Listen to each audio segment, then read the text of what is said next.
The Hour of the Wolf. Talius Ainseye. Summary. What is owed to the dead? Rhaegar Targaryen wins at the Trident. The peace that follows is held together by reluctant marriages, old grievances, and fragile oaths. Princess Rhaenys is sent to Winterfell to grow beneath direwolf banners as the future wife of Robb Stark. Years later, the royal court comes north.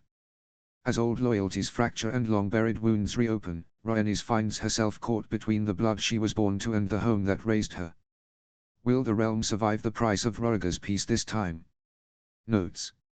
At its heart, this is a story about people, the ties they make and break, the wounds they inherit and the ones they leave behind. About choices and their consequences, about change and grief, politics and betrayal, loyalty freely given and loyalty worn like a chain. And about love, in all the shapes we mistake for it and all the shapes it truly takes. Love as choice. Love as duty. Love as prophecy. Love as hunger. Love as possession. Love that wounds, love that forgives, love that asks to be chosen again and again. All of them, perhaps, only different roads towards the hardest one to find. Love as home. Chapter 1, Pietas. Notes. Pietas Latin for piety or devotion to duty. See the end of the chapter for more notes. Chapter text. 298 AC. If someone had asked Jon Connington why he served the realm, he would not have known what to say. Power, gold, lands, glory. Other men were willing to do anything for those things, and their greed had a name. A simple name, for which men bartered away their honor, sold their daughters, betrayed their friends. For its sake, any piece of gutter trash from Flea Bottom would forget the name his mother gasped out before drawing her final breath. Every lord, petty or mighty, would do the same. Jon was a heretic. He served an idol. That idol's name was Rhaegar Targaryen. Kind, noble, merciful, the first of his name. The seven themselves could have made him an eighth god if they wished, and even among them he would have taken his rightful place. May the crone light his path, and the warrior lend strength to his hands. Jon could not remember a time before that idol existed in his life. First, Rhaegar had been a friend, a brother in arms, a prince Jon chose to follow. Then a king, to whom he swore his oath. In the end, he became the meaning by which Jon justified every decision he made, every compromise with his conscience, every drop of blood he spilled and, truth be told, his entire existence. Serving the realm had long since become little more than an old habit to him, like the ache in one's joints before the rain. A pain one learns to live with, no longer notices, yet which never truly leaves. Rhaegar had made him the king's right hand, though since childhood Jon had wielded his left the more deftly. Sometimes, very rarely, he allowed himself to think that idols were not eternal. Sooner or later, a new one was placed upon the altar, and those who had served the old were cast aside as heretics. Jon forbade himself such thoughts. Beyond them lay an abyss he feared to look into. The candles in the small council chamber were burning low. They had been lit at sunset, while the council still sat in session. Now, only stubs remained of the wax pillars. Tiny flames fluttered in their death throes above puddles of melted wax. Their light danced along the walls, licking over Cohoric tapestries and the king's empty chair alike. The meeting had ended an hour ago. The lords had dispersed. Grand Maester Oren had hurried away first. Baelish, master of coin, had vanished so quietly that only the warmth his skinny ass had left upon the seat remained to prove he had ever been there at all. Lord Nestris, master of ships, swept out arm in arm with him in a rustle of colored silk, the two of them discussing the hire of ships for another cargo of spices. Only two men remained. If it pleases you, Lord Connington. The eunuch sat in his chair with his plump hands folded over his stomach. Varys resembled a little clay figurine, soft, unfinished, capable of being molded into any shape. Go on. Varys inclined his head gratefully. As though he needed permission. The master of Whisperer's sharpest weapon was his tongue, and he knew exactly when to sheathe it. I thought you might prefer to hear it before the others, Varys said softly.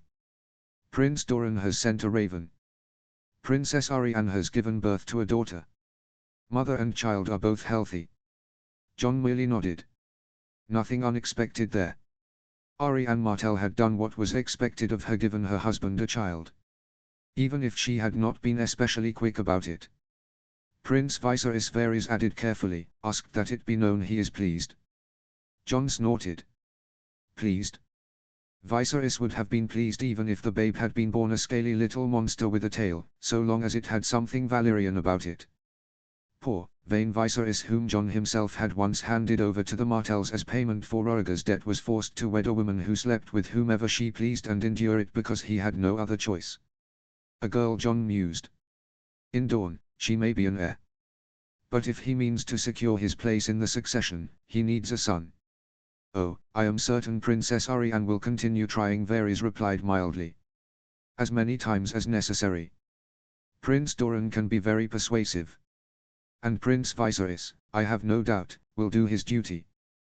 Jon tried to picture it, Arianne Martell, lush and warm-blooded, beside long-limbed Viserys, pale with fury and helplessness. A fine marriage. A happy one. There were many such marriages at court.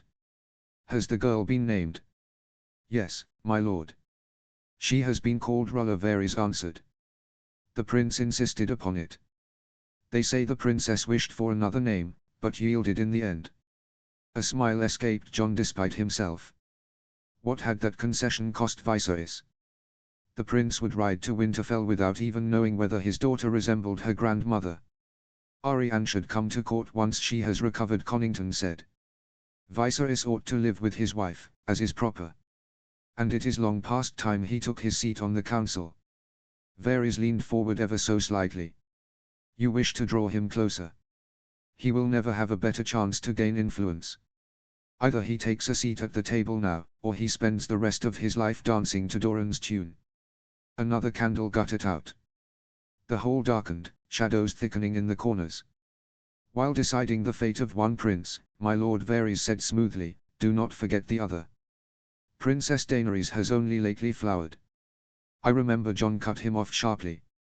I remember that Aegon must marry. Once we return, we will announce the betrothal. By year's end, they will wed. Though the marriage between Aegon and Daenerys had long been decided, Jon did not consider it a wise match. Blood upon blood might strengthen a dynasty but not a kingdom. It would have been far more profitable to marry Daenerys to some unruly lord whose pride required taming, and to find Aegon a bride in the eldest daughter of another great house. Mace Tyrell had been eager enough to offer both a son and a daughter. Brynden Blackwood had tried to win the princess's favor at the tourney held when she turned 4 and 10. After her refusal, however, he lost in the very first tilt and never again dared pay court to her highness. Montfort Valerian, scarcely having buried his wife, proposed that the king put old grievances aside and bind their houses together. And Edric Dane, the young lord of Starfall, had even caught the eye of Daenerys herself, a fine young fellow, by all accounts.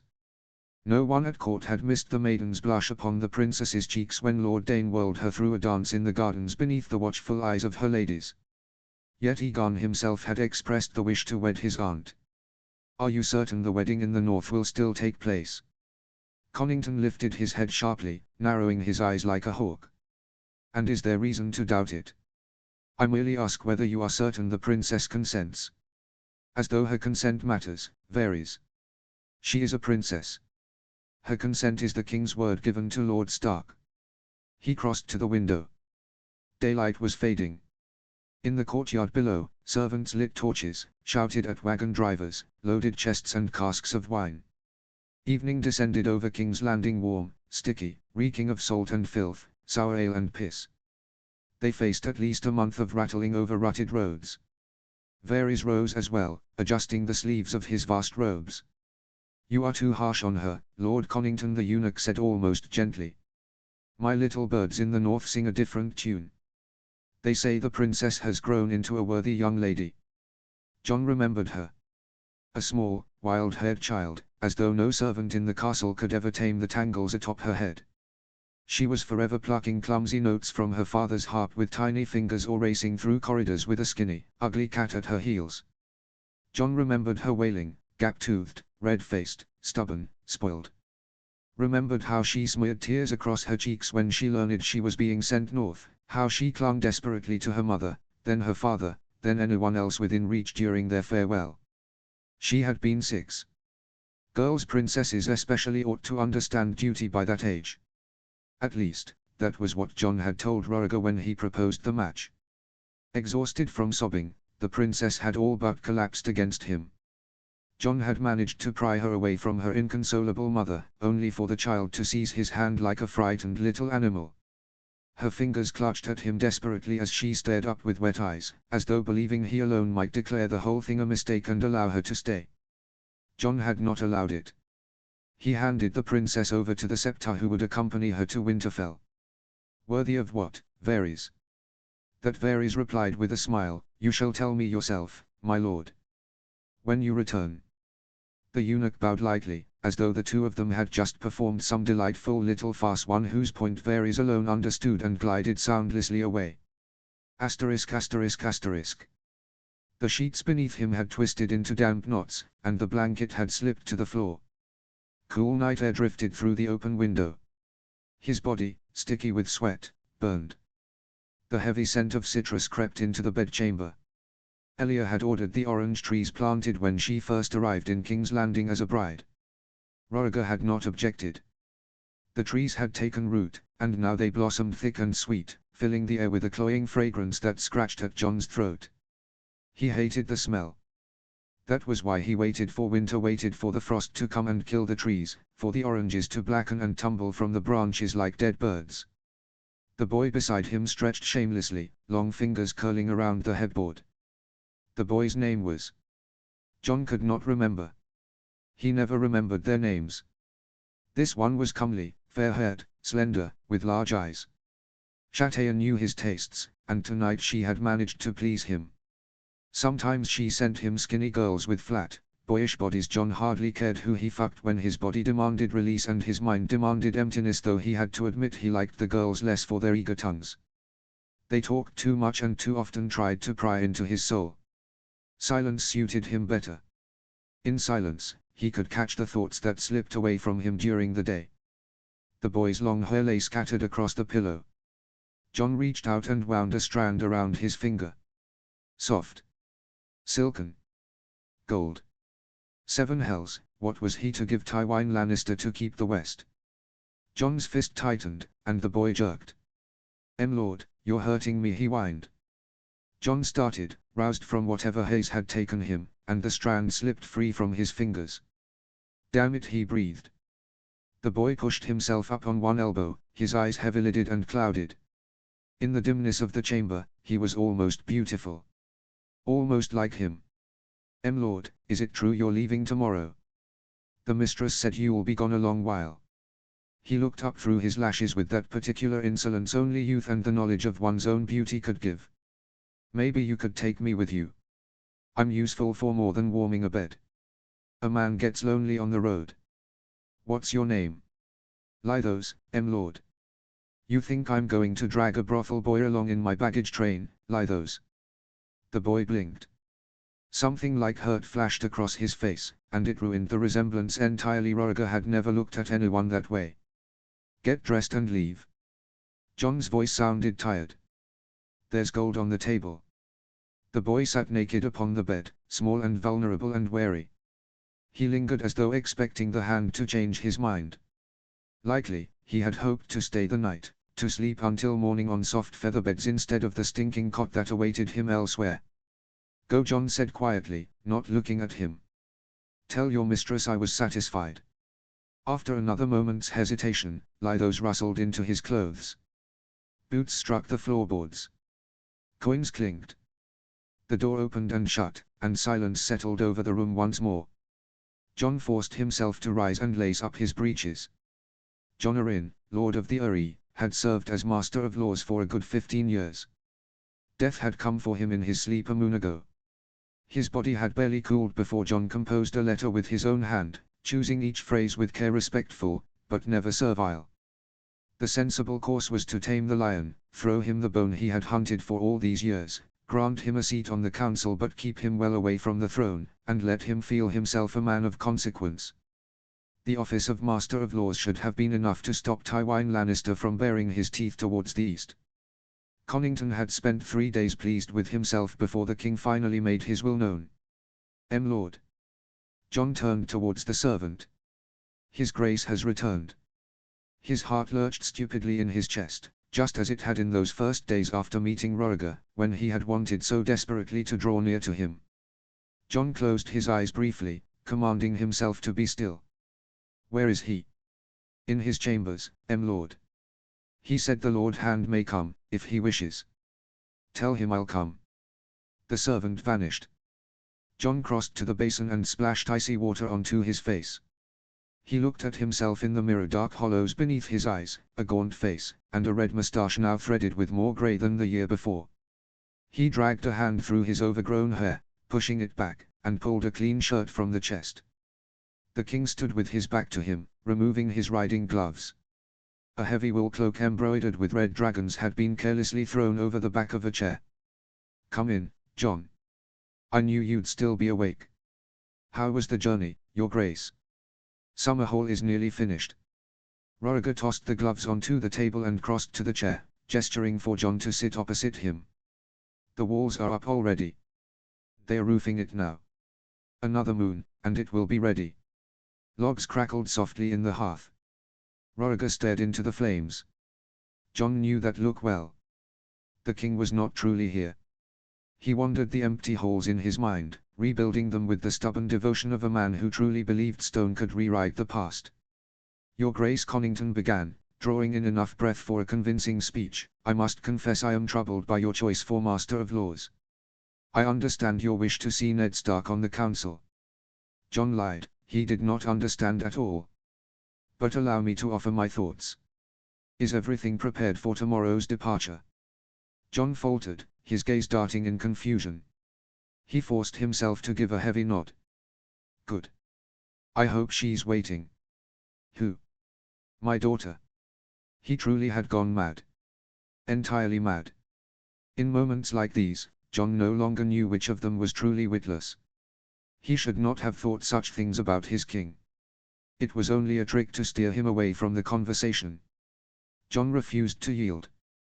Roriger, he said firmly, Ned Stark will never come south willingly, and he would be right not to. He is an honest man, fostered by the late Lord Arryn. But ask yourself whether you can bend a man whose honor stands between you and the realm. That's enough, John. Roriger waved him off irritably. I know what you mean, but I already have Tywin Lannister on a tight rein. His daughter is at court. His son swore his oath to me. I left him the dwarf, but if need be, I'll take him too. They say he's clever. The king fell silent for a moment. Tywin Lannister remains in my debt so long as I remain in Eddard Stark's. They had never spoken of it. Never had John asked about Lord Eddard's sister, and never had Roriger explained what any of it had been for. Was a crown of blue roses truly worth the fall of House Baratheon, the blood spilled upon the trident, and the fragile piece stitched back together through unwilling marriages? Well then. It seemed there was nothing left to offer Casterly Rock. Worse still, Lysa Arryn had hidden herself away in the Eyrie with her son. She knew perfectly well that the future Lord of the Vale ought to have been fostered with the Warden of the West, yet she had not feared spitting directly into the lion's open jaws. If Lannister cornered the crown hard enough, perhaps John himself would have to spread his legs for him. Who knew, perhaps old lions liked redheads. Suddenly, Roriger leaned forward and took his hand. John. He froze. Roriger's hand was cool and dry, his knotted fingers closed around John's palm, gentle yet insistent. The strength went out of John's knees. He stared at their joined hands, his own calloused soldier's hand against the king's pale, almost delicate one, no less strong for all that. I know you only want what's best. You always have. Roriger's other hand came to rest against John's bristled cheek. A tremor ran through him. His body had always betrayed him first. You've given so much, Roriger murmured. Lost so much. All because of me. For you, John rasped. Roriger inclined his head slightly, accepting the sacrifice. His thumb stroked slowly along John's cheekbone, as though trying to wipe away the years he had surrendered, to take back the pain and exhaustion carved into him. You could have bent the knee to Baratheon, he welcomed everyone. But you came to me. You had only a handful of men and a faith I never deserved. John wanted to protest. Wanted to tell him Roriger was worth everything. Instead, all he managed was a faint shake of the head, brushing the words aside as lies. Roriger smiled almost imperceptibly and leaned closer, so close that John could see shades within his eyes he had never noticed before. He did not even know words for those colors. The shadow of lashes as long as a mate's fell across his cheek. "You fool," Roriger whispered, his warm breath brushing John's skin. It did not sound like an insult. It sounded like tenderness, the bitterest and gentlest thing John had ever heard in his life. One more moment.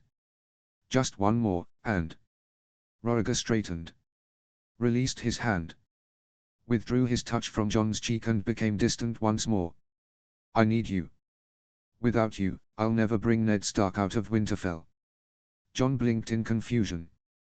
The words came slowly, forcing their way through the feverish haze clouding his thoughts. His shirt clung damply to his back. The fire danced wildly in the hearth.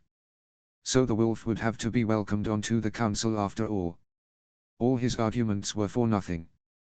Roriger made the decisions, John carried them out. Like an executioner, he fell upon whatever wretch the king's finger marked. Roriger nodded. There was nothing left to discuss. By the time John reached the Tower of the Hand, he sagged against the wall. Filthy. The whole thing was filthy. He felt like a whore who had been gasping in another's embrace a moment before, only to be dragged from a warm bed into the cold. Perhaps that was how the boy whose name had already vanished from memory again had felt when John cast him out. Everything was clear enough. A loyal hound must be fed and petted, or else it ceases to be loyal. And if that happened, whom, then, would they lose from the chain? Asterisk asterisk asterisk. Winterfell revealed itself to them all at once, a grey mass grown into the saddle between the hills. It did not claw at the sky with spires and towers like the castles of the south. Instead, it crouched low against the stone, as though the earth itself had birthed it thousands of years ago. Grey and squat, Winterfell glimmered dully with granite scales, like some enormous beast lying in wait among forests and hills. John reined in his horse. Frost-crusted snow cracked beneath the hooves. The royal standard bearing the three-headed dragon beat sluggishly in the wind. They were close enough now to see the black specks of guards atop the towers stir into unhurried motion. "Is it true it's never been taken?" Aegon drew his horse alongside him. "What do you think, Your Highness?" John asked. "Would you dare lay siege to those walls?" Aegon considered the question. His gaze drifted along the ramparts. Tossing his silver braid over one shoulder, he bared his sun-browned neck to the cold. "If I had dragons." "There are no dragons left." The prince chewed irritably at his lower lip. John knew the gesture well. Aegon was searching for an answer that might impress him. The boy's mind was sharp, honed by arguments in the small council chamber. Roriger had insisted on his presence there since Aegon was 12. The trouble was never his wits. The trouble was his temper. "How long do you think they could withstand a siege?" John allowed himself the faintest smile.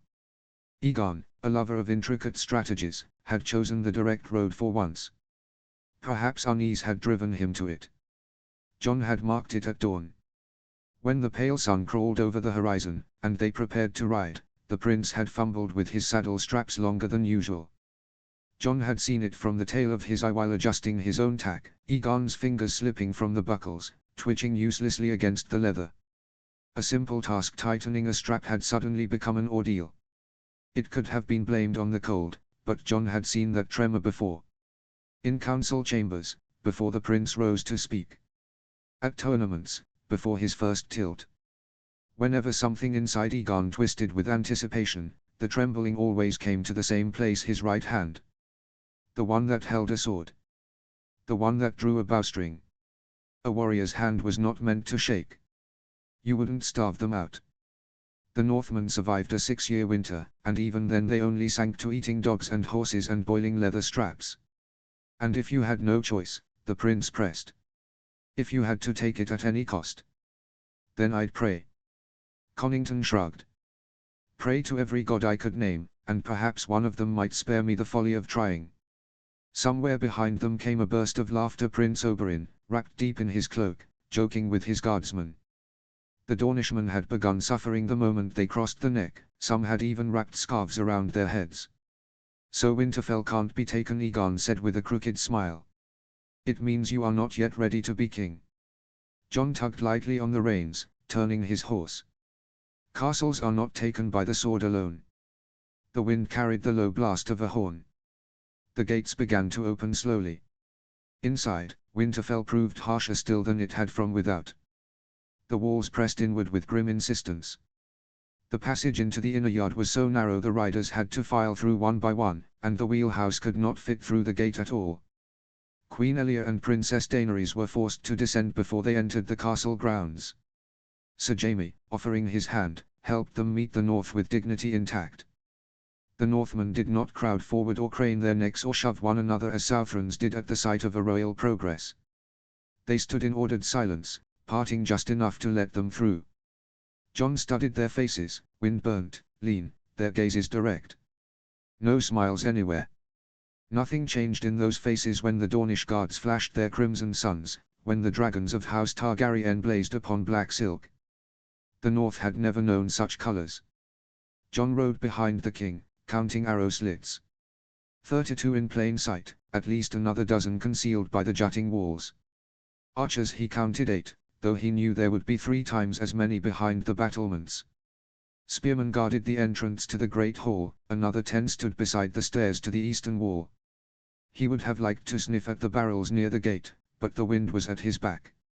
Even so, from the way they were stacked, he knew they held water.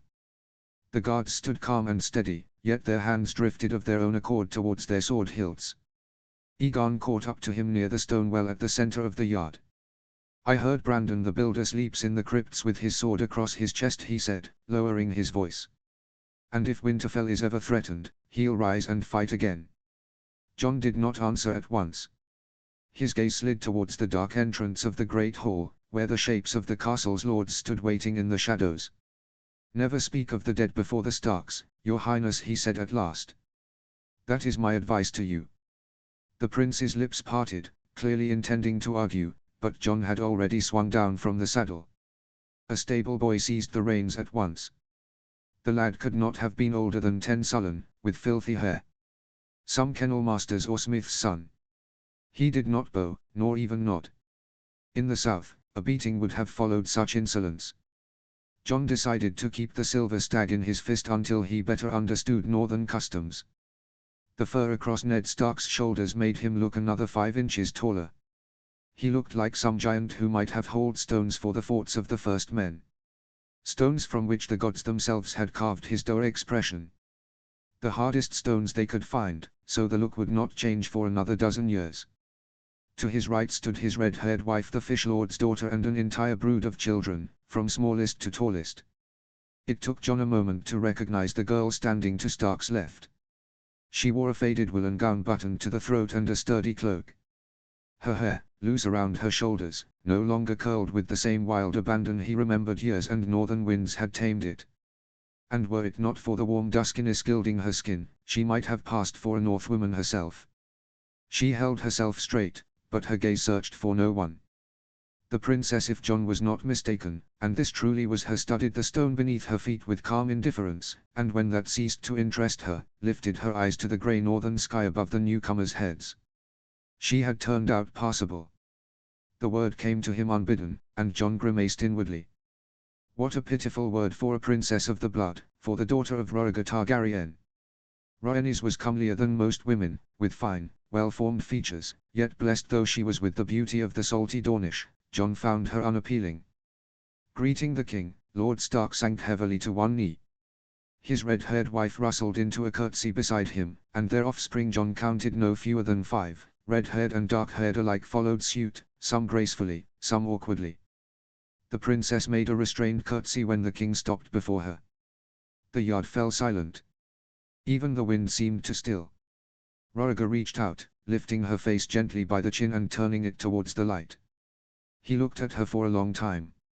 Remembering at last that he was a father, he searched her eyes, trying to find traces of the child he had once known in the stranger before him. He feared he might fail to recognize her. At last, Rhaegar bent and pressed a careful, almost reverent kiss to her brow. Then he lowered himself further still, resting his forehead against hers. Blood to blood. John saw the princess's face at that moment. She froze, as though trying to decide what she was permitted to feel. Had it been her choice, she might have shrunk back in embarrassment, but Roriga stepped away first, smoothing a hand over her hair. And then her face changed. She saw her mother. Furs flew open. The queen's slender fingers clutched at her daughter's shoulders. Elia kissed her cheeks, her temples, her brow, drawing her close, clutching at her hands, her waist, her shoulders, as though she might crawl beneath the girl's gown itself just to be certain she was whole, unharmed, alive. "My girl," Elia sobbed so softly John more nearly guessed than heard the words. "My little girl." The prince stood only a few paces away, gripping the edge of his cloak. His lips were tight, his nostrils flared. He was trembling.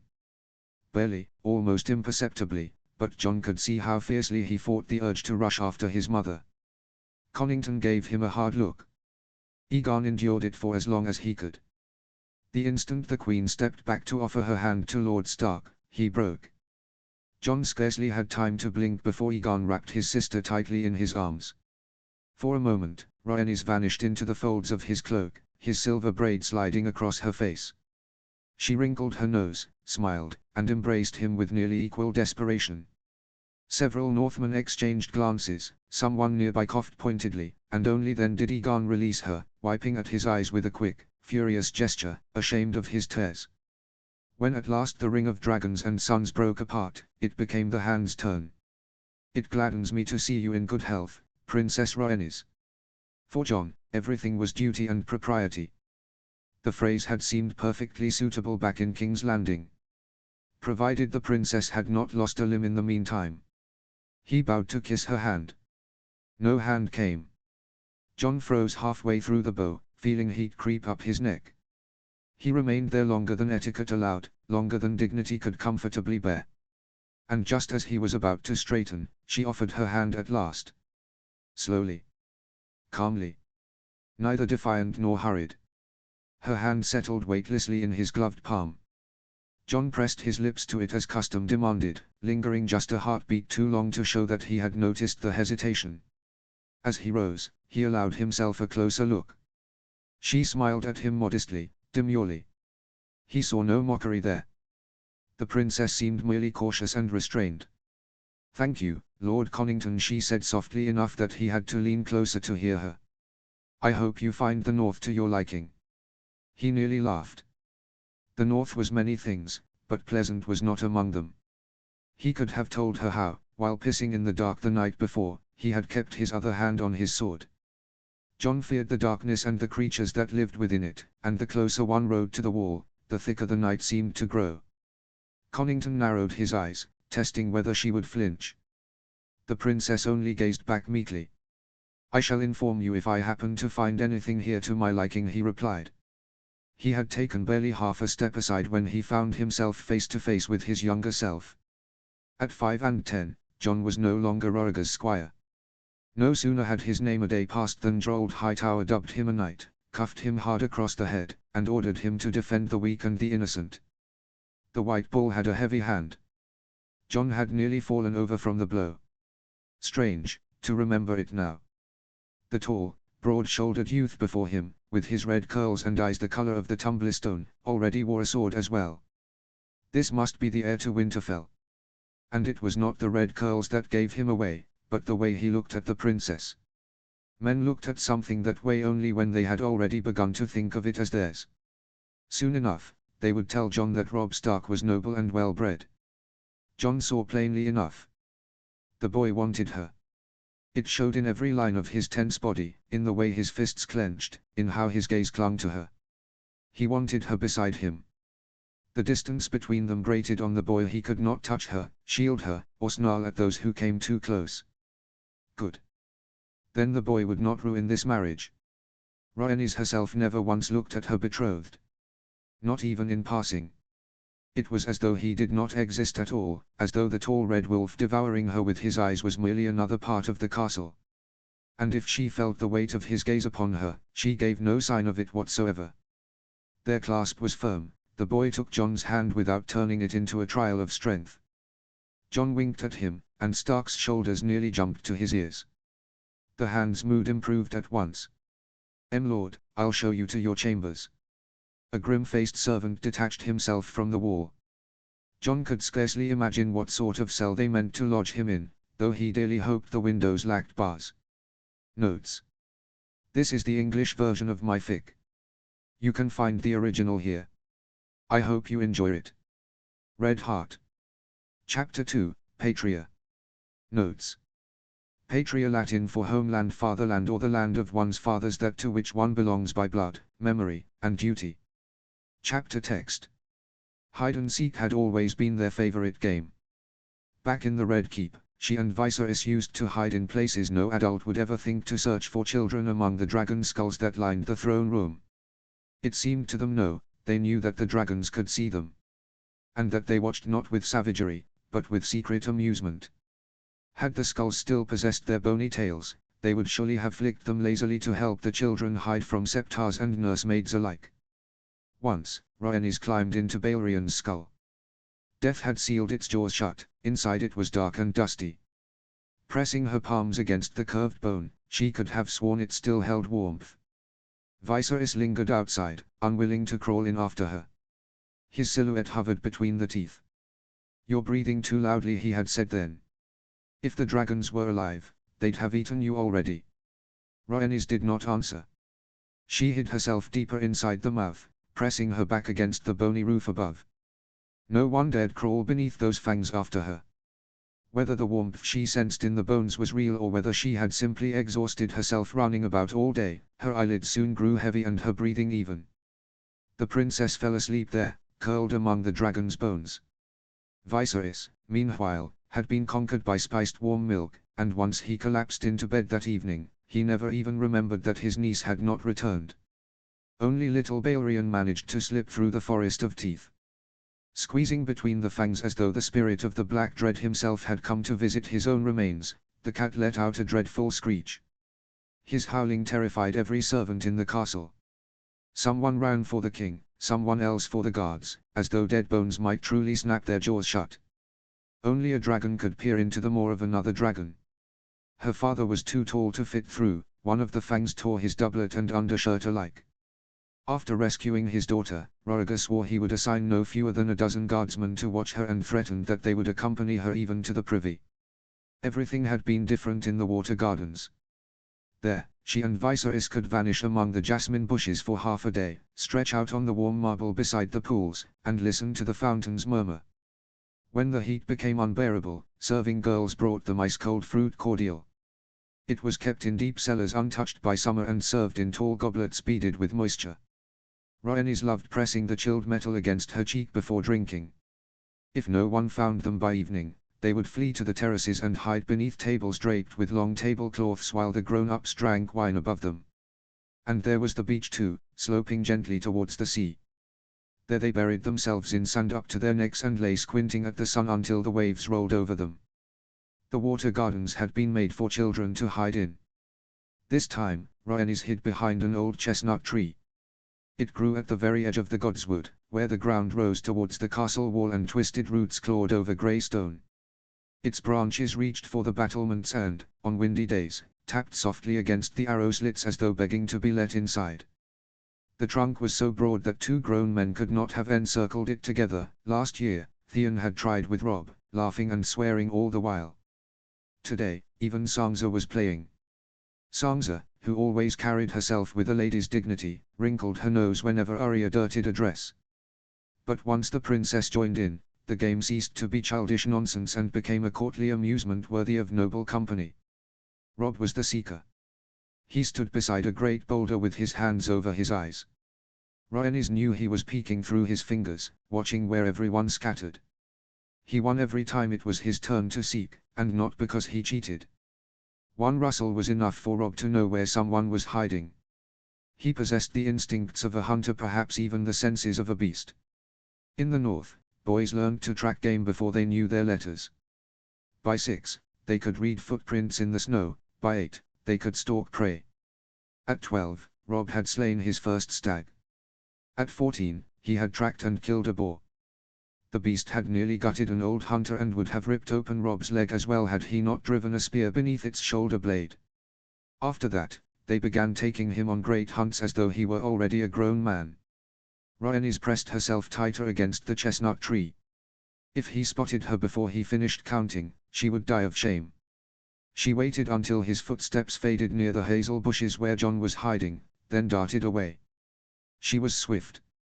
Weaving between the trees, Rhaenys leapt over a root, skirted a moss-covered boulder, and burst onto the path leading towards the castle. Pounding footsteps followed. Robb had seen her. Foolish to break cover. He was faster. She ran harder, though she already knew that within a dozen more feet he would seize her shoulder and declare her caught. Then she spotted Lord Stark upon the path and slowed. He made no gesture, yet something in the sorrow on his face told her he could be waiting for no one else. Robb closed the distance in 2 long strides. His hand shot towards her shoulder and missed. Instead, his fingers hooked the broad ribbon cinching her gown just below her breasts. The sash came loose in his grasp. The thrill of the hunt vanished quickly from his face the moment he noticed his father. Flushing scarlet, he lowered his gaze and hid his hands and the ribbon behind his back. Pressing a palm against her chest where the loosened fabric now hung crookedly, Rhaenys bowed her head as well. When she had first arrived in Winterfell, she had been afraid to look Lord Stark in the face. She had imagined that if she dared glance at him, she would find a wolf's head instead of a man's. Northerners were half-beasts, after all, hiding tails beneath their cloaks. Yet when she finally gathered the courage to look, she discovered only a grim man smiling gently at her. Lord Stark smiled at her often. Just not today. A raven came from King's Landing. A letter from the king. Ah. Rhaenys accepted the parchment from his hand, hesitating over whether to break the seal there and then. Usually, she opened letters in her chambers, where no one would disturb her. Lately her brother had begun sending her drawings, and his letters left her helpless with laughter. The Maester had instructed him to take up drawing, claiming it would steady the trembling in his hand. Aegon had dutifully sacrificed endless parchment to dreadful likenesses of unfortunate courtiers. Rhaenys could scarcely look at them without tears. What message could the king possibly send that she ought to hide from them? Her father wrote elegantly, but coldly. It seemed he scarcely knew how to address a daughter. His letters resembled the work of an archmaester, winding phrases piled atop one another without pause, enough to make her head spin before she reached the meaning itself. The parchment crackled softly in her hands. In the 7th month, the king wishes to visit Winterfell. Rhaenys folded the letter in half. Somewhere deeper in the Godswood, Arya shouted that she had found Bran. A raven answered with a harsh caw. Then I suppose we ought to begin preparing for a wedding, Lord Stark said. Without meaning to, Rhaenys glanced at Robb. He stood only a few feet away, still flushed and slightly breathless.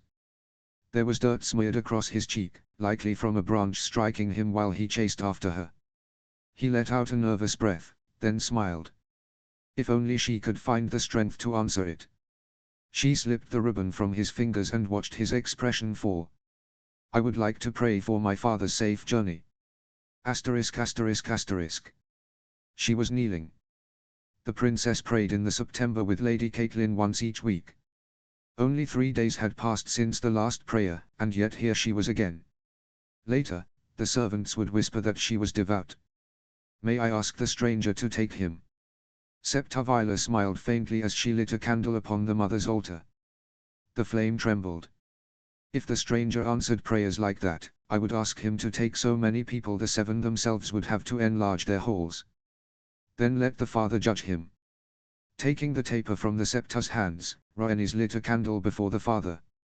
Fire licked along the wick, caught, and illuminated the carved face above. And let him pass through all 7 hells. 7 hells, the Septa repeated thoughtfully. Your father may well deserve a few circles of them. That is not for me to know. But do you truly wish to poison yourself with such thoughts? You think I should pray that he remains hale? Her knees had begun to ache.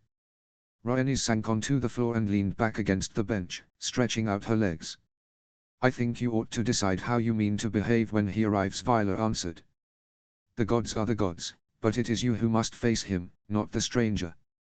The 7 could never imagine how deeply she despised him. It had not happened all at once. The hatred had grown slowly and silently inside her, feeding itself on scraps, fragments of overheard conversations, careless remarks, the looks people exchanged when they believed her still too young to notice. At first, she thought she had been sent to Winterfell for bad behavior. But later she understood that she, a little girl, had become a living payment for the women who died in the tower and for those who burned alive.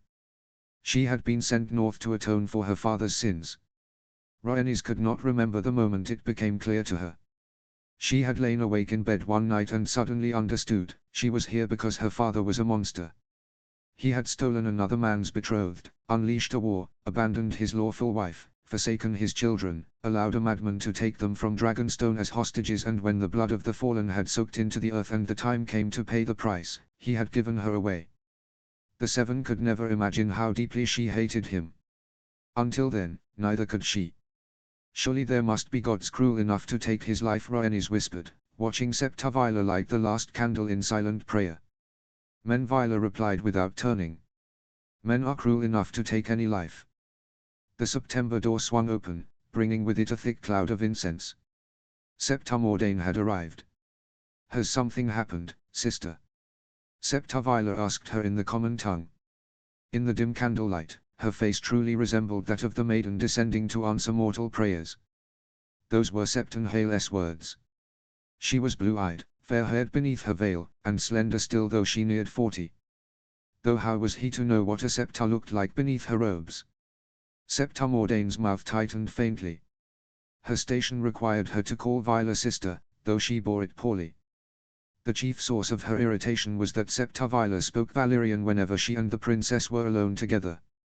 How could one teach the truths of the 7-point star in a tongue the Andals themselves had never known? A language that possessed no word even for sin. Septon Hale's defense of Vila only worsened matters. The more fiercely the young Septon spoke on her behalf, the more convinced Mordane became that Vila practiced obscenities, worshipped demons, and poured blood over candles in the dark. Frost will come tomorrow, Mordane said dryly, glancing towards the princess sprawled upon the floor. The servants will spend the morning sealing windows and hauling wood. They'll have no time to heat water. Better the princess bathe tonight instead. Rhaenys drew her legs beneath herself, sitting a little straighter. The faith taught that the body must be kept clean. How else could one serve the Seven? Thank you for your concern, sister. Septa Vila folded her hands over her stomach with saintly meekness. We shall wait until dusk. There is no need. The men rode out with Lord Stark. The entire garrison. What's happened? Rhaenys lifted her head. Septa Mordane paused. Wildlings. Rhaenys exchanged a glance with Vila. Lately, the tidings had grown troubling. Wildlings were fleeing south, leaving burning villages in their wake beyond the wall. Provision wagons from White Harbor now arrived a week late, if they arrived at all. Some vanished on the roads entirely. Rangers rode out and never returned. Rhaenys often caught herself dwelling on such thoughts. One day, she would become Lady of Winterfell, and after this long summer, there would come a long winter. Harder days would follow. She would have to face such troubles herself. They chose to cross through the inner yard. A sharp wind tugged at her skirts. Septa Mordane had been right, frost truly was near. Rhaenys shivered, though she decided against returning for a cloak. To fill the bath in her chambers required 3 or even 4 serving girls. Groaning and scalding their fingers, they carried bucket after bucket of hot water while Rhaenys sat by the hearth and waited. It took the better part of an hour, and even then, the water cooled before she could sink into it. She seldom got to bathe in the springs. Though she preferred the faint scent of sulfur and the heat of the pools to a merely lukewarm bath, Lady Catelyn favored more civilized methods of washing. The princess descended to the common baths only when they were closed to everyone else, as they were tonight. The grotto greeted them with the soft glow of oil lamps. Everything had been made ready. 2 young women rose from the bench the moment the princess stepped inside. One barely more than a child, with a large birthmark on her left cheek, dropped into an awkward curtsy and nearly lost hold of the comb. The older girl stepped forward with brisk determination and immediately reached for the laces of Rhaenys's gown. Her fingers moved expertly, loosening knot after knot. Her hair, the older girl reminded her. The younger girl hurried forward, clutching the bone comb, and began dragging it through the princess's hair. The teeth snagged in tangled curls. She tugged, and Rhaenys winced. The girl tugged again more desperately, and the comb stuck fast. "Oh, go on with you, Septa." Viola clicked her tongue, taking the comb gently from the trembling servant's hands. "You may dress her highness again once she's finished. Wait by the door." The two girls fled after exchanging frightened glances. Sighing softly, Viola scooped a handful of water from the spring, let it cool slightly in her palms, and dampened the princess's hair. Warm water trickled teasingly down Rhaenys's spine. Viola's fingers worked patiently through each tangle, and soon the comb glided smoothly through her hair without resistance. Her mother had always done the same. "Septon Hale asked after you when I visited the library," Rhaenys said while Viola worked on her hair. "What do you think of him?" "He swims very well." "Swims?" Rhaenys laughed in surprise. "And how would you know that?" "Do not think poorly of me, Your Highness." It came up in conversation. Septon Hale was born beside the White Knife. No sooner had he learned to walk than he fell into the river. His father failed to reach him in time, but the boy caught hold of a branch and dragged himself out alone. He decided the Seven had sent his deliverance, and from that day forward, he believed. The Septa fell silent. Steam drifted over the spring, settling upon their skin like damp mist.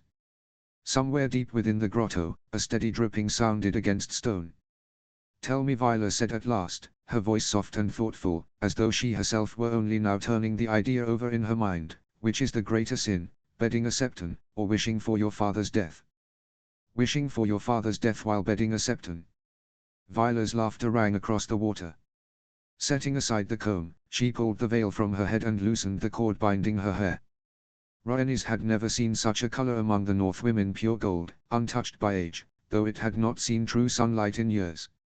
It fell all the way to Viola's waist. Pulling her robe over her head, the Septa stepped into the spring first.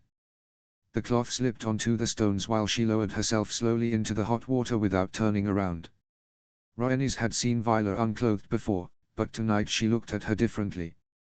Perhaps because she had suddenly realized that soon a man would see her own body as well. She paused, sliding her shift from one shoulder.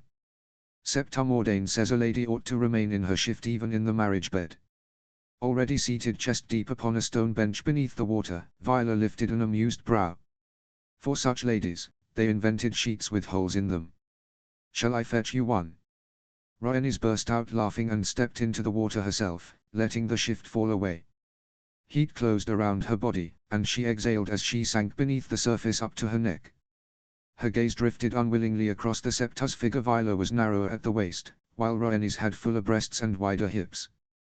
Viola spoke of such things often. When she was younger, those conversations seemed strange to her. What difference did it make whether one's hips were wider or narrower if clothing hid everything? Later, Viola had explained that her own mother had been delicate and fine-boned, and childbirth had nearly killed her. Rhaenys had inherited her father's height and stronger build, and that was a blessing. It meant carrying and bearing children would come more easily to her. Perhaps the gods were not entirely useless if they had given her a body made for motherhood. Thin white scars stretched from the Septa's navel towards her hips. One day, she would bear such marks as well, once she gave Robb children. She could not decide whether the thought frightened her. "My father kept a priest," Viola began, leaning back against the heated stone. "In Volantis, that is not uncommon. The rich keep priests.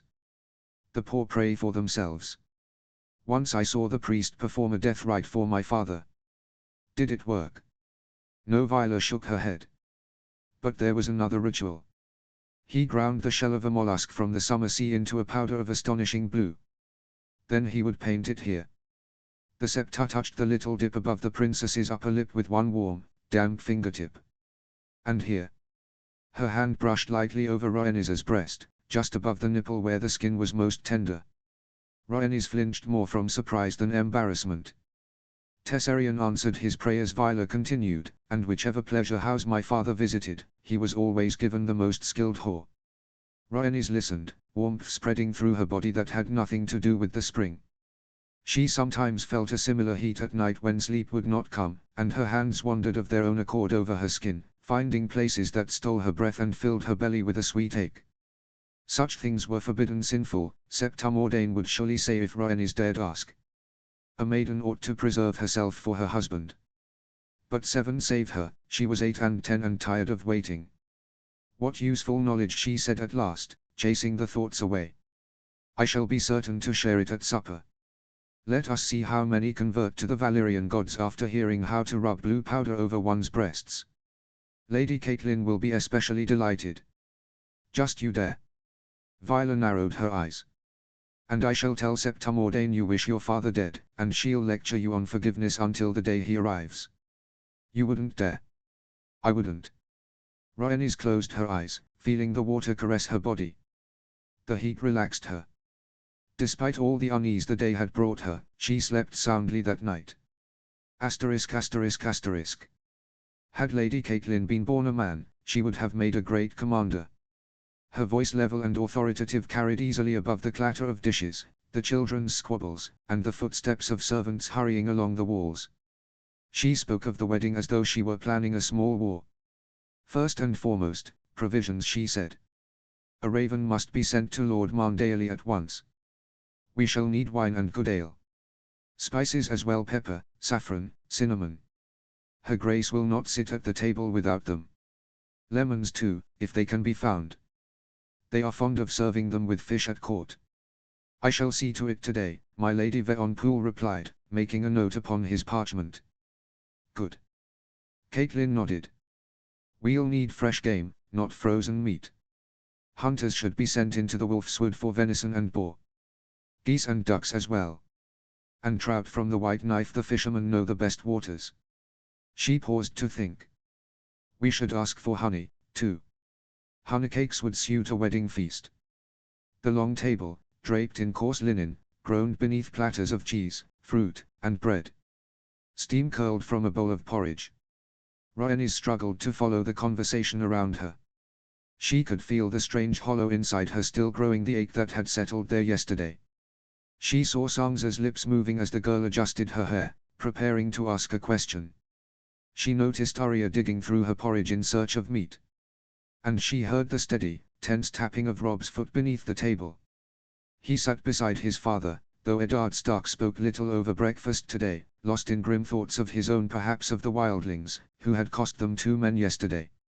Surely it was not the thought of his son's wedding that brought such misery to his face. Many lords will come with their families, Lady Catelyn continued. The towers will be full. We shall need to clear rooms in the north wing. Mother Sansa began carefully, will I have a new dress made? Rhaenys, who had scarcely spoken all morning, suddenly lifted her gaze from her plate. Choose from my fabrics, Sansa. Uncle Doran sent an entire chest at the start of the year. There's blue silk among them, dyed, I think, from mollusk found in the summer sea. Rhaenys nearly laughed, but caught herself in time. And silver brocade embroidered with flowers. Truly. Sansa's eyes widened with delight. You would let me? I could never make use of all of it myself. A blush spread across Sansa's cheeks, and she squirmed upon the bench. Unable to sit still, she shifted her spoon from hand to hand and kept glancing towards her mother, clearly hoping Lady Catelyn would declare breakfast over so they might hurry to the princess's chambers and inspect the fabrics at once. But the noise around the table only swelled louder. Rhaenys tried to occupy herself. She lowered her eyes and studied whatever lay nearest her, folded hands in her lap, crumbs upon the cloth, a stain of spilled milk, dried plums. Several lay upon a small dish beside her, dark and wrinkled, dusted lightly with sugar so they would not stick together during the journey north. They had come from Dawn alongside the fabrics, and Lady Catelyn had ordered them served whenever the princess dined. A fly crawled across the largest plum. Black and stubborn, it worked its tiny legs busily, stopping now and then to rub its head before continuing towards the sugary crust, the sweetest part. The fly did not know what awaited it in another moment. Did not know some careless hand might brush it aside before the plum itself was eaten or thrown away. It simply crawled onward, a frail little body driven by endless hunger for what it desired. Rhaenys reached for the dish, but instead of a plum her fingers brushed against someone else's cold hand. Jon snatched his hand back immediately, irritation flashing across his face. The Starks cared little for southern sweets. Rob had tasted the plums once, grimaced, and never touched them again. Only John had taken to them. Whenever they appeared at the table, she noticed the way he glanced towards them from beneath lowered lashes, reaching carefully as though checking whether anyone watched. One plum only, always one, and eaten slowly with a strange, almost guilty pleasure. Rhaenys nudged the dish towards him. "I'm not hungry." After a brief hesitation, John nodded and took 3 at once. Rhaenys watched him eat. His eyelids lowered slightly, and for a fleeting instant, something boyish appeared upon his usually sullen face. She did not realize she had smiled until the smile was already gone. Rob was watching her. She could feel his gaze against her skin without turning her head. Heavy. Hurt. The sort of look that made one wish to snap back in anger or else shrink away entirely, neither of which would do. She did not understand what had happened or why his mood had changed so suddenly, but she suspected it had something to do with her. Rhaenys refused to meet his eyes. "Lady Stark," she said suddenly, without quite knowing why. The table quieted. Lady Catelyn turned towards her, abandoning her discussion with the steward. "I wish to help you. I know how to keep accounts. Maester Lewin says I have a talent for it. And word has come from the Citadel. Summer is ending. The North will soon face hard times, and it would be wrong to burden you with such expense." Rhaenys hesitated briefly. "I shall write to my father," she added, and the word stung. "The crown ought to bear part of the cost." Lady Catelyn exchanged a glance with her husband. Approval lay plainly there, and something almost like maternal pride. "Well," she said softly, "that would indeed help greatly." Rhaenys had never tried to win her favor. She merely did what was expected of her, never complained at the table, never grumbled about the cold, learned to sew neatly, sit straight-backed, walk with measured grace, and conceal her emotions behind elegant gestures. It had been more than enough. At times, Lady Stark adjusted her gowns before feasts, smoothed a hand over her hair as she did with her daughters, or summoned Rhaenys to her chambers to share mulled wine. She could have become a second mother to her, had there been any need for one. But Rhaenys already had a mother. And soon she would see her again. Rhaenys inclined her head. There was no reason left to delay answering her father's letter. It lay hidden beneath her sheet, folded and unfolded so many times she nearly knew it by heart. Long ago, she ought to have learned how to find words for him. How should she begin this time? "Your Grace." Or perhaps "Dear Father." Movement caught at the edge of her vision. Rob had risen from the table. He bowed to his mother, gave his father a brief nod, and, without looking at anyone else, strode towards the door. What in the name of the Seven and the gods who had burned with Valyria besides had displeased him now? She had sat quietly, spoken properly, offered her help, and behaved exactly as she ought. And still the proud boy rose and stormed away. Perhaps the 14 had sent the doom upon Valyria simply because they could no longer endure men's foolishness. If so, they had been right to do it. Rhaenys forced herself to rise after him, pleased by how natural it looked, calm, almost languid. She had spent years learning that trick. The anger swelling inside her found no outlet in raised voices or hurried movements, only in this deliberate, measured grace. Here in the North, restraint was respected. "It seems I have lost my appetite as well. You must excuse me." Theon gave a short laugh. Rhaenys silently promised herself she would remember it later. The corridor beyond was quiet. Rob's hurried footsteps echoed somewhere ahead. Rhaenys followed the sound, wondering all the while what she would say once she caught him. He stood beside the door leading into the inner yard, wrestling furiously with the clasp of his cloak. The buckle would not yield. His fingers slipped when he realized he was no longer alone. Rob froze for a moment, saying nothing. He shrugged sharply and returned his attention to the stubborn clasp. Rhaenys stepped into the shadow of the archway. After a hesitation, Rob followed her there. Leaning against the wall, he stared grimly off to one side. "Has something happened, Rob? Are you upset?" He remained silent. "If you're angry with me, then say so. Husbands and wives are meant to speak to one another now and again, or so I've heard." At last, Rob looked at her. "Perhaps that is the mistake." "What is?" This marriage, he said thickly. Perhaps it's a mistake. For once, Rhaenys had no answer. I don't want you to regret it. The words came tumbling out, quick and uneven, as though he feared that if he stopped even for a moment, he would never dare say them again. And now I can see you will. It isn't too late to tell them that we don't want this. I'll take the blame, if you like. She opened her mouth to object, but he rushed on before she could speak. You could marry some Southron lord. Or even the prince. He jerked his head aside. Aegon still isn't wed, and he writes to you so often. You grew up apart. You were hardly raised as brother and sister. He swallowed hard. I couldn't bear it, Rhaenys. His voice cracked, nearly pleading now. I couldn't bear looking at you every day and knowing you wished you had chosen differently. You look uncertain even now. Rhaenys blinked. Uncertain? As though you don't know what to make of me. He scrubbed a hand angrily across his face.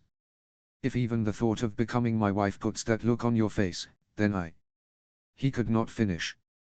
Robb stood breathing hard, struggling to steady himself. Robb. She caught the edge of his doublet and tugged lightly. In the silence between them, words crowded in her throat. Too many. She did not yet know which of them she truly meant. The thought of becoming your wife, she held his gaze. It stirs something in me. Her answer was plain, and she sought no gentler one. Tenderness would have been a lie. And if I were given the choice, I would choose you again. Gods, she was deceiving him. Robb was sweet, who could deny it? Especially when he tried to grow a beard in hopes of looking older and more imposing. And his freckles, he hated them himself, but the moment the sun lingered a little longer in the sky, they bloomed once more across his face in little reddish specks, and Rhaenys often caught herself thinking she rather liked them. Sweet, foolish boy. Did he truly believe they were allowed to choose? Did he think anyone would ask whether they wished to share a marriage bed? Had the choice ever truly been hers, she would not have agreed so quickly. Not before she had learned whether there might someday be someone else she could love. Folly. They would marry. What use was there in resisting? She stepped closer. He waited. For what, she did not know. Her thoughts had gone blank, only her heart hammered wildly somewhere in her throat. Rhaenys reached towards him. At first, she meant to kiss his cheek, a sisterly gesture, gentle enough to soothe his childish fears. But at the last moment, she faltered. Perhaps her own curiosity had finally slipped free after years spent choking it back. Her lips brushed the corner of his mouth. The skin there was warm, faintly damp. Robb froze, staring at her in shock. Rhaenys released his doublet, intending to step away, but she never had the chance. Robb's hands rose to cradle her face, and his mouth found hers with sudden urgency. Until that moment, she had never truly been kissed. Not because she had never wished for it. Secret meetings in the Godswood. She walked there only with Lord Stark and the younger children. Kisses stolen in shadowed corners.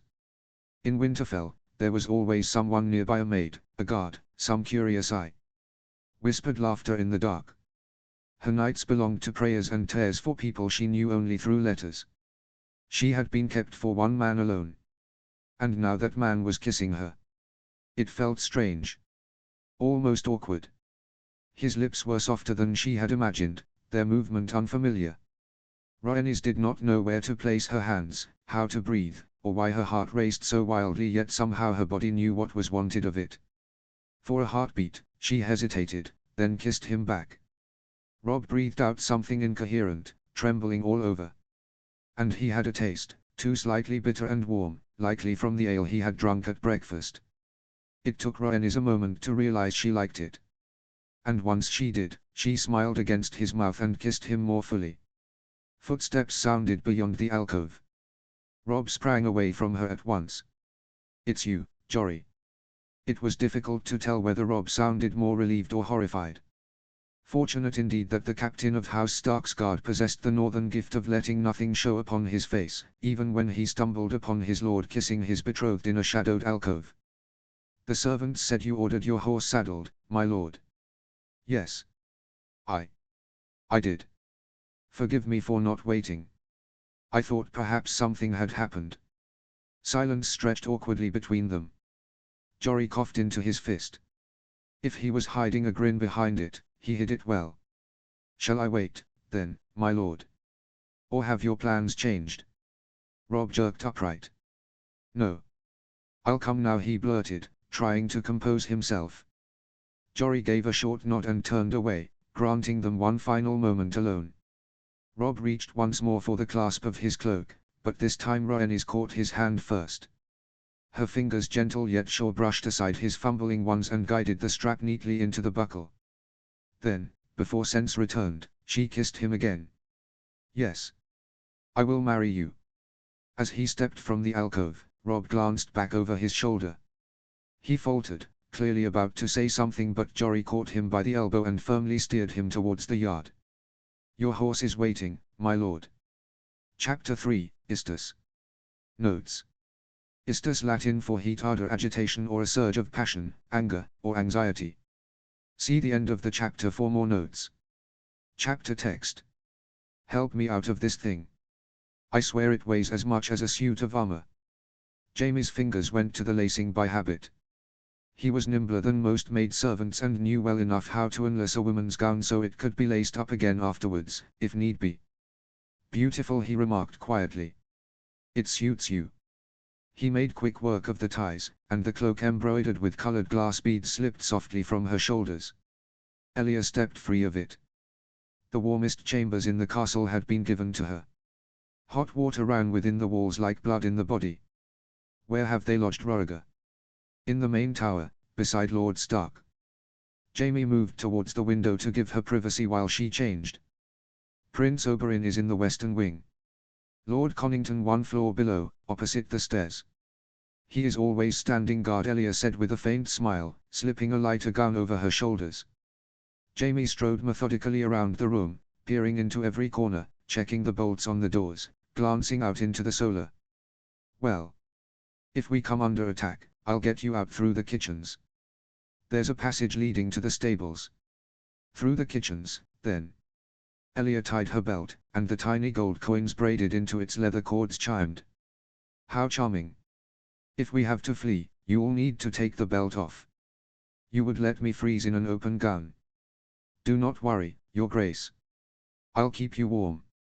He bent, his lips brushing the place beneath her ear where her pulse fluttered softly against her skin. She smelled of cloves and orange oil, rich and warm, with something darker beneath it, resinous, unfamiliar, a scent Jaime could never name, though he had known it since the very first night. The Queen rubbed those oils upon all the warm hollows of her body, behind her ears, along the insides of her wrists, beneath her breasts. In the northern cold, the scent went to his head even more than it ever had in the heat. Sir Jaime, Elia breathed, resting her palm against his chest. I'm only making certain my queen is warm enough, he murmured into the curve of her neck. You smell of horses. My apologies, Your Grace. I've not yet had time to wash. I've been racing through the castle, searching for escape routes. Smiling, she gave his shoulder a light push, more fond than reproachful. Then return to your post, sir. Jaime nodded, taking her meaning, and stepped back towards the wall. At once, his face emptied of expression, though the faintest trace of amusement lingered at the corners of his mouth. Elia adjusted the weight resting against her breast, a golden four-armed pendant, each point tipped with a tiny ruby. Rhaegar, herself, Rhaenys, and Aegon. 4 lives bound together beneath a single crown, perhaps that was how the king imagined his family. He had given it to her a month after Rhaenys was taken to Winterfell. At the time, Elia had hurled it against the wall, but a maidservant had found it afterwards and kept it safe. Somehow, she had never managed to throw it away again. Tonight, she wore it for the first time. It had seemed a fitting occasion. A soft knock sounded at the door. Jaime opened it to admit 2 figures, and nothing else seemed to matter anymore. Rhaenys's hands were warm, her cheeks warm, she burned with life as she clung to her mother. Drawing back, Elia searched her grown daughter's face greedily for traces of herself. The chin was hers. The cheekbones too.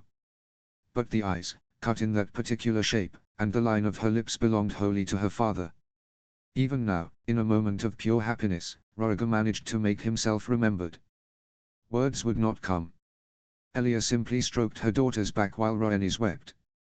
They still had 12 lost years to make up for. Viles, Elia said at last, lifting her gaze towards the scepter lingering near the threshold. Your Grace.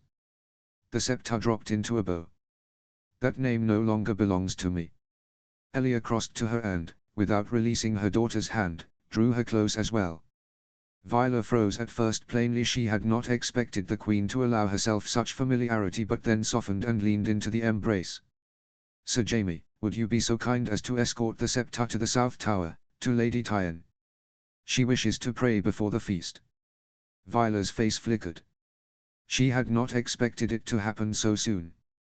Then it bloomed, lit by the smile of a mother who had only just realized she had found her child again.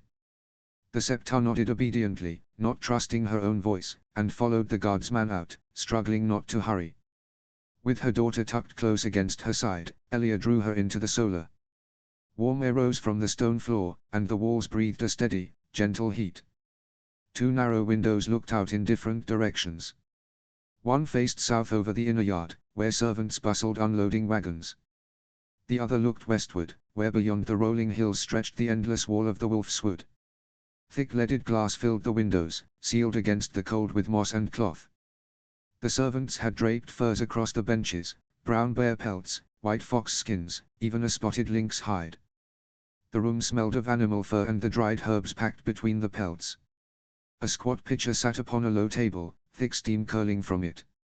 Elia tasted it first, hot Lingonbury water, then passed the cup to Rhaenys. Her chest still shook from crying. If you do not stop weeping, I shall think Lord Stark kept you in a cage and only released you before our arrival. Rhaenys laughed, the sound as bright as it had been in childhood. With every sip, her breathing steadied. Aegon spent the whole journey dreaming of beasts. He begged your betrothed to show him the wolves. The direwolves. The direwolves, Elia corrected herself with a smile. Though the boy did not seem overly pleased by the idea. I do not know what conclusion he and Aegon came to. Let us hope your brother still possesses both hands by the feast. He may yet need them. Robb does not even let the kennel master near Grey Wind. He raised him himself. Rhaenys wiped at her tears. When they found the pups, they were still blind. He would dip a cloth into warm milk and let the pup suckle it, then keep him tucked beneath his doublet against his heart until the pup was large enough. Elia liked the way her daughter spoke of her betrothed. Grey Wind is so attached to him, I fear he may insist on sharing our marriage bed. Balerion might have challenged him for the place. Rhaenys's face darkened with memory. We buried him in the Godswood. 4 years ago now. I thought he deserved to go in fire. Lord Stark would not allow it. He said that in the north, the dead are given to the earth. Was Lord Stark kind to you? No. Elia frowned. No. The winter I arrived, the snowdrifts were so deep he carried me from the tower to the hole in his arms until the leatherworker made me new boots lined with fur. After that, Lord Stark began taking me with him on his rides through the villages. He would sit me before him in the saddle and wrap me so tightly in his cloak that only my nose stuck out. Craftsmen and farmers welcomed me into their homes and fed me bread left from the winter stores. And mother. Rhaenys exhaled softly. It was dense and sour. I could barely chew it. Those people found honey for my milk, but I could not bring myself to take it. She fell silent, her hand drifting towards the hairpin as her loosened curls spilled across her shoulders. And on my 4 and 10 name a day, he gave me a dragon glass hairpin. Elia turned it over in her hands. Warm, solid craftsmanship. One side had been carved into the head of a direwolf, pierced through by a long sharp pin. On the other spread a dragon's wing, folded so artfully it seemed ready to unfurl at any moment. Where did he even find such work? The slabs of dragon glass had been brought by brothers of the Night's Watch. They had seized them from a Tiroshi smuggler trading with wildlings before he was executed. Most of it was made into daggers and arrowheads. But Lord Stark made the pin himself. Her voice was soft, yet steady. No, mother. He was not kind to me. He was a father to me. The Queen's heart tore itself between gratitude and a brief, harmless jealousy. The sting passed quickly. Rhaenys leaned trustingly against her side, skin to skin. Now tell me about him, she asked softly. About father? Elia had feared that question. She had not found kind words for Roriger in many years. He was a better father than he was a husband, she said simply. He grieved. He will ask for my company tonight. Then tell him what your heart commands. Elia stroked her daughter's hand. Do not pity him, Rhaenys. He will endure. And if he does not, no matter. He brought half his court with him. They will comfort him. How she had feared this land had taught Rhaenys to forget how to smile. That the north had stolen her laughter. Her smile had grown older now, more restrained, but her eyes still laughed. And for a mother, there was so much happiness in that. Asterisk asterisk asterisk. They had dressed her in true Dornish silk. Thin, flowing, almost weightless, it clung to her body like a second skin and shimmered in the candlelight with a warm honeyed glow.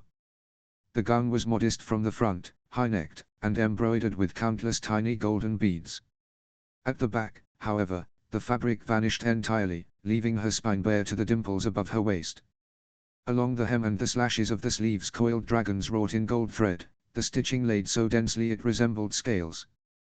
The sleeves themselves were wide and airy, streaming from her wrists to the floor whenever she lowered her arms, then soaring like banners whenever she lifted them to accept a cup. Her hair had been swept high, exposing the line of her neck.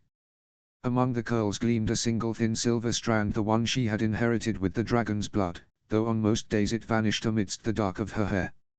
Upon her brow rested a golden circlet, twin to the one worn by Aegon, adorned with delicate wings rising above the temples. Now Rhaenys resembled the girl Elia had spent all those years trying to imagine. Her beauty had been made for long summers, not the long night, for fine silks rather than rough wool. Elia's fingers, heavy with rings, closed around her daughter's hand, and together they passed beneath the vaults of the great hall, where the feast in honor of the king's arrival thundered on. No banners with grapes anywhere. Rhaenys shook her head. So the red wines did not come. How are we meant to understand that gesture? I have not seen any lords of the Reach either. As they walked, Elia let her gaze drift slowly across the hall. The lords sat tightly packed together, clustered in little flocks around their own banners.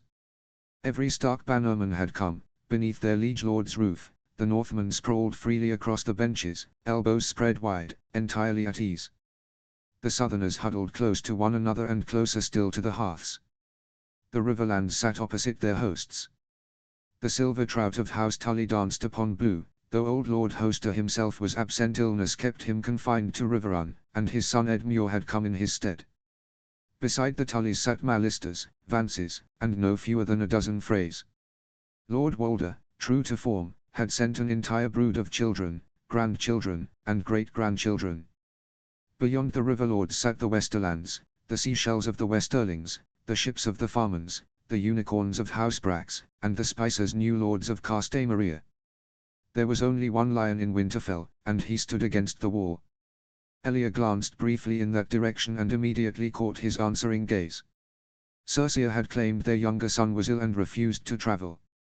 Elia, Jaime, and even Oberyn himself, who had attempted a display of husbandly concern, had all agreed on one thing: it was for the best. From the Vale came only the Waynwoods and Royces, distant kin to the Starks. Their banners mingled with the Dornish standards, hemmed in by the black iron portcullis of House Euronwood and the grim sigil of the Lord of Kingsgrave. And finally, nearest the high table where the king himself sat, gathered the Storm Lords. All those Roriger had summoned had answered his call: the Conningtons' new lords paramount, Lunmouths, Moraigans, Whiteheads, Tarths, Dondarrions. Roriger had drawn them close, lavished favor upon them, all to ensure their loyalty would never waver again. All had come to secure a fatter alliance, to buy cheap and sell dear. But what of the Reach? The Reach is still offended with us. It is an old wound, and it has not healed. The Tyrell sent me a wedding gift. Willers? Elia asked in surprise. Yes. A saddle. Black leather, exquisitely worked. Silver trim along the edges, and a hunting scene carved into the pommel. Very fine craftsmanship. One could ride across all 7 kingdoms in that saddle and never know weariness. A generous gift, the queen agreed. I shall write to him. Rhaenys gathered up her sleeves. I will thank him. I'll tell him I shall remember his kindness every time I take the saddle. And when Rob and I someday need a clever horse for our son, perhaps he will send us a stallion from his own stables." Elia smiled, suddenly proud of her daughter. Duty tempered with gratitude was the finest coin in the world of lords. Her children, without ever speaking of it aloud, had learned how to spend it well. Or perhaps it was the grown men and women around them, weary of war and strife, who had taught them. And yet he did not come himself, Elia observed. That may not be easy for him. I am glad the injury did not turn him bitter. He and Oberyn are close friends. She faltered, frowning. Oberyn, whom she had lost sight of almost immediately upon arriving. Surely the grey stone of these walls had not swallowed him whole. Was he truly praying in his chambers while the servants rushed about tending to the feast? Though Lord Paxter did promise to send his twins Elia sighed. As if there were not enough redheads here already. She inclined her head towards a boy with vivid red hair, teaching Arya how to blow soap bubbles through a straw. He was tall for his age, nearly 2 heads taller than Arya, and bent towards her with a patience rare in boys of his years. "Who is that?" Rhaenys followed the largest bubble as it drifted upward and burst against the rafters. Arya squealed with delight and blew another at once. "Connington's bastard." "The hands." "No, his nephews. The heir to Griffin's Roost." "Roland or Ronald?" Elia narrowed her eyes, trying to remember. "His father often brings him to court. He is good-natured. And hardly to blame for being born a bastard. He is broad enough for a knight," Rhaenys observed. And indeed he was, long-armed, broad-shouldered. "Has he been taken on as a squire?" "Most likely. Do not ask me about griffins." The queen grimaced as though tasting something sour. "Up close, they peck." Elia fell silent. When John Connington had taken her daughter from her, she had wanted to take from him the thing he loved most in all the world. She had turned over every one of his weaknesses in her mind before suddenly realizing she already had. The moment she wed Rhaegar Targaryen in the great September of Baelor. He belonged to her. By law, by right, before gods and men alike. Now she would gladly have let the griffin carry the dragon off to his stone nest. Yet things had turned out strangely indeed. Once she had held Rhaegar tightly, and now he clung to her with a dead man's grip. "Aunt." Quentyn bowed low. His dark hair had been combed neatly back, exposing his round face in full, and Elia found herself thinking once again that nature had not been overly generous with her nephew. Beside him shifted Cletus Euronwood, awkwardly moving from foot to foot. One of his eyes wandered slightly, and now that wandering eye slid briefly across the princess's face before dipping lower, towards the opening in her gown. Cletus caught himself too late. His lips spread into a guilty little smile, the smile of a practiced sinner, one who would sin again at the first chance. "Your Highness, we have come to abduct you. The forfeits cannot begin without you. Though Lord Lunmouth has already lost one of his spurs to some lady. And tried twice to win it back," Cletus added with a grin. "We did not let him. Decided we ought to wait for you first." He lowered his voice conspiratorially. "Lady Jane Ladybride suggested we play for kisses, but as honorable men, we declared that without the princess present, there would be no improprieties. And with me present, there may be." Cletus spread his hands. "In Dawn, your Highness, even septons kiss one another without shame. It is considered a godly act, binding kinship through the flesh." "A godly act," then Rhaenys drawled. "Very well. But allow me first to summon my betrothed." He would hate to be excluded from such piety. Cletus's wandering eye darted desperately about in search of rescue. "You do not trust your honor to your cousin and uncle." "We are perfectly capable of safeguarding it." As though hearing himself mentioned, Viserys turned and beckoned grandly with his goblet. The gesture proved too broad, wine sloshed over the rim, and Lady Jane Ladybride barely managed to avoid being drenched. "Cousin, we are willing to play for anything," Quentyn hurried to assure her. "Gold, spurs, whatever you wish." "Very well, my lords. I permit you to abduct me for a little while." Quentyn exhaled in relief. Cletus positively beamed, sensing the ice had broken. "A Dornish abduction," he proclaimed, throwing up a hand as though making a toast. "The most gallant kind in all the 7 kingdoms." No violence, only friendly participation. Taking his cousin lightly by the arm, Quentin swept her away with him. Elia watched them go, feeling her daughter slipping from her grasp once more. Her solitude lasted scarcely longer than a breath. An enormous white pelt rose before her like a wall, blocking half the hole from view. Beneath the bear's head, draped over the hood, jutted a shaggy grey beard, and a single living eye looked out. The other glittered blackly from a stone socket. The bear's head bowed awkwardly, yet with feeling. I recognized your grace only by the little stones. Elia touched her golden circlet, involuntarily narrow, delicate, curved in soft lines. Little stones indeed. Lord Umber. He kissed the air above her fingers clumsily, but with such earnestness that it touched her. I did not know queens were made so small these days. His lone eye traveled over her thoughtfully. But I reckon small queens can still be great people. Elia froze, then laughed, and for one brief moment, the tension of the past days loosened its grip upon her. Mors Umber's face split into a pleased grin, his grey beard parting wide across his face.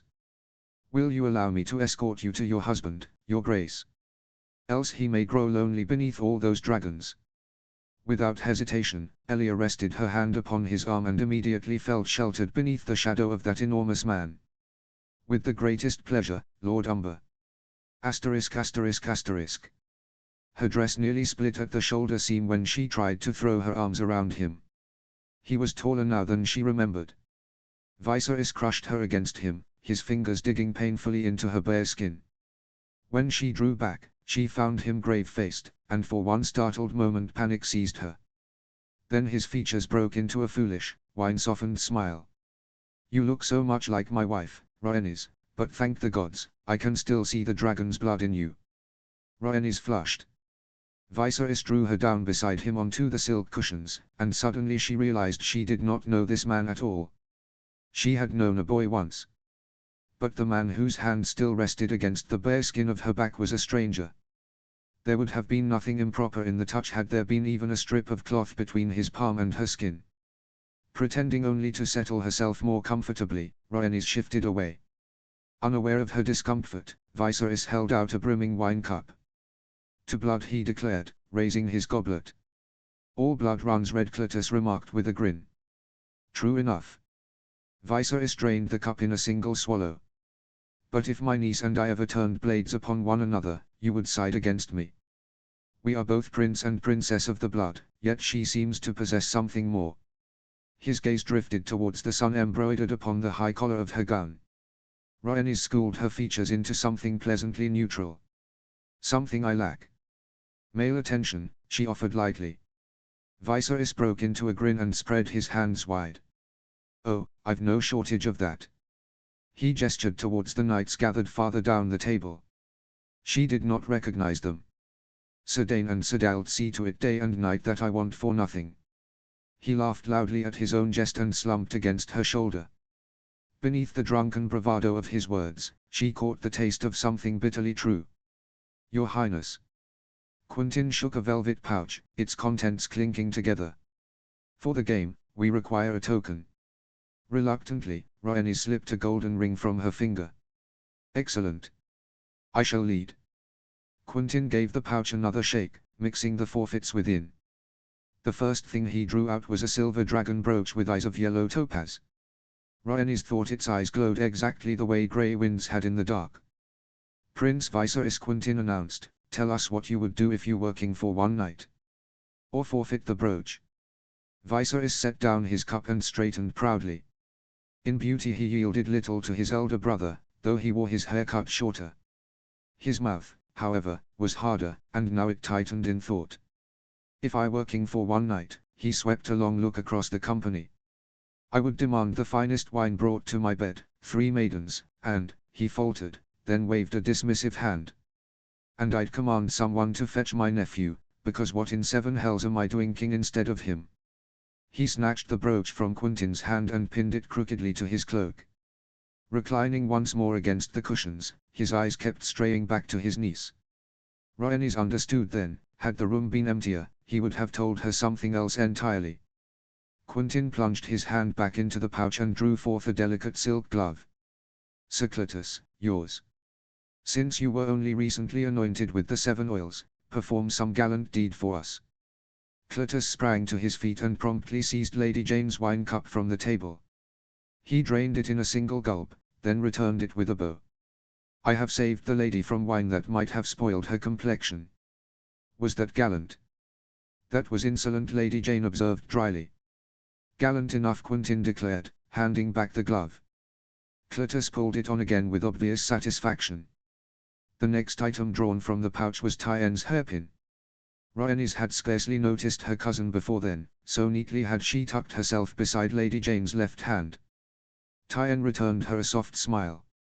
Lady Tyann, Quentin grinned, you are unusually quiet tonight. Tell us what troubles you. Tyann answered calmly, almost lazily. You see, dear cousin, my good stepmother has long wished to marry me off. She says it is time. And what do you tell her? I tell her I would rather never see a man between my thighs. So you would prefer someone like Lady Jane there instead? Cletus inquired with exaggerated courtesy. My dear Sir Cletus, Tyann replied, the corners of her mouth twitching faintly, I would never presume to commit such a sin. Only the 7 are permitted there. 1 for each day of the week. Viserys nearly choked with laughter, slapping his knee.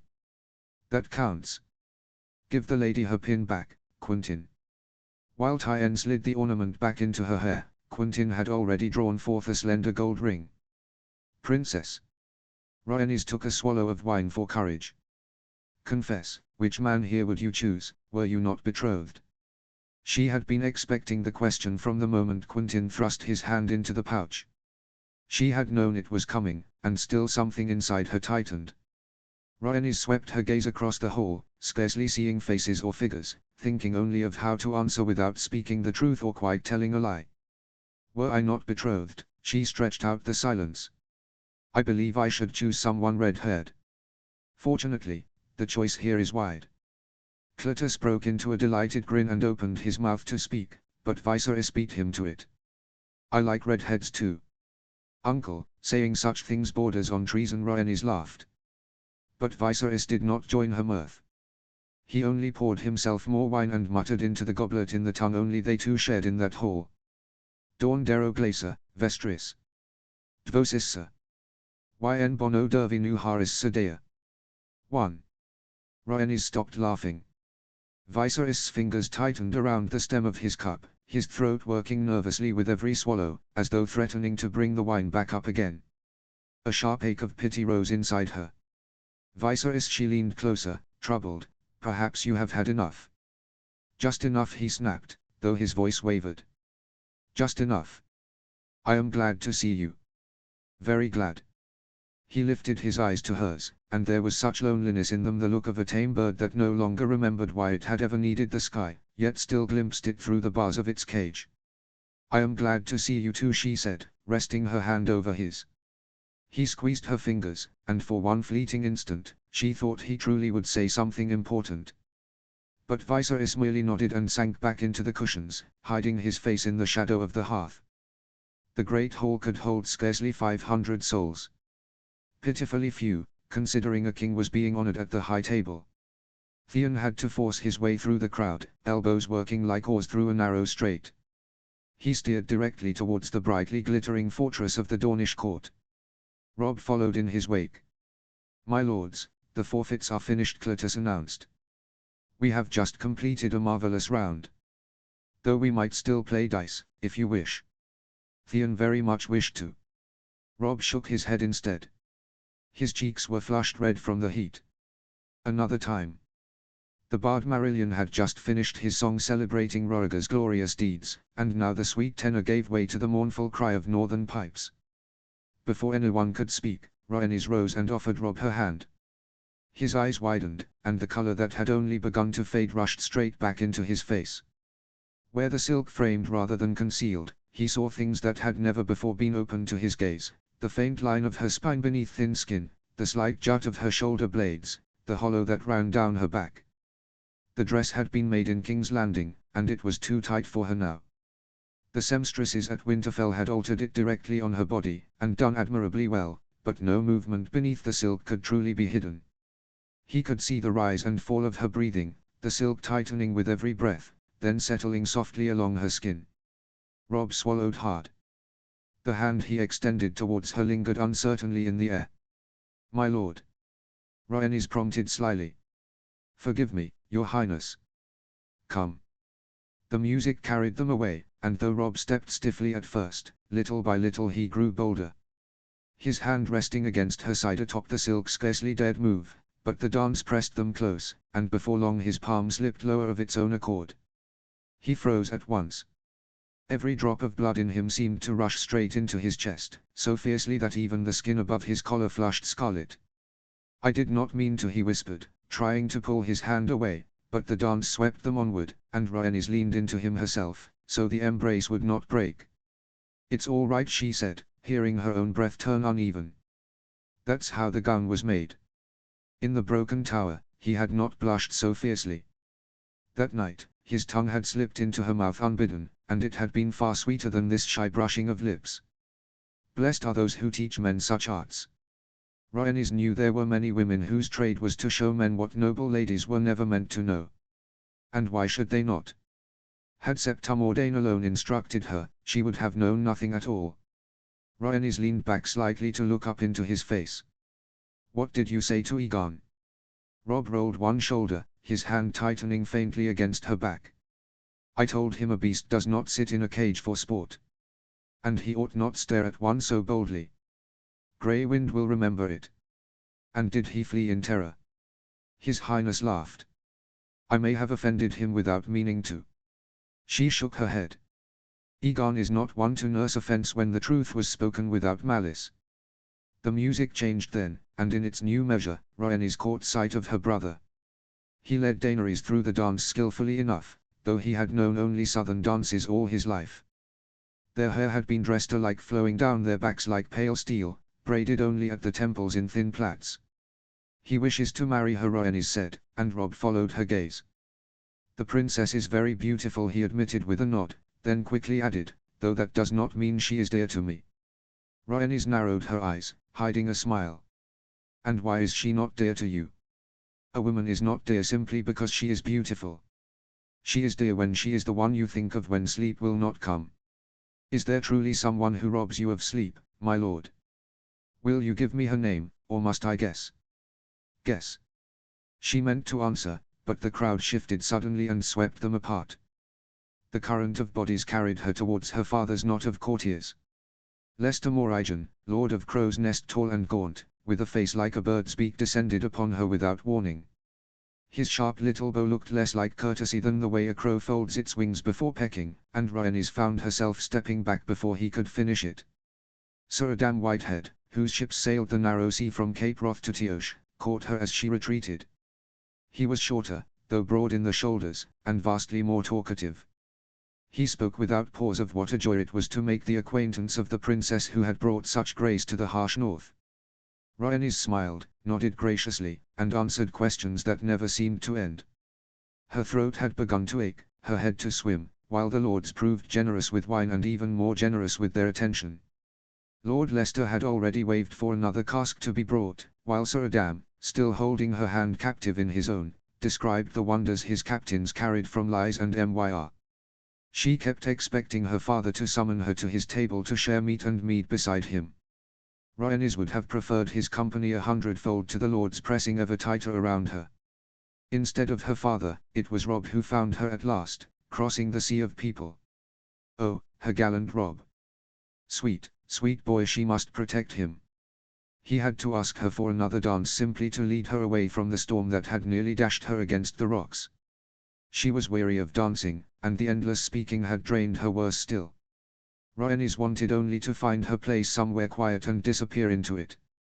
On the way back towards the tables, she passed a griffin, a red eye staring at her from white velvet.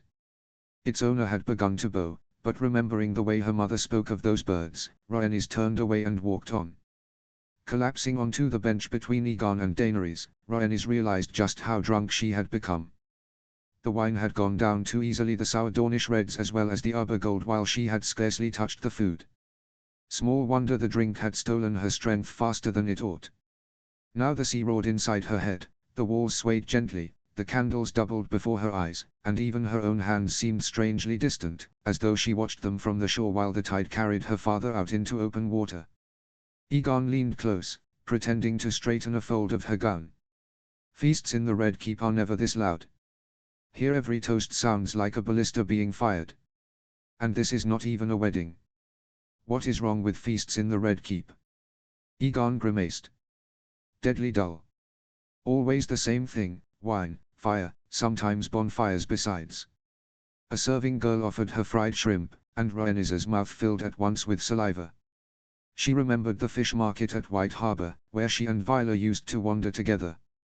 The fishwives shouted over one another while monstrous silver fish sprawled across the stalls and crabs clattered their claws inside wicker baskets. Viola haggled with a fat woman over mussels while the woman screamed abuse at her for the whole square to hear.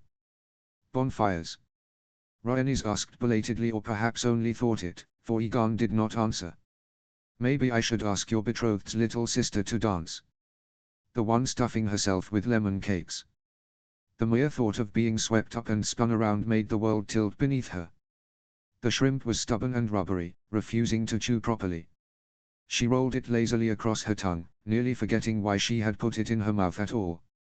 Through half-lidded eyes she watched Egon bow with perfect grace while Sansa, flushing scarlet and pale by turns, placed her trembling fingers into his hand.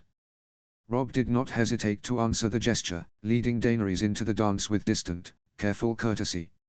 Rhaenys blinked. The shrimp gave way, leaving her mouth empty. She wanted more wine. Refilling her goblet, she lazily surveyed the remaining men in the hall. It proved a pointless pastime, though an amusing one. The sons of northern lords had hidden themselves behind tankards of ale. None of them would dare ask her to dance without Robb's leave. Greyjoy caught her gaze readily enough, naked curiosity gleaming in his insolent grin. The knights from her father's retinue made elaborate pretenses of being absorbed in conversation with some lord. She could not make out his sigil, nor did she much care to try. Praise the gods, they had apparently been instructed to trouble her no further. Viserys had soaked himself in wine so thoroughly he resembled an overfilled wineskin and could scarcely remain upright. In short, the choices were abundant. She had nearly forgotten Greyjoy when she noticed him shifting upon the bench as though to rise, only to drop back down again with visible irritation, as if someone had seized him by the scruff of the neck. Satisfaction had scarcely begun to bloom in her chest before a low voice brushed her ear. Princess Rhaenys. Wine splashed across her fingers. Towering above her and blotting out the torchlight stood the foremost of the griffin flock. Of all the men in the hall, Jon Connington was the one she least wished to see before her. Allow me to brighten your evening. Her fingers were wet. The wine dried quickly against her skin, tightening there. It was strangely fascinating to watch the sugary residue gather in tiny wrinkles beside her nails. The napkin must have fallen. Or perhaps there had never been one. Or perhaps there had, but she could no longer remember. Her thoughts moved slowly now, each one taking time to turn itself over inside her head. She ought to wipe her hands. On the tablecloth. On someone's sleeve. One sleeve nearby looked temptingly red. Then the shadow attached to that sleeve grew too heavy to ignore. Ah! Lord Connington wished to dance with her. Rhaenys meant to tell him she was overheated, exhausted, that her head ached, none of which would have been a lie, and refuse him. But both her tongue and her will betrayed her. Without waiting for permission, Lord Connington seized her damp hand and pulled her upright. At once, she remembered the roughness with which he had once pried apart her childish fingers from her mother's skirts. Of course, Lord Hand Rhaenys managed at last. He led harshly, with no trace of elegance, and seldom found the rhythm of the music. Dancing with him was like walking over rough ground in complete darkness. Rhaenys had stumbled 3 times already, and each time he merely shifted her back into place like a piece upon a sevasboard, never breaking stride. He smelled pleasantly of expensive soap, and she clung to that scent whenever her stomach began to rise towards her throat. His bright red beard and moustache had been carefully trimmed, combed, and oiled. Perhaps he kept a servant whose sole duty was to arrange them with little irons every morning. The image rose before her so vividly that she nearly laughed. Lord Connington cleared his throat. I often wondered what sort of woman you had grown into, Princess. I hardly know whether it is proper for me to inhabit your thoughts, Lord Hand. Wine made her bolder than it should have. That very morning, she had frozen before him like prey before an archer and refused him her hand for fear it might tremble. Drunk, she could speak to him as an equal. As though to prove it, the corner of his mouth twitched faintly. Do you question my honor? To do that, my lord, I should first have to find it. He narrowed his eyes slightly. Were you raised by wildlings? No. By wolves. The words escaped before she could stop them. Was it not you who sent me to them? Lord Connington's expression did not change. They completed another turn in silence, and only when he spun her back towards him did she add, no longer looking at him. Though I am grateful to you for it. Then my efforts were not wasted. He released her as abruptly as he had taken her. Deprived of support so suddenly, Rhaenys swayed where she stood. Connington paused, betraying neither confusion nor concern. His Grace awaits you at the high table. Though, he considered a moment. Perhaps not immediately. Shall I have someone escort you outside for some air? I will not go with you. As you wish. He gave her a dry bow. When Rhaenys returned to the table, she reached for her cup at once. The wine left a sour dryness in her mouth, though the pounding behind her eyes eased a little. Meaning to follow Lord Connington's advice and find somewhere cooler to breathe, she slipped quietly into the shadowed mouth of the side gallery. A draught wandered between the columns, and suddenly the silk against her skin felt terribly cold. Rhaenys shivered and leaned against a familiar tapestry. She had often lingered before it, the long night spread across the vast cloth in faded threads. Ice spiders, pale shadows with blue eyes, men freezing in the arms of the cold. In Winterfell, winter was always coming. There it was, staring down at her from the walls of the great hall. She had grown so absorbed in gazing at that woven frost that she failed to notice the shadow separating itself from the alcove piled with empty casks that smelled faintly sour. The collision came suddenly. A sharp shoulder struck hard against her chest. Her goblet slipped from her fingers, wine spilling down her gown and splashing across someone else's doublet besides. Jon Snow glared at her. He stood frozen, a clay cup clenched in one hand. Forgive me, Your Highness. The words were proper enough, though he forced them out through gritted teeth. Rhaenys glanced down indifferently at the soaked hem of her gown and sighed. Is this how you ask girls to dance? It was the first thing that came into her head, and she winced inwardly the moment she said it. Jon did not blush. If I believed I had the right to ask you, I would have done so. If you had the right to ask me, you ought to have done it differently. Jon went still. His lips parted slightly, confusion flashing across his face before hardening quickly into hurt. Why would you say that? To mock me. Rhaenys had meant the words to sound light, teasing. But the heaviness dragging at her flattened every note of her voice and turned the words rough, nothing like what she had intended. She passed a hand across her damp brow. Her gaze fell upon the dragons embroidered along her sleeve, and for reasons she herself could not have explained, she pointed at them as though seeing them for the first time. Look at this. They stitched me into them from throat to hem. Fire stitched over blood, blood over fire. She picked idly at the wine stain. Everything exactly as it ought to be. Jon's eyes moved over the embroidery. Are you complaining because they dressed you in gold? And are you angry because no one gave you fine clothes and a seat at the high table? He stiffened as though struck. His breath caught.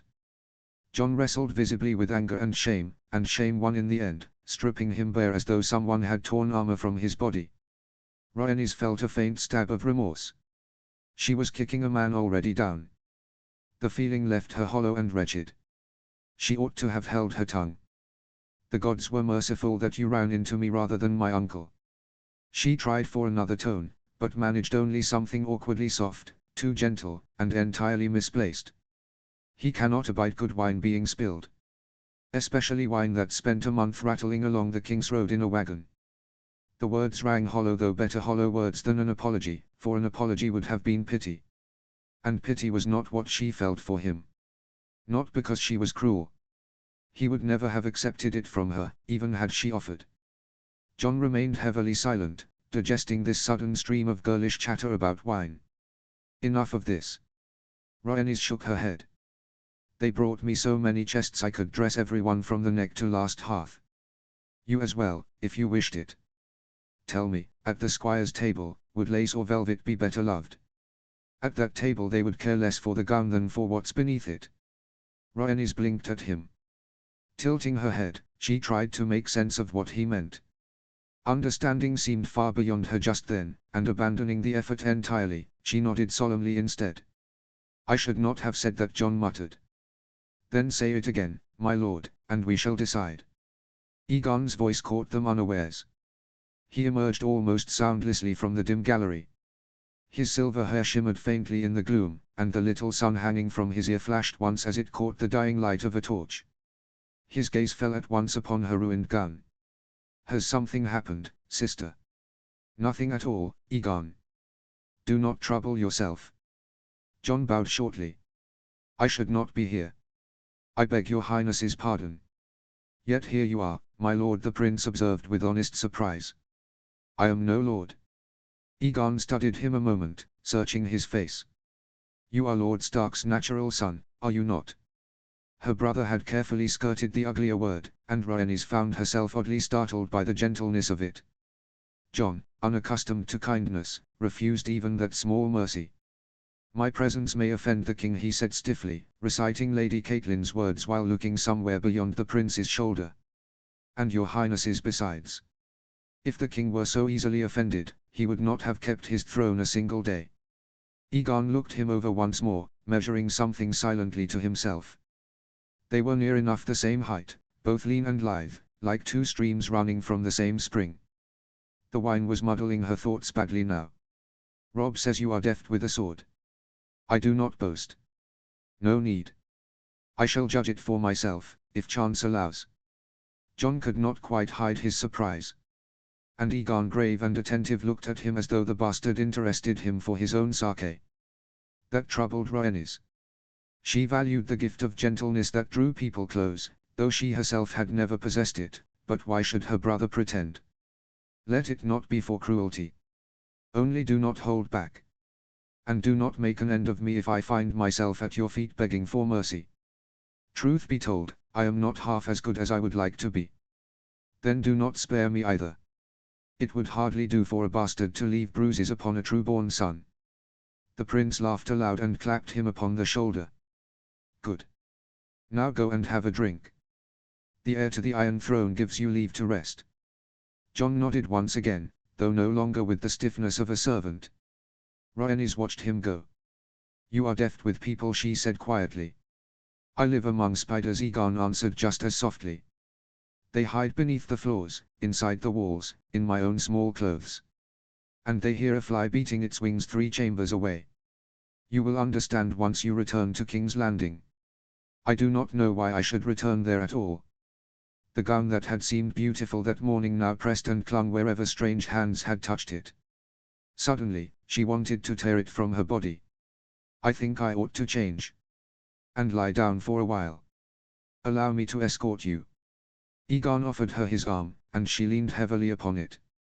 The smile with which he had just heartened Jon faded, yielding to concern. I wished to speak with you. Alone. Asterisk asterisk asterisk. Ned Stark had never imagined he would see them together. He knew well enough that young girls kept in captivity were prone to finding kindred spirits among servants, guardsmen, and bastards.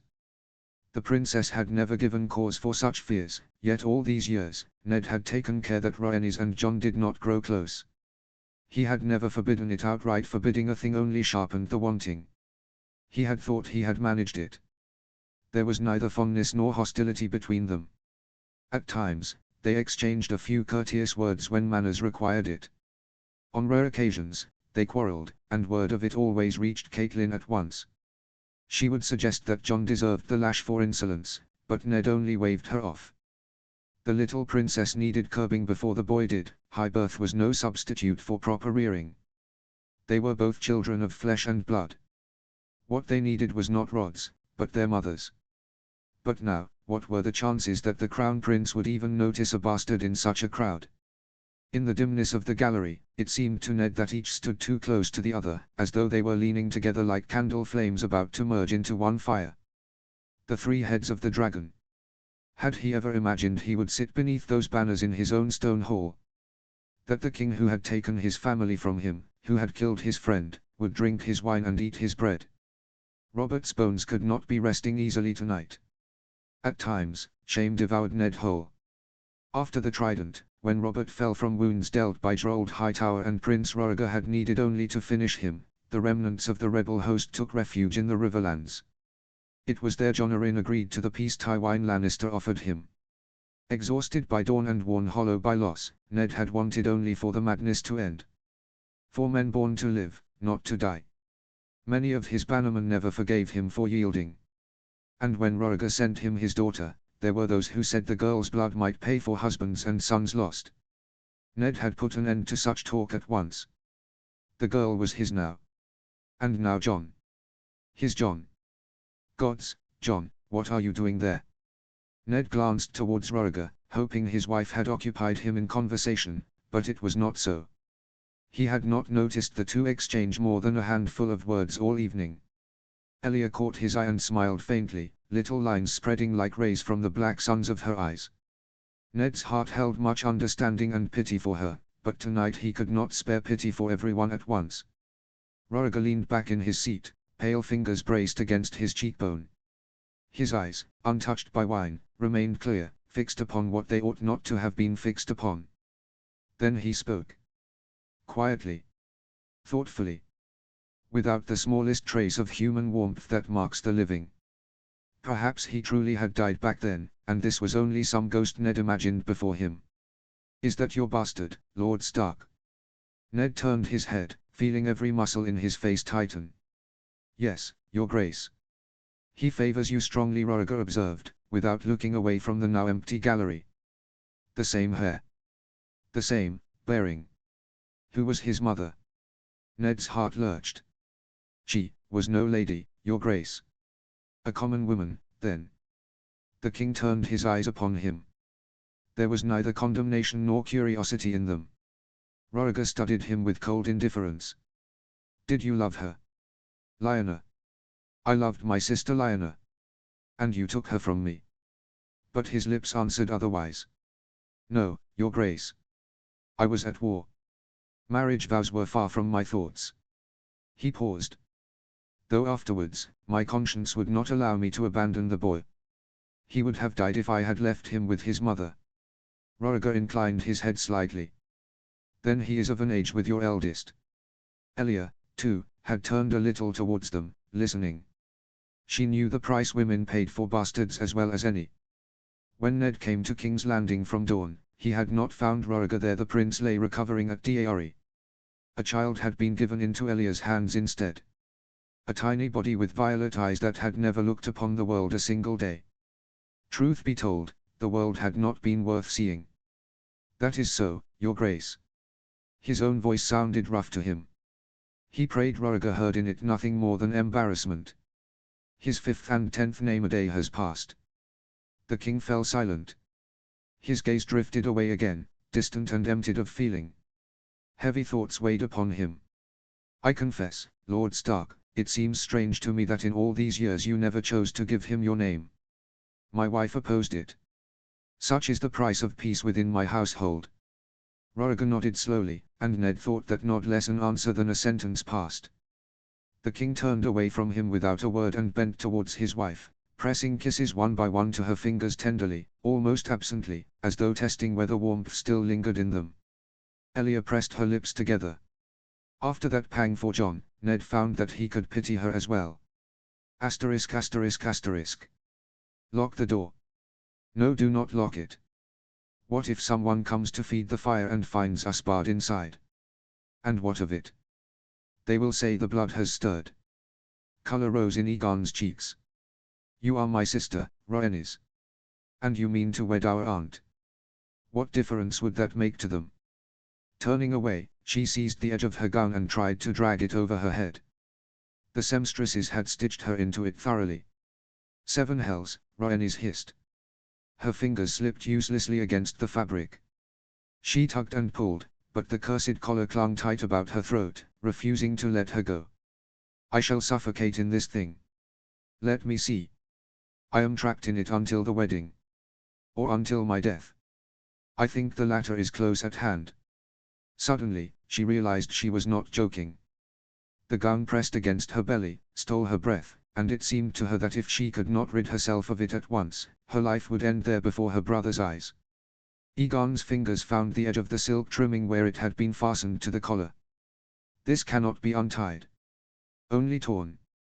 Then tear it. And if the blood stirs. Egon, she breathed. For the love of the gods, tear it. Close your eyes if the sight of a woman's body frightens you so. Rhaenys clutched the front of the gown closed so it would not fall entirely once he tore the fabric. Egon gave a strained little laugh. Better to summon a maidservant. No, the wine throbbed in her temples as she shook her head. She will tell Lady Catelyn, and I, Rhaenys swallowed, feeling shame rise in her throat along with the bile. Lord Stark seldom allowed us more than a single cup. Egon asked no more questions. He gave the collar a sharp pull, and the cloth split apart with a harsh rip. The gown fell open, sliding from her shoulders and freeing her too warm skin from its prison. She turned away at once, and Egon averted his eyes. How did it become more than a single cup? The court devoured me. It seems I was not made for it. Something in him seemed to flinch then, and he dragged a hand through his hair, a nervous gesture, not one she had ever known him to make. Yes, he said quietly. That is well said. Rhaenys leaned against the bedpost. One hand held the torn remains of the gown against her breast while the other gripped the carved wood. Her mouth had gone sour again. But I still believe, Egon continued softly, that all this truly means something. She struggled to follow his meaning, but her thoughts would not hold together, and she could only answer with whatever words slipped free before they had properly formed. I shall go to sleep now. And the conversation tomorrow, certainly. Egon troubled her no further. He nodded once and withdrew, bidding the night be kind to her. The slam of the door made the walls sway. Rhaenys lurched towards the chamber pot. The gown slipped from her body, leaving her clad in nothing but the golden circlet. She tripped, the fresh rushes strewn across the floor biting into her skin. She retched up bitter wine and bile. She remained kneeling there, trembling, tears streaming down her face, unable to tell what burned worse, the shame, the wine, or the knowledge that she had failed. Had her father noticed? What had he said? Why had he not called her to him sooner? Why had he not come himself? Curling inward, Rhaenys buried her face against her knees and suddenly remembered hiding in much the same way within her father's chambers while King Aerys stretched out his scabbed hand towards her and bade her come see the green dragon fire. Later the lion guards had dragged her from beneath the bed. Another spasm bent her double, and she retched up all she had labored so carefully to bury inside herself. And when at last her body was emptied, the only thing left within her was longing. Foolish, childish, impossible longing for the man she had forced herself to hate. Notes. 1 Dawn Dero Glacer, Vestris. Dvosissa. Yn bono dervi nu haris sedea. You know, they say Dawn is free. It is true. Only the freedom belongs to someone else. Well, writing drunk scenes is significantly easier than surviving them. Thoughts, feelings, accusations, all are warmly welcomed. Chapter 4, Locus. Notes. Locus Latin for place, space or a point of memory, belonging, or fate. See the end of the chapter for more notes.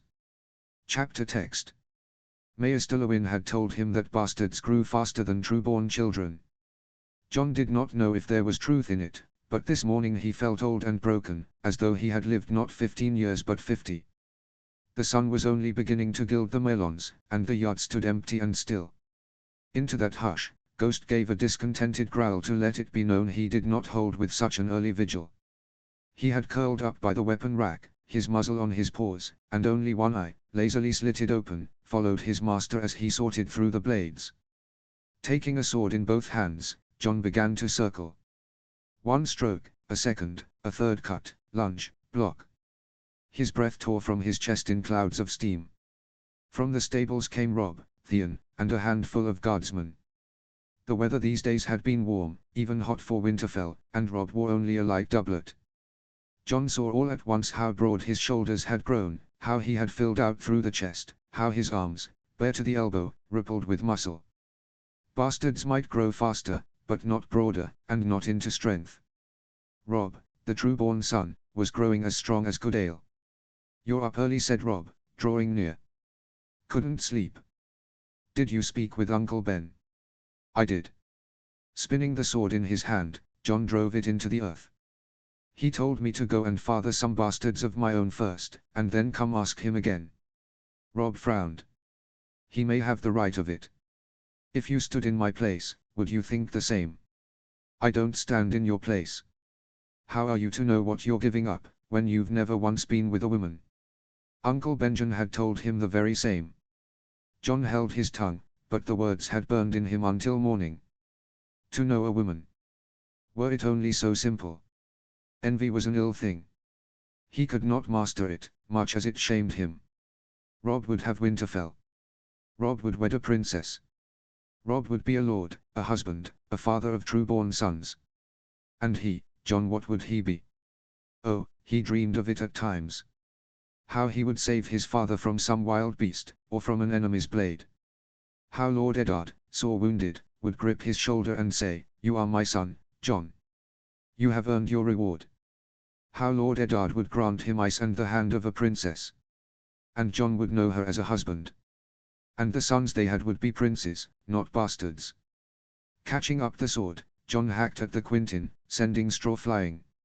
Foolish thoughts. Idle, boyish, unworthy. I don't want to know a woman. I want a place of my own. And what place is that? The wall, among thieves and ravishers. Robb shook his head. No, Jon. You'll find it at my side. Here, in Winterfell. At your side, he echoed. Always at your side.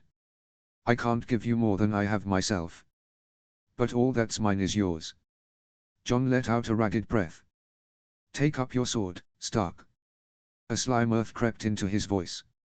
Now I'll show you where your place is. Robb snorted, snatched up a blade, and they came together.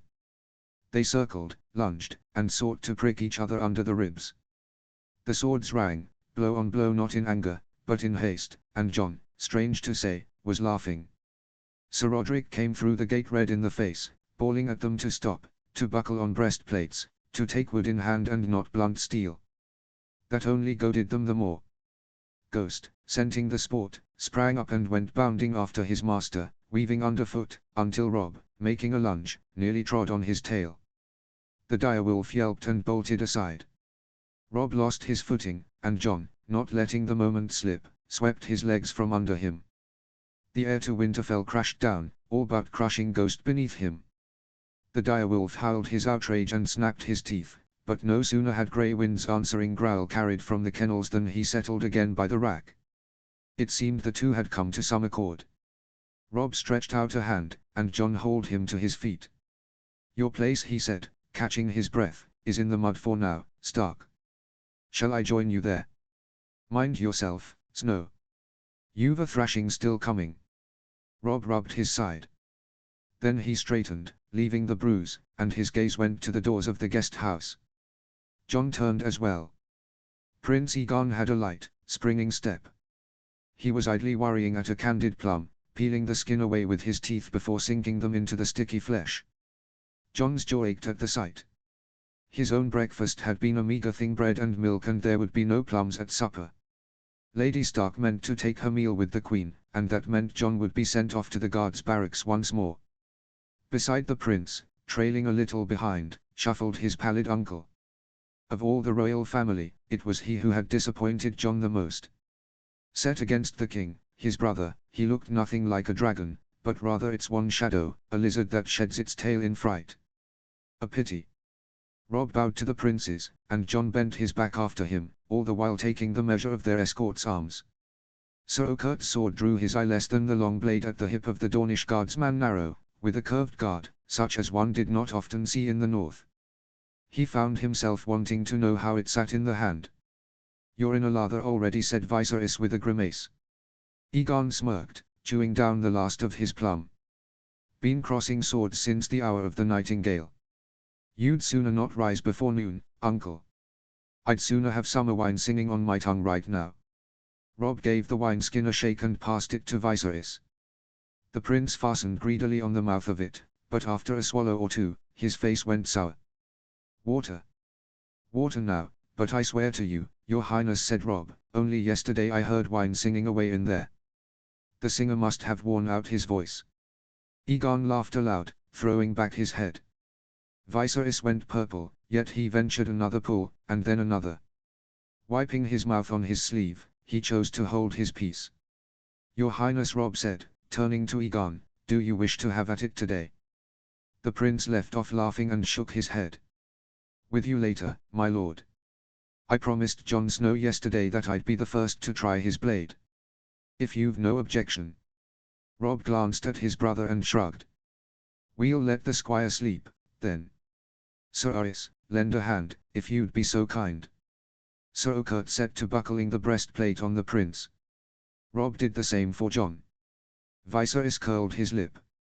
So the squire gets his sleep, but the uncle doesn't. Perot sleeps in his own bed, uncle. You, if you'll pardon me, turned up in mine.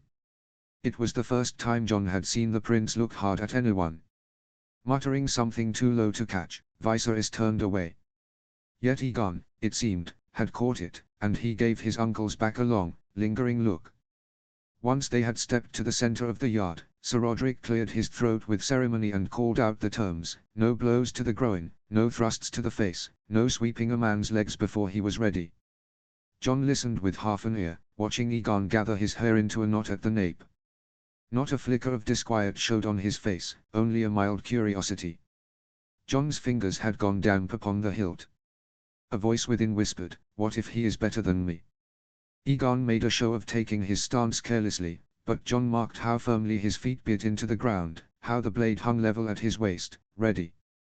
Begin," barked Sir Roderick. Aegon moved first.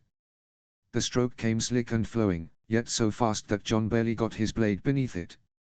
Squinting, he gave ground. Rob struck with might, full-armed, Theon struck by stealth, but the prince circled lazily, spending no strength on anything needless. Behind that seeming ease lay a long schooling, a habit of hoarding breath and reckoning his lunges. Jon set his teeth. He had looked for Aegon to press in, but the prince, like Jon himself, was watching and biding his time. They came together again. The swords grated, and Jon felt the prince's blade slide along his own, working in close. They held an instant, shoving, testing which was the stronger. Aegon strained to thrust him off, but Jon did not give an inch. "Don't be shy," the prince threw at him, smiling. Jon wrenched aside, freeing his blade, and sprang back. He had lost his wind and was wroth with himself for the hesitation that had let the prince come so near. And his heart was hammering in his throat besides, leaving him no breath. Aegon came on once more. His blows held no great force, but they were sure with each lunge. He peeled away Jon's guard layer by layer, laying bare weak points Jon had never guessed were there. Toying with him, he drew no blood, yet with every fresh ring of steel on steel, Jon felt the firmness leaving his hands. And then he saw it. The prince was not carrying his blows home. His blade passed close, but each time Aegon checked it, never letting it touch. He might have caught him out a half-dozen times already, and had not. Out of pity. Out of fear. Blood rose to his head. He had had enough of giving ground. Shifting his grip, he made a feint that forced Aegon open and jabbed him flat under the ribs. The prince gasped, doubled over, and Jon struck the blade from his hands in the same motion. Triumph washed over him, hot, but the exultation guttered as fast as it had flared, the moment his eye fell on the edge of the crowd. Among the few onlookers stood Sansa, gone still. On any other day, she would have passed by. Now she stared in horror, her shoulders shuddering faintly, her gaze darting between Aegon and another princess, one Jon had not marked before, so small was she. And then Jon understood what he had done. He, a bastard, had raised his hand against a prince. Not in earnest, true, but his blade had touched a body born for the throne. Now, surely, the guards would seize him by the elbows and haul him off, or not haul him at all, but simply run him through under the ribs with that very curved guard sword that had so caught his fancy. A clammy wave of fear rose from his belly. Jon lowered his blade, his fingers no longer his to command. The guards did not stir. In their stead, the silver-haired princess stepped forward and, coming to Egon, held out her handkerchief. The prince's face softened, grew bright. He took it without hesitation and wiped his face. Glancing at the soiled cloth, he paused, then crossed to Jon and held the handkerchief out to him. Jon froze, not understanding. He looked at the white silk, at the smears of sweat and dust, and dared not put out his hand. Unable to bear his stupor, Egon himself pressed the handkerchief to his neck, wiping away the trickle of sweat running down behind his collar. And though the touch was quick, Jon felt the warmth of another's fingers, and shrank from it. Still saying nothing, the prince held the handkerchief out again, more insistent now, brooking no refusal. Jon took it. He clenched the cloth in his fist, not knowing what to do. "I told you I wasn't so good. Today I had the better of it. Next time, your sword may knock mine from my hand." He wanted to clasp the prince's hand. Egon had already leaned towards him, but the prince wavered and drew his palm behind his back, the fingers closing into a fist. Beneath the skin, the muscles of his forearm stood out. Cerys lifted the breastplate from the prince, and Robb, not troubling to hide his disappointment, spoke up. "And what a vow about, your highness? There are better swords here than mine, my lord. They'll give you a fair contest, I've no doubt." Jon could not tear his eyes from the hand hidden at the prince's back. The knuckles had gone white, and he understood that Egon was not playing a part. He simply could not hold a sword now. So he had wounded him after all, and never marked it. "I'd gladly let you have a taste of my steel," offered the Dornishman, whose long blade Jon had been running through his own ribs in his mind but moments before. "On my prince's behalf, of course." His was a comely face, his hair silver, near as silver as a Targaryen's, parted by a black streak that fell across his brow. Perhaps he was a bastard, too. "I object," said Viserys, his voice sharp. He looked at the Dornishman with naked dislike. "Don't you dare, Dane." "I'll manage," Robb assured him. Jon looked at Dane again. "No bastard, then." But he was tall, lean, wiry, and moved with that beast's grace that boded no good. Robb would do well not to cross blades with him. Wait now, does his grace truly mean to fight himself? Dane bared his teeth. Viserys pressed his lips together. He held Robb in a long, heavy look, then turned sharply to Egon. "Dear nephew, will you arm your uncle?" Egon was taken aback. "Uncle, you?" "Go on, Egon," Viserys cut in, his voice ringing with spite. "Fewer words, more deeds. I may yet change my mind." The prince nodded to Cerys, who had already taken hold of the breastplate's edge, ready to help Viserys into his armor, but he never managed it. The drowsy guardsmen and squires, whom their hangovers had driven from their beds, drew apart. Jon thought he was about to see the king, but in place of the dragon there came a serpent. Prince Oberyn, in a light tunic that fell open at the chest, walked out to the center of the yard and fixed his eyes on Dane as on a mangy dog that had dared to bite its master. The Dornishman would have looked away, but did not let himself. "And here I thought I'd milked every last viper." How soft his voice was, yet that caress set Jon ill at ease. "But it seems one slithered off." Dane made no answer, only lifted his hands from the hilt of his sword. Then Oberyn turned his gaze on Robb. "If Sir Gerald ever runs you down, boy, you may be sure you're in a bad way." Oberyn came up to him, almost nose to nose. "But if the itch is on you so badly, take me on with spears. I'll be gentle, I promise. I mean to keep you whole for the wedding bed. My niece would never forgive me if her husband came to her full of holes." So Robb had wanted a prince, only he had not said it was a Dornish one. He froze, opening his mouth and closing it again, like a fish thrashing on dry land. Mastering his voice at last, he forced out, "Spears it is, then." Oberyn laughed, well pleased. "After me, then, boy. Choose whichever you like. Only remember, I promised to be gentle, but I never promised to lose." This turn of things eased Viserys. He even squared his shoulders, and for the first time that morning left off stooping. Theon, too, came alive and sized himself up with a swagger, first against Dane, then against Oberyn. "Look at you," Robb Theon grinned. "Dornishmen are brawling over you already. I don't blame them, but settle on who's sharing your bed before the wedding." Robb jerked, but before he could open his mouth, Prince Oberyn, as though they had long been the closest of kin, slung an arm about his shoulders and bore him off towards the spears the squires had set out in a row. "Easy, little wolf. Your iron boy only frets he'll be the first turned out of your bedchamber." Red as he already was, Robb flushed redder still. The one comfort was that Theon, too, fell silent. Jon, all but choking on his laughter, nearly missed the moment when Prince Aegon, taking the princess by the elbow, made to leave the yard. He could not let him go like that. He overtook the prince in a few strides and, not stopping to weigh whether the gesture was seemly, touched his elbow. Aegon turned. "Your Highness, I wounded you." "No, Jon." Aegon smiled, but his lips quivered, and Jon saw a pallor come over the prince's dark cheeks that had not been there before. "Don't go inventing things. If you find yourself in the south, try your hand at the tourneys put in Daenerys." Her child's face proved deceiving. She spoke with a calm, faintly distant gravity. "You could win the melee. Come, Dany. Quickly now." Aegon drew her after him in haste. Jon, watching them go, tucked the handkerchief into his belt and went off to the well to rinse his face and cool down. He had nothing better to do than guess at what was in the prince's mind. It was no concern of his. Pouring a dipper full of icy water over his head, he snorted it off and, wiping himself on his sleeve, thought the day had begun well.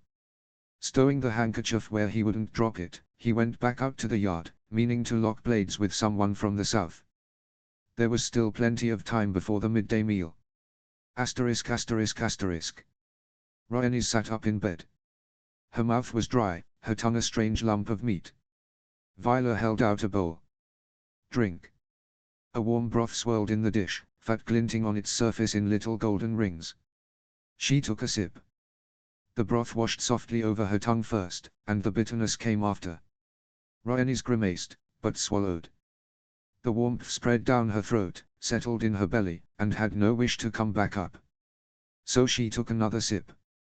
The bitterness had not gone anywhere, but it was something a body could grow used to. "I asked Maester Lewyn for willow bark. It'll take the headache away, and the bitterness will help with the sickness." Rhaenys was hungry, but dared not put so much as a crumb in her mouth, fearing she would not keep it down. The window stood open wide. The sun beat down bright, a rare blessing in these parts. Viola pulled the kerchief from her head and, running a hand through her tangled hair, let out a blissful breath. The Martells brought warmth with them. Old Nan said that snow on a wedding day made for an unhappy marriage.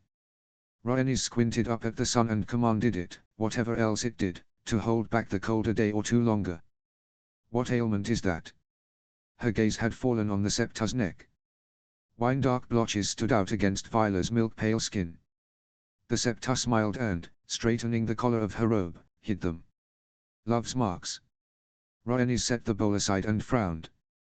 She drew her brows together, trying to put a stern look on her face. "From Uncle Oberyn."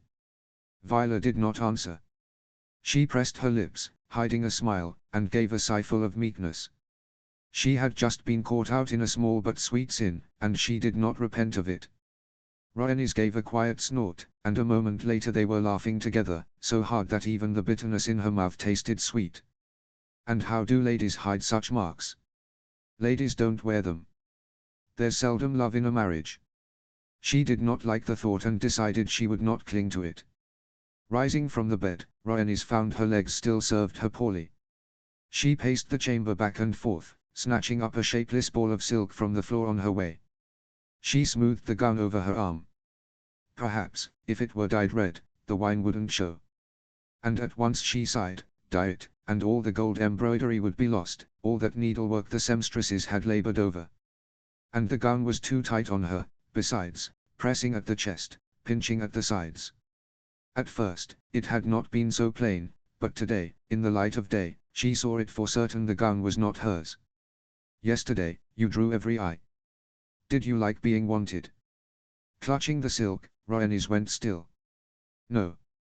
Then I bore Septa Mordane's remarks for nothing. Flinging the gown onto the chest, she threw a robe over her shift and pulled the panels tight.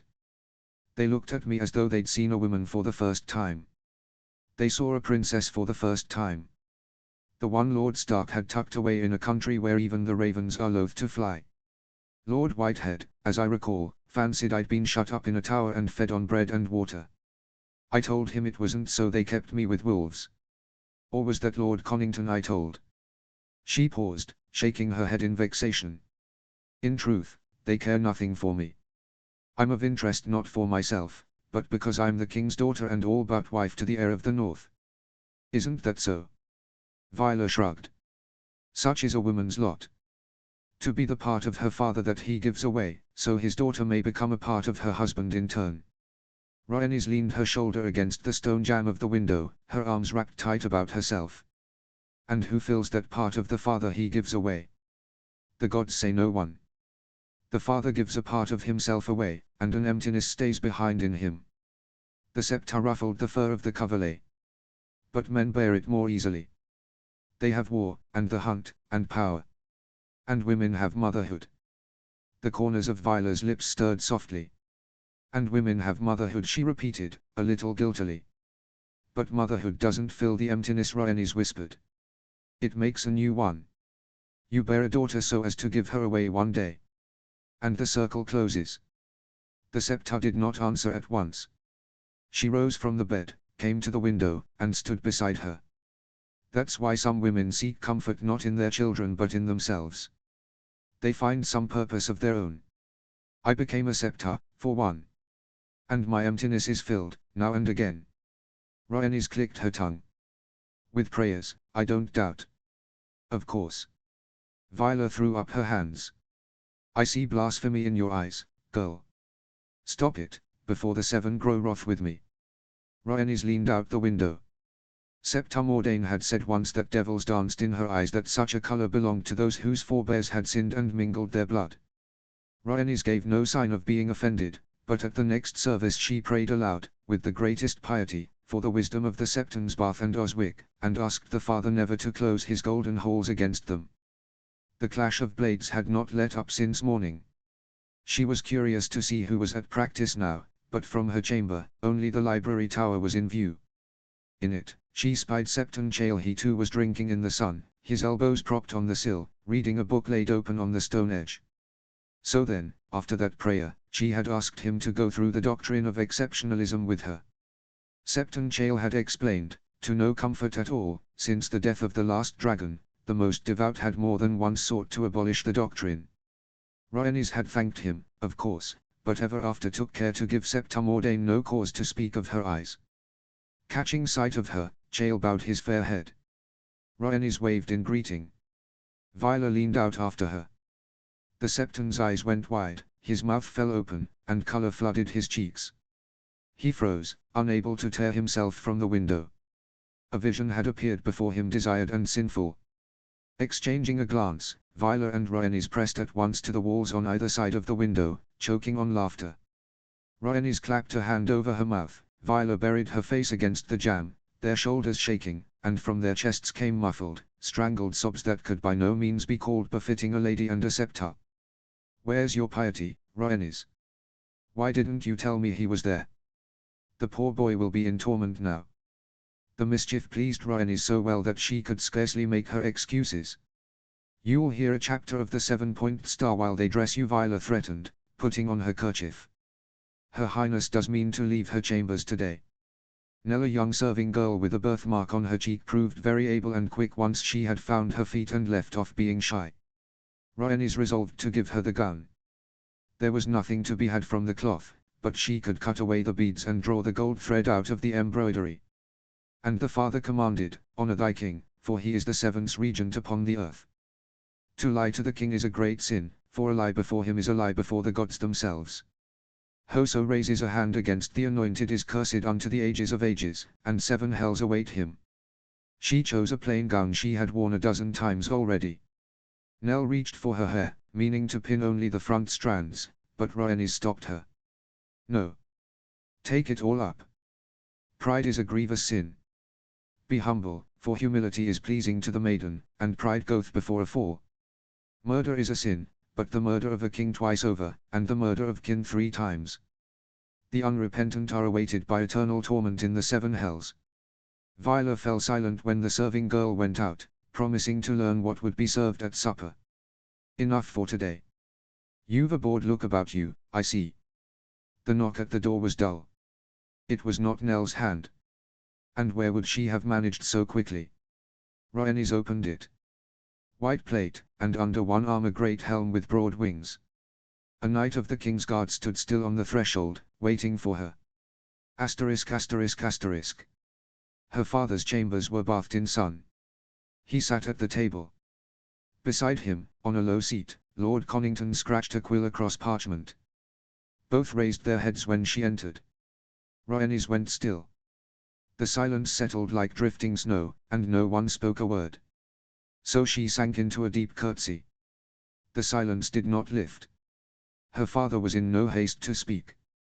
Unable to find the strength to look at him, her eyes wandered the room until they found a harp propped against the wall. Dark wood, silver strings, a carved pillar crowned with a dragon's head. Rhaegar marked where she looked. Do you play? No. I've no gift for it. To lie to the king is a great sin. Playing came easily to her, but Rhaenys shunned the harp as she shunned praise, would not look at the instrument lest she want to take it in her hands. The gift gave her no joy, for she had never asked for it. Where does your gift lie, then? She held her tongue. Rhaegar rose and came around the table.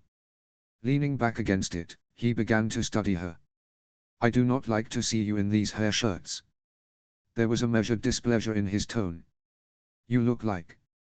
She lifted her eyes. Lyanna Stark. Rhaegar's lips stirred. Only for an instant, but she caught it. The quill went still. Jon, he said over his shoulder. The hand did not keep him waiting. He gathered his papers without a sound, shifted the scrolls, and went out, drawing the door closed behind him. Now her father did not look at her either. You are not like her, he said suddenly. Lyanna. I know. As children, they had played in the crypt, and the features of her stone likeness had bitten so deep into her memory that Rhaenys could call them up before her eyes at any hour. It stung.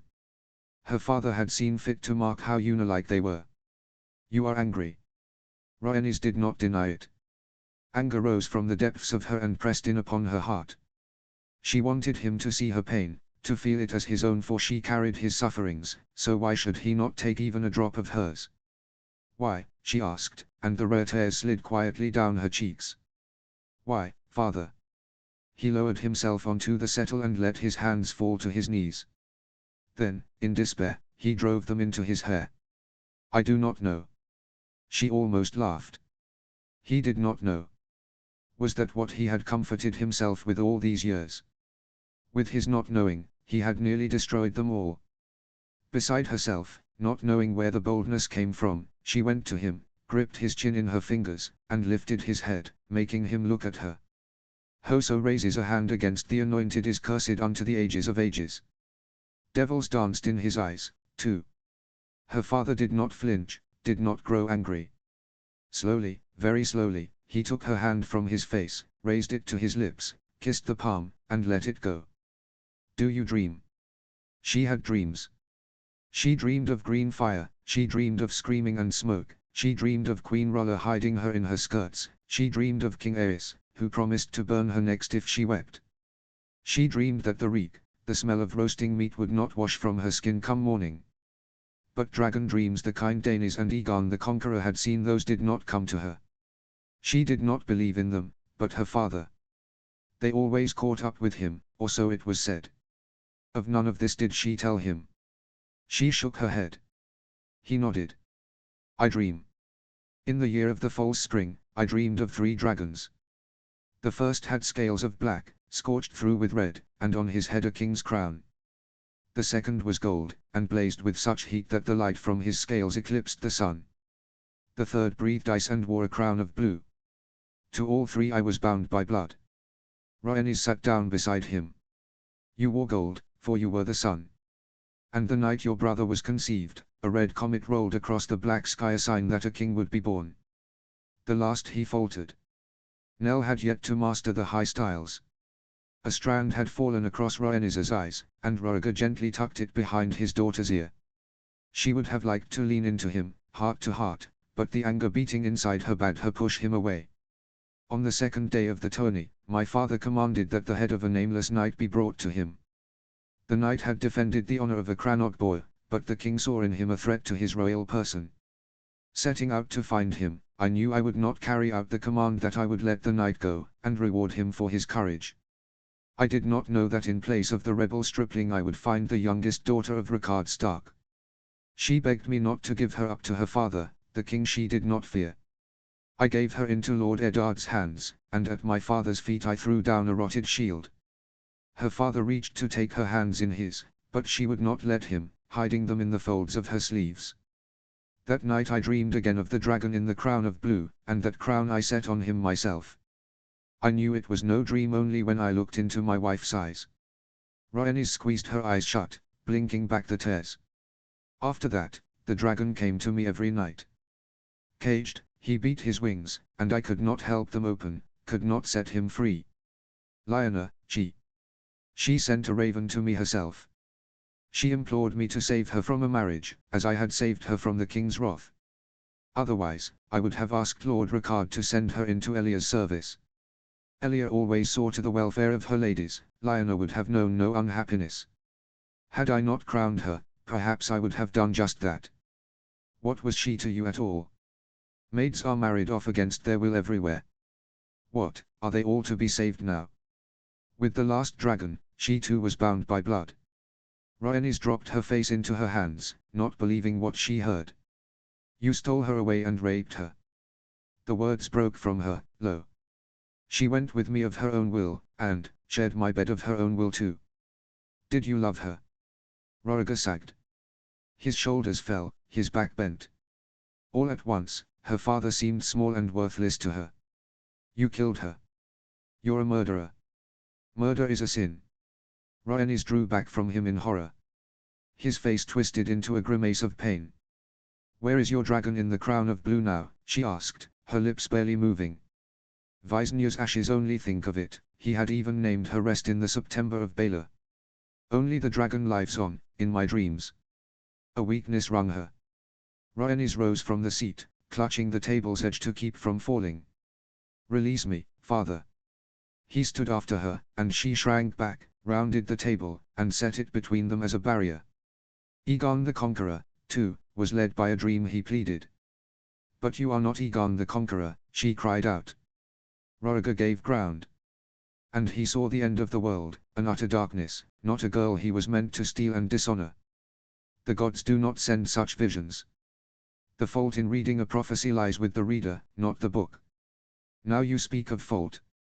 Rhaenys put a hand to her brow. A sick laughter tore out of her. Did you ever once feel guilt for casting me aside? I gave you to an honorable man. You gave me away as a reminder of the spittle gathered thick in her mouth. Once more, she made ready to spit the word at him, murder. Did you truly think it a mercy? I did not cast you aside. Rhaegar raised his voice at her, and Rhaenys flinched. I always knew you, he said, more calmly now. I knew when you first sat on a horse, when you learned to read, when your blood came to you. I knew everything of you. You did not know, she began, and her voice broke. You did not know that I wanted you to be there. Her father leaned towards her with his whole body, hands trembling. He meant to rush forward, to stand at her side. Rhaenys retreated in fright, her back coming up against the wall. I hope that when you leave my hand beneath the heart tree, the emptiness in you will grow so vast that in the end it devours you. The unrepentant are awaited by eternal torment in the seven hells. Asterisk asterisk asterisk. The day had worn him out. People had flooded into Winterfell like a spring tide, lords, hedge knights, servants, fools, merchants, whores. The winter town, which usually gaped with empty hollows of windows, had come alive, breathing steam and sweat, glittering with the lights of its inns. The wedding was not yet done, but the whores were already at it. They jingled their coins, walking bow-legged, and spared not a scrap of their notice for the heir to the Iron Islands, not their kind of custom now, not the right purse. Theon had grumbled of it at supper. The supper itself had been a wretched thing, the bread stale, the pottage over-salted. John lay on his back, his arms thrown behind his head, looking up through the black branches of the heart tree at the evening sky. A patch of moss on a root served him for a pillow. He sucked on a piece of sugar that Turnip had filched for him out from under Gage's nose, and tried to find some peace. There was no peace. Voices from the castle yard carried even here. At least the southerners did not venture into the godswood. It was nothing like the trim little garden in King's Landing, with its marble paths leading the way. Not knowing the trails, here a man could break his neck on the first route. He sank his hand into the thick fur and ruffled Ghost at the scruff. Farlin had taken the dire wolves of his brothers and sisters under lock and key. John he had waved off, so long as he and his beast did not go weaving underfoot among the great guests. Ghost pricked up his ears, and John with him. His palms prickled, and a strange scent struck his nostrils. For an instant, it seemed to him that he had become a beast himself. Footsteps, uneven and hurried, were treading down the grass. Whoever walked there knew exactly where to step around a root. A pale blur of a gown pressed itself to the hazel. Then, gathering its skirts, it cried out, muffled, into its own hem. Ghost gave a long howl in answer, and at that the pale shape straightened, twitched its skirts down, drew a hand across its face, smearing away the tears. It turned. John knew her before he made her out. "A fine evening," said the princess. He tried to rise, but his neck gave a crack. John groaned softly, rubbing the stiff spot. "Don't dissemble," he muttered, wincing. Rhaenys settled on the root far enough off not to breach propriety, near enough to speak low. "And how do you find the day?" His Highness and I crossed swords. "I won." John said it with an edge, looking for acknowledgement, or perhaps reproach. He would have borne either, but Rhaenys only nodded. "You're not surprised?" he could not help asking. "Aegon has a tremor in his hand. He holds a sword by main force." John swore under his breath. What a fool, and here he had thought he'd won fair. He had been glad of it, gone about proud, thinking he had bested a prince in even combat. And it turned out he'd been fighting a sick man. He felt the heat of shame rise to his cheeks. He mastered himself and held his tongue. "And your day?" "My father got," she rolled a pebble under her sole, "his fair share of me." "You must be glad," John said, after a pause. "You'd missed him. As you've missed Lord Stark, though he's always near." Her blows landed as true as the prince's, only she knew nothing of the timidity that made him check an inch short of the mark. The princess carried the blade all the way home, sparing neither her foe nor herself. And there was no tremor. "I'll speak to him," she said, breaking the silence that had drawn out long. John lifted his head. "I'll ask that you sit with Arya, Bran, and Rickon. Robb won't want the squires plying you with their sour ale either." I'd sooner he plied me with sweet wine himself." She seldom smiled at him.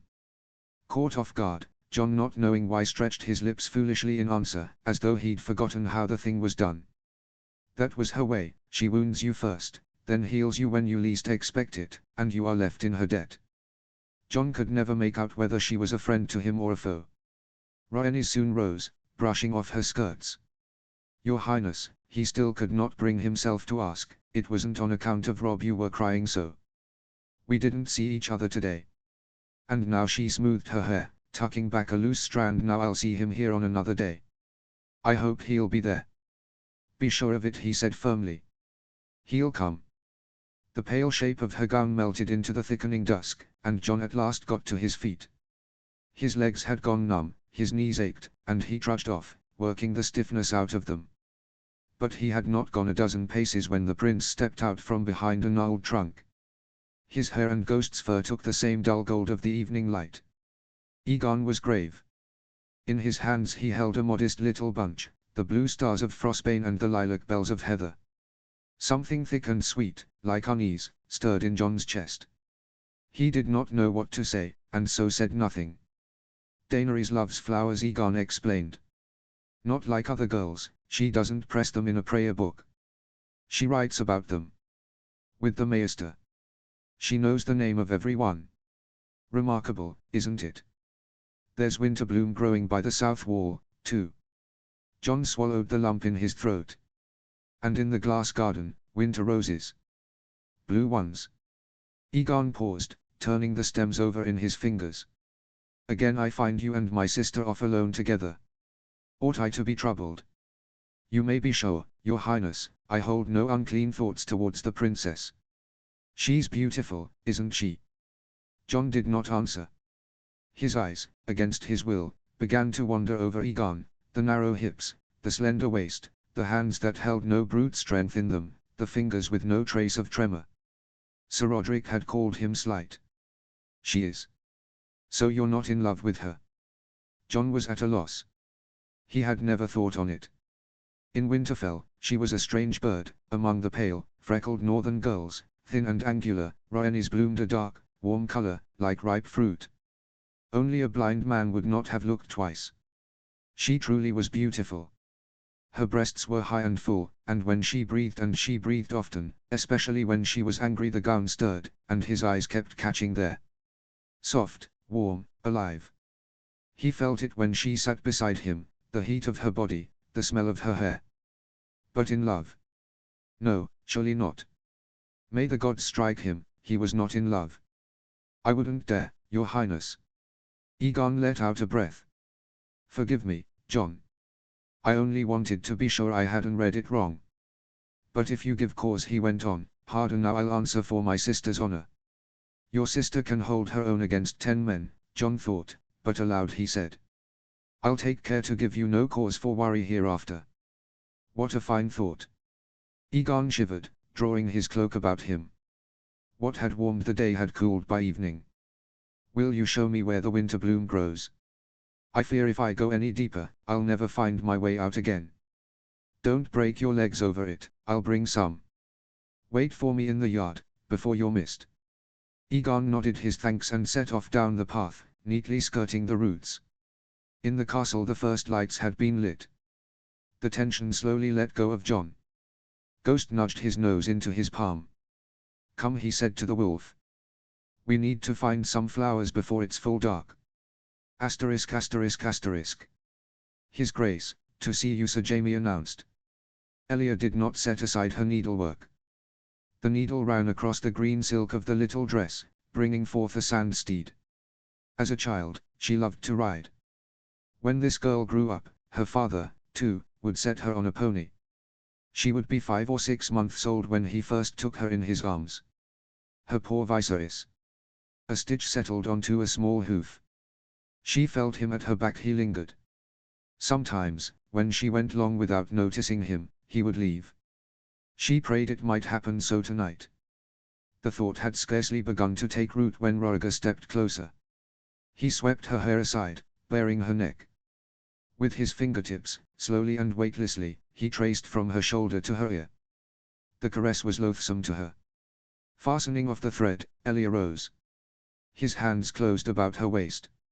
He could have broken her in two, had he wished it. Rhaegar drew at the laces, loosening the stays. It made breathing no easier. The gown slid to his feet, and she went to the bed. She lay on her back, drew her shift up to the small of her back, parted her legs. If only he would be quick tonight. The feather bed sank beneath his weight. Her body drew tight, not ready to take him. For some reason, Rhaegar was in no hurry. He lay beside her and, like her, studied the faded canopy. I spoke with her. What did she say? She named me a murderer. Elia let out a heavy breath. She had expected nothing else. The Northmen had not raised a single cup to the king's health. She had counted them all. By what names did they curse him under their breath, if not the one that had broken from his daughter's lips? I want to find the right words. I want her to forgive me. I don't think such words exist. She has lived with her ghost for years, and will live with it all her life. That is what you have condemned her to, Rhaegar. He turned to her. Once she had loved this face. She used to press her lips to his, trying to gather up as many kisses as she could. She had searched it for smiles, gone still at his rare laughter. Lyanna was 4 and 10. Just as your sister is now. Rhaegar touched her cheek, her lips. He drew his hand between her breasts, slid it down her belly. His hand came to rest above her mound, and the body she had thought her own betrayed her, her flesh answering with a hot wetness, unbidden. He tugged the edge of her shift down. I know there will be no peace for me. But do not turn me away in my suffering. I'll wring no forgiveness from you, and I do not ask it. What do you ask, then? Be near me. Shame took hold of her, for in that moment she thought of Jamie. Of his warm, tender hands, of his laughter that had never known any weight to it, of his eyes with life brimming in them. To be near him was easy. She knew he listened, every time, for what passed on the other side of the door. As she knew, too, that he could not have held himself back, should Roriger ever think to take her by force, as his father had taken his wife. Roriger she let into herself without desire, but not against her will. He turned his back to her. Before long his shoulders were rising even and slow, sleep had claimed him. Ellie arose from the bed and put out the candles one by one. Finding the edge of the coverlet, she drew it up over her husband, covering him to the shoulders. And only then did she lie down after him, on the very edge of the bed, yielding the place to the unseen third. Notes. Thank you all for reading, and a special thank you to everyone who takes the time to comment. It means the world. Chapter 5, Liminality. Notes.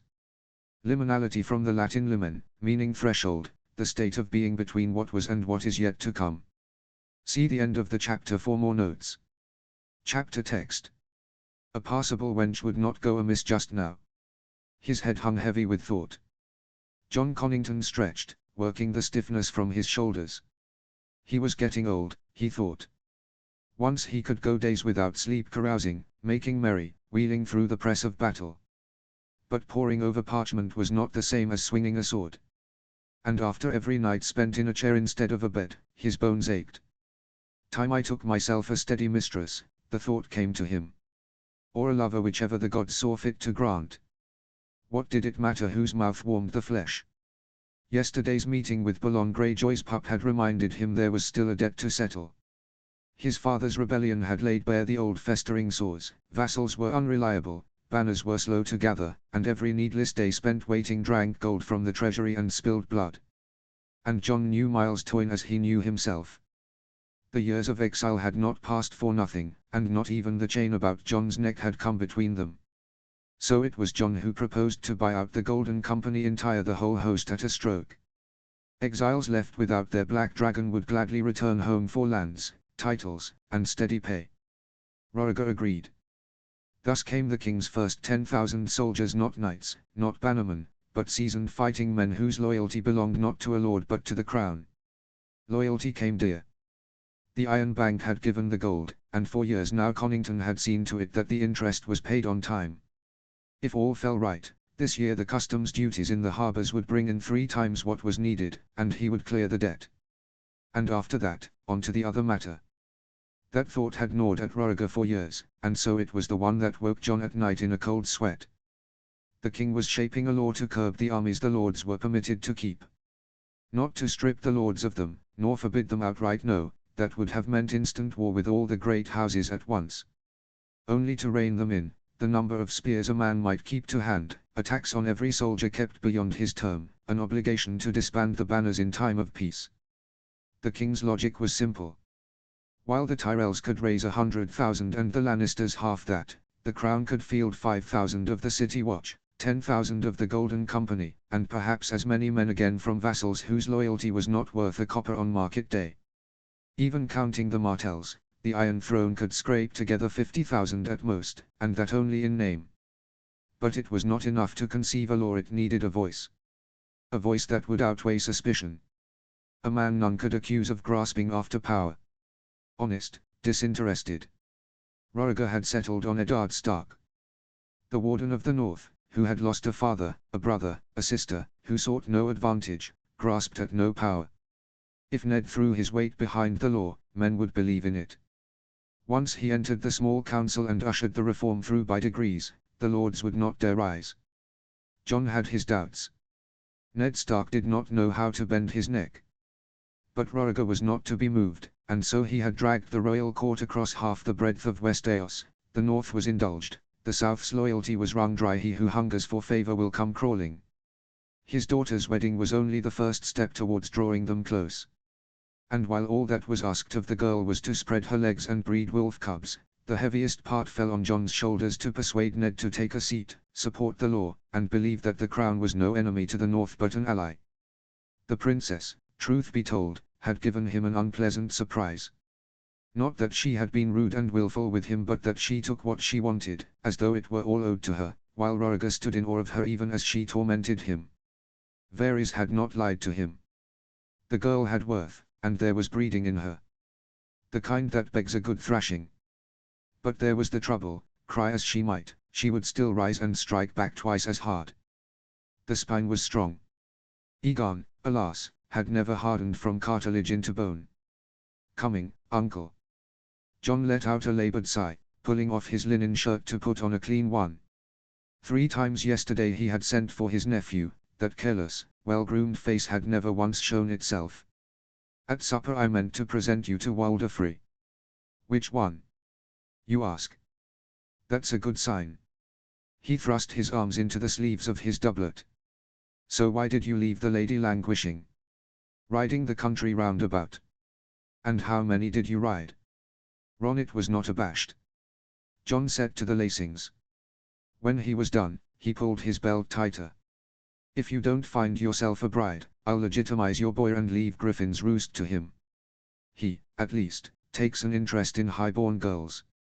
Ronnet opened his mouth, but Jon shoved him out into the corridor and herded him along.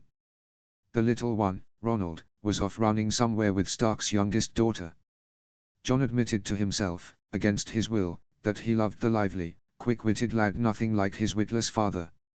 Halfway along they met a tall, broad-shouldered girl. Jon knew her at once for Lord Selwyn's daughter. The old man had brought her hoping to see her wed. Ronnet went sheepish at the sight of her. Brian flushed too, dropped her eyes, not knowing what to do with her hands. Lord Selwyn would have liked Ronnet for a good son, but Ronnet, having given her a rose, had told her that was all she might hope for. A fine dress, Lady Brian. Jon gentled his voice. The blue silk, worked with silver crescents, sat ill on her, but her eyes were honest, and he had no wish to wound her. It becomes you. Ronnet took an elbow in the side, but still said nothing. You might find me someone in Dorne, uncle. Ronnet, if you want a whore, say so. No need to drag Dorne into it. I'm only asking that she be beautiful. They're all alike once you snuff the candle. Why did you never wed, then? Jon barely kept himself from cuffing his nephew across the neck. His mother had once made a match for him too, a girl of the Catherines. He recalled neither her name nor her face, only her hair thick and chestnut and the warm scent of it. At least the scent of her had not turned his stomach when she pressed close. But youth is a fool, the body knows no squeamishness, it wants only heat. Then the rebellion broke out. Her father had meant at first to crush Baratheon at Summerhall alongside Fell and Grandison, but when Baratheon overcame them, Lord Caffan turned his coat. And so he perished. Even now his mother would, every so often, take it into her head to marry him off out of boredom. Jon tried not to disturb her peace overmuch, lest she think to take him in hand with fresh vigor. Because I decided to do you a service, you idiot. I marvel at myself, why ever did I bother? They drew aside before him, letting him pass to the front. Maybe it's time I mended my ways. Wenches everywhere, thick as flies. The Godswood was swarming with folk. The Stark vassals were crowding the Southrons out, leaving them to huddle plaintively at the edges. By mutual agreement, they were wed in both rights. The septon shifted uneasily beneath the bleeding face of the heart tree. And that face was so like Ned Stark's that Jon all but came to believe in the old gods. Ned himself was almost merry today, standing beside his son. Robb puffed out his chest grand, sure of himself, well made. Sun and wind had combed through his copper curls, and his doublet was grey, rich, all worked with thread. The wolf cub understood full well what cut of meat had been thrown to him, and now he had his chance to chew the prize. And to think Jon had urged that they not dawdle, that the two be wed when Robb turned 12. The princess had long since begun to bleed. Why wait? Just as well Ned had dug in then and let his son come to his full growth. If anyone grieved, it was Roriger. He was sullen and grim, and Jon would have been too, had he sired such an ill-natured girl? Father and daughter clasped hands in a mute struggle, yet the princess walked with measured, stately steps. Her gown was a strange thing, she had got herself up in a long open robe, sewn from the same camlet as Rob's doublet. Drawn tight at the ribs with silver clasps, it looked more like armor than a bride's attire. Her father's red and black cloak clung to her shoulders in a last attempt to lay claim to her. What a piece of insolence! John ran his eyes down her back. Cowed sheep he could not abide, but this mulish arrogance fairly begged to be knocked down. The bride and groom spoke their vows before the seven, and the septon struck up the wedding hymn. His voice proved clear, ringing even. Roriger undid the clasp, and the maiden's cloak fell away. Then Robb Stark took the heavy white cloak bearing the direwolf from his father's hands and, with newfound tenderness, wrapped his young wife in it. At that moment it struck John at last. There it was. It was done. With this kiss I pledge you my love, and take you for my lord and husband. John believed her. Perhaps this marriage would bridle her. With this kiss I pledge you my love, and take you for my lady and wife. The boy leaned towards her eagerly and pressed his lips to hers. The kiss was short, but the groom was ardent. Even the septon broke into a smile. One flesh, one heart, one soul, now and forever, and cursed be he who stands between them. That plunged him into gloom. Asterisk asterisk asterisk. He meant to stand. The great yawn pinned him back down, and his ass came down hard on the bench.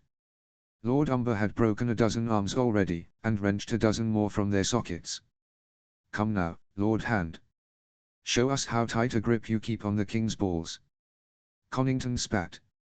He leaned over the table, planted his left elbow, and held out his hand.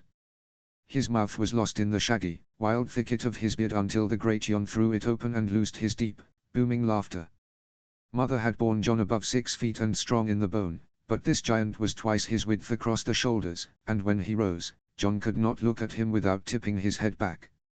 His fist was the size of a good ham, and his fingers longer and thicker than another man's cock. Elbows planted on the board, they locked hands. John at once drove his feet into the floor and tucked his shoulder in close, but in a moment he saw it, he would not win by strength.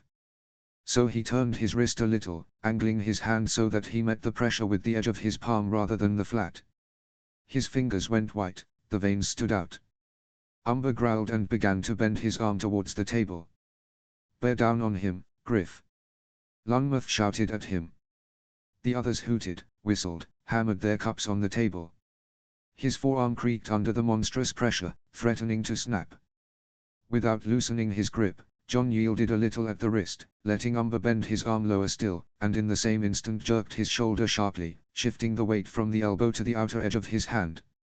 It was a risk, his wrist near went out of joint, but the giant was not used to fighting at such an angle. Umber wavered, his elbow lifted from the board, and Connington, not losing his head, pressed it back down, restoring his leverage. The giant sculled. He did not much care to wrestle with his left. His strong arm, the right, would have broken John at a stroke, but this weak one had already tired. Grunting, the great yawn threw his whole body into it. No man alive could have held that bulk. Connington let his arm go down. The table took what his bones had escaped and cracked piteously beneath the blow. Roaring with laughter, the great yawn sprang up from his place, caught Connington up, and set to squeezing and pawing him like a wench at a fair. There's a devil for you. Crafty, you son of a bitch. Cuffing him on the back of the neck, he barked over his shoulder, bring Lord Hand a horn of ale, the strong stuff. They handed him a great horn, chased in silver, full to the brim with a dark, thick brew. John poured it down easy as you please, without so much as a wince. Darla, the great yawn bawled, get you over here.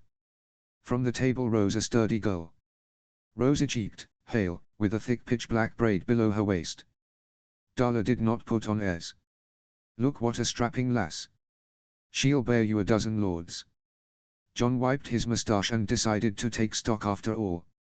Hips broad as a saddle and easy to take hold of, breasts a man could lose himself in. A dozen lords she would surely bear. The whole dozen at one go, like as not. She gave him her hand. A great paw, like her father's, only without the calluses. He bent and touched his lips to her fingers. To his misfortune, Darla flushed. I'm no bridegroom, Lord Umber. The girl drooped, the color draining away. But my nephew wants a firm hand on the rein, and your daughter, I see, has a strong arm. He found Ronit with his eyes. The boy was loitering by the far wall in the company of Dornishmen.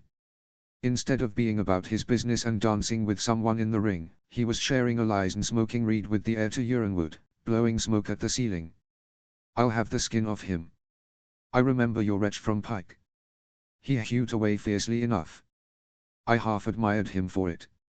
Conington winced inwardly. Ronit had shut his breeches from fright that day, but that could not be said aloud. The fool had to be made to fetch a good price. But Darla's got no taste for the weedy ones. She'd ride a man like that to death the first night. John was warm and merry, the ale heating his belly, and even the septon was near at hand. The king had sat him at his own table and was questioning him on matters of faith, and nothing was wanting but the will to tangle himself in this yoke. Take her he would, but not for life. A wife like that, should she learn he had a taste for swords as well as sheaths, would kill him. I wish you a good husband, my lady. And what would I want a good one for? Darla eyed him like a hawk, the braid falling across her breast. And here he had thought her mute from birth. You'll end up with the liege lord, girl, if it's a mean one you fancy. John thought Umber would chide her for it, but the man guffawed, and his daughter after him. Conington took that for a sure sign it was time to make himself scarce. Taking up the horn, he squeezed his way to a pillar and cast a glance towards the high dais. The wedding was in full swing. The lords were demanding that the newlyweds feed each other from their hands. Rob broke off a piece of pie. Honey ran down his fingers, and he, fearful of fouling that ghastly gown of hers, brought the sweet to her lips with great tenderness. Rhaenys leaned forward and took a bite, never taking her eyes from her husband, as if wondering how he himself might taste. John snorted. So the sweet life begins, does it, Stark? This puppyish nuzzling amused him, for some reason. The festive din died down when, rolling along on his crooked legs, the imp made his way up the aisle between the benches. Halting before the high table, Tyrion swept a bow. He had not been expected. Your Highness. My lord.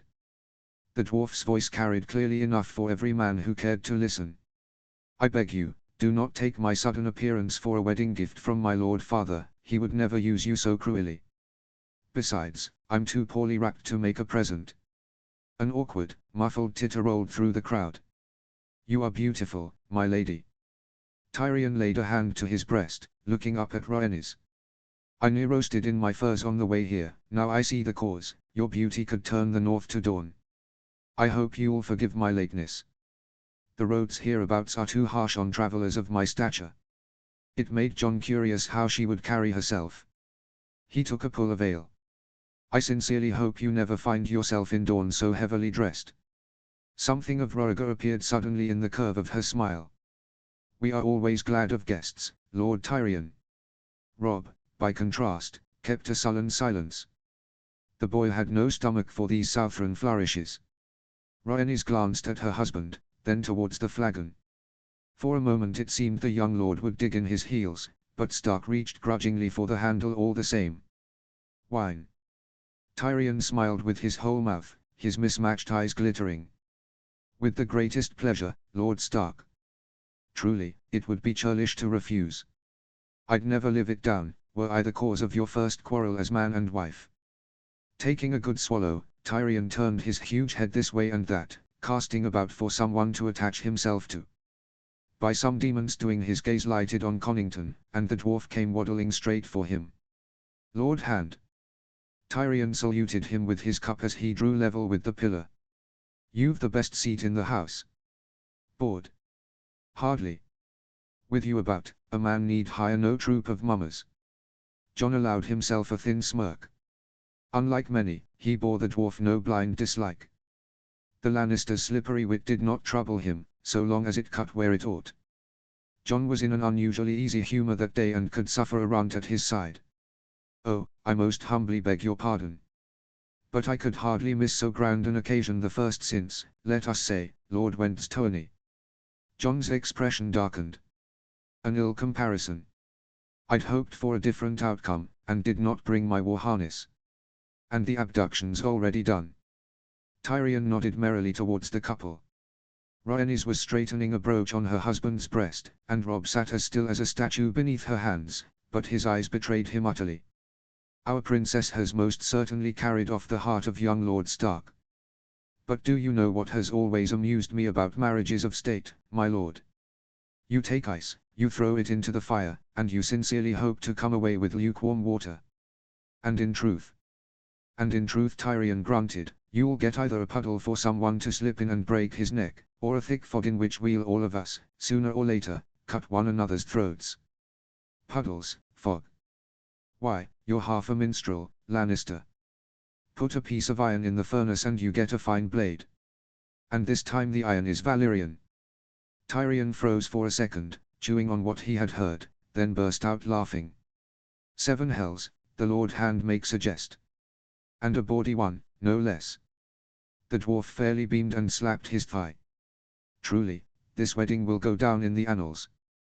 Well then, to Valyrian steel. And let us hope young Lord Stark knows which end of his weapon to hold. To that Jon drank.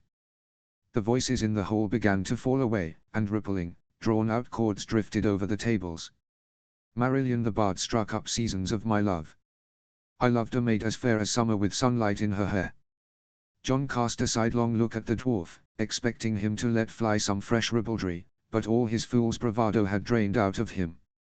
I'd gladly go deaf, only to hear that tune no more. Tyrion looked into the bottom of his cup. That song was sung by the first girl I ever lay with. Jon remembered then that this very song had been sung at the wedding feast of Rhaegar and Elia. He had heard it at Harrenhal too. Jon raised his eyes to the high table. While the singer poured out his heart, the king and queen sat apart, each withdrawn from the other. I loved a maid as red as autumn with sunset in her hair, Marillion warbled on. A little flock of maids were already dabbing at their eyes. The sweet-voiced bard knew well how to wring a tear from them. When he had done, Rhaegar descended from the dais at an unhurried pace and crossed to the great carved harp waiting for him. He touched the silver strings. A pure sound filled the hall. And then the king began to sing. I mind the bygone days, the golden sand. The sun at play within thy cradle's hold. We lived without a care, in that warm land. To Dornish pipes blown soft and sweet of old. Thou wert love's spark, the light of all our spring. The child of my most blessed winter's day. But peace took flight upon a broken wing. When blood and fire bore those bright years away. Jon had never fancied himself a judge of the finer arts, and he was deaf to the hidden meanings buried in ballads. But when Rhaegar sang, the words did not matter. At the sound of his voice alone, the world around him faded to a pale shadow, and Jon's heart clenched in painful rapture. To save the realm from ruin's bloody tide. To pay for sins my younger years had sown. I gave my fairest ruby to the north. And cast away the light thy smile had known. O daughter of hot sun and dragon's blood. Left there amid the howling winds that roam. Word came to me that thou dost stand and wait. And seest but silent snow where once was home. Thou'st the right to bear thy wound like steel. To call thy father's deed a heartless lie. I flung my saffron flower to the frost. And made of her the peace no crown could buy. The king made his confession before the eyes of 100 lords, and bared to them his unguarded throat. Jon's hand slid to his hip, and found no sword there. The reek of Harrenhal rose up till it sickened him. Once, to the sound of this same harp, Lyanna Stark had burst into tears. Jon's gaze sought out Rhaenys. Forgotten there, thou frozest in the night. And forged thy heart to iron, hard and grim. While I would hide mine eyes beneath the crown. My anguished guilt no penance e'er could dim. But look upon thyself this hour, this place. How proud thou art, how wondrous fair and rare. Thy mighty lord can scarce turn from thy face. And swears to guard thee with a burning care. Love came to bloom where once the winter cried. Yet still my guilt remains, and walks with me. The cold and dark are conquered by thy hand. And to the north a warm green spring thou LTB. The princess's lips trembled faintly. Down her dark cheeks, one after another, rolled great tears. His own dislike of the girl seemed all at once a very small thing to him. I am no king here, claiming what is owed. But a broken pilgrim, come to beg thy grace. Let bitter words lie buried with the past. And blind, hard choices time cannot erase. And time shall come when all the hoary years will sing of her, the maid who turned her doom. Of her whose slender hand, with rings adorned, held up a heavy crown amid the gloom. But that comes later. Now I pray thee still, let fall this wall of ice that lies between. I am but father now, and love thee true. And never shall I leave thee. Never. Never. The last chord shuddered and melted away. Rhaenys looked at her father. Jon's innards twisted tight, as if before some coming calamity. Her face crumpled, ugly with weeping, her mouth went crooked, her chin shook. Gathering up her skirts, she flew down from the dais and, all but stumbling, hurled herself at Rhaegar. Jon pushed away from the pillar, ready to throw himself across her path. He pictured her springing at her father with her fists, clawing at his face, or worse, snatching some dagger hidden in the folds of her gown, in payment for the public humiliation. The king set the harp aside. Rhaenys slammed into him. She pressed close and buried her tear-streaked face in his chest. Rhaegar crushed her to him and folded himself around her. He stroked and soothed her, and still she went on shuddering, washing the 3 heads of the dragon with her tears. A lute tore through the silence. The sweet-voiced fool had decided this was his moment. Marillion struck a note so high that Connington longed to wring his neck. From ashes of our errors light is born.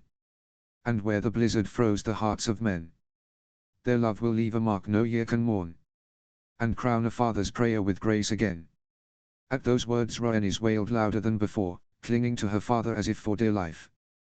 Lord Umber scrubbed a fist the size of a hammer across his eyes and glared furiously up at the roof beams. And at that very moment when it seemed to Jon the whole would drown in tears, a crash shook the air. A drum boomed. Then the pipes shrilled, desperate and merry, a wild, devil-may-care fiddle wove itself in, and the slow ballad burst into a frenzied reel. The weeping broke off. Rhaenys threw up her tear-wet face, suddenly bright and, without letting go of her father's hands, tugged him after her. He planted his feet, resisting gently, gave an indulgent shake of his head, but the princess, stubbornly merry, pulled harder. And the king gave in. Jon goggled, thinking the ale had gone to his head. Rhaegar laughed of a sudden and threw himself into the dance with such fiery, easy grace, as though he had cast 15 heavy years from his shoulders. Not to be outdone, Aegon swept his mother into the dance with a bow, and the music whirled them round, forcing them to change partners. Now the prince held his sister, and Rhaegar had caught his wife. They looked at one another, and it seemed to Jon that time had run backwards. He too was standing in the crowd, and they were dancing. He wrenched himself away with an effort, before the folly could take root in him. Into the seething whirlpool they shoved the groom. When he found his bride amid it, he could not help himself. He gathered her up in his arms and kissed her hotly, to a deafening stamp of feet and a glad roar.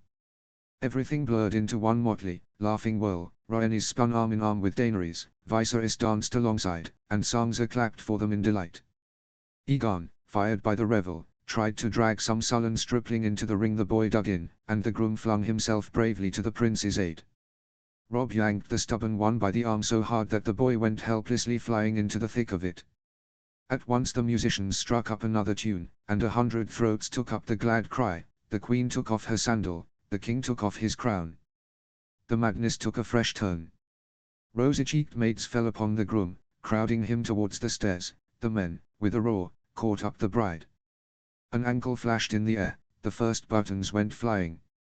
Never in his memory had a girl lent such ready aid to her own undressing. No sooner had someone pulled a slipper from her foot than she stripped off the other herself and flung it with deadly aim. Her moods changed faster than he could blink.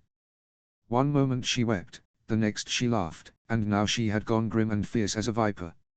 Some insolent fellow grabbed greedily at her sleeve, and the cloth gave with a rip. Rhaenys shrieked, whether frightened or enraged there was no telling, and cried out to Aegon. Understanding at once, he gave the scoundrel a hearty crack across the crown of his head. Jon roared with laughter. All about him a glorious chaos reigned. Torn ribbons whirled into the crowd, the groom fended off a noisy pack of women, and the bride sailed above the hall, saving her gown and dealing out cuffs. When the laughing procession at last spilled out of the hall, the room had thinned out noticeably. The loud celebration had broken into dozens of smaller ones. The most restless trooped off after the newlyweds to jostle in the corridor, to eavesdrop and bawl out bawdy advice. Others, heated by wine, dancing, and the passions of those around them, scattered among the dark alcoves, the guest chambers, and the stables. Feeling a pleasant heaviness in his legs, John lowered himself onto a bench. Right in front of him, in a puddle of spilled ale, lay someone's stocking. He drew the pot-bellied flagon to him and filled the horn. Overhead, a door slammed, from the yard came the cackle of girls. John took a long, unhurried pull. This year he had 2 more weddings still to broker. Asterisk asterisk asterisk. The bar dropped into place with a clang, cutting them off from the drunken howling. Rob leaned back against the door and slowly slid down it, breathing hoarsely. His hair was matted with spilled wine, his doublet had not made it as far as the chamber, his shirt was in tatters, and fresh furrows from women's nails burned at his neck. He looked as though he had thrown back an assault on Pike single-handed. Rhaenys had come off more lightly, barefoot, she stood a little apart, the outer robe slung over her arm, the gown beneath it still whole. Savages. The robe was a pitiful sight. The silver clasps at the ribs had been torn away with the cloth, and where they had been, holes gaped. She stroked the ravaged seams. For 2 moons I pricked my fingers, she murmured bitterly, more to the robe than to Rob. Every loop I stitched by hand. Ho, Stark. Found the dragon's den yet? A burst of drunken laughter came through the door. Rob flinched. Without rising from the floor, he drove his fist furiously into the wood above his head. The timber gave a dull boom that made Rhaenys start. Get gone, Theon, he barked. Before I come out there and throw you down the stairs. She lifted her eyes from the ruined embroidery. Rob peeled himself off the door and straightened. I didn't know you'd sewn it yourself, he said, more calmly, with a nod at the robe. You were very beautiful. Were. The corners of her lips twitched. So without it I'm not so fair anymore. Would you have me put it back on, my lord? No, he blurted, and color rose in his cheeks. To hide his embarrassment, Rob made for the table. Sloshing wine into a cup, he held it out to his wife. She shook her head. Rhaenys had learned her measure at the last feast and would not forget it.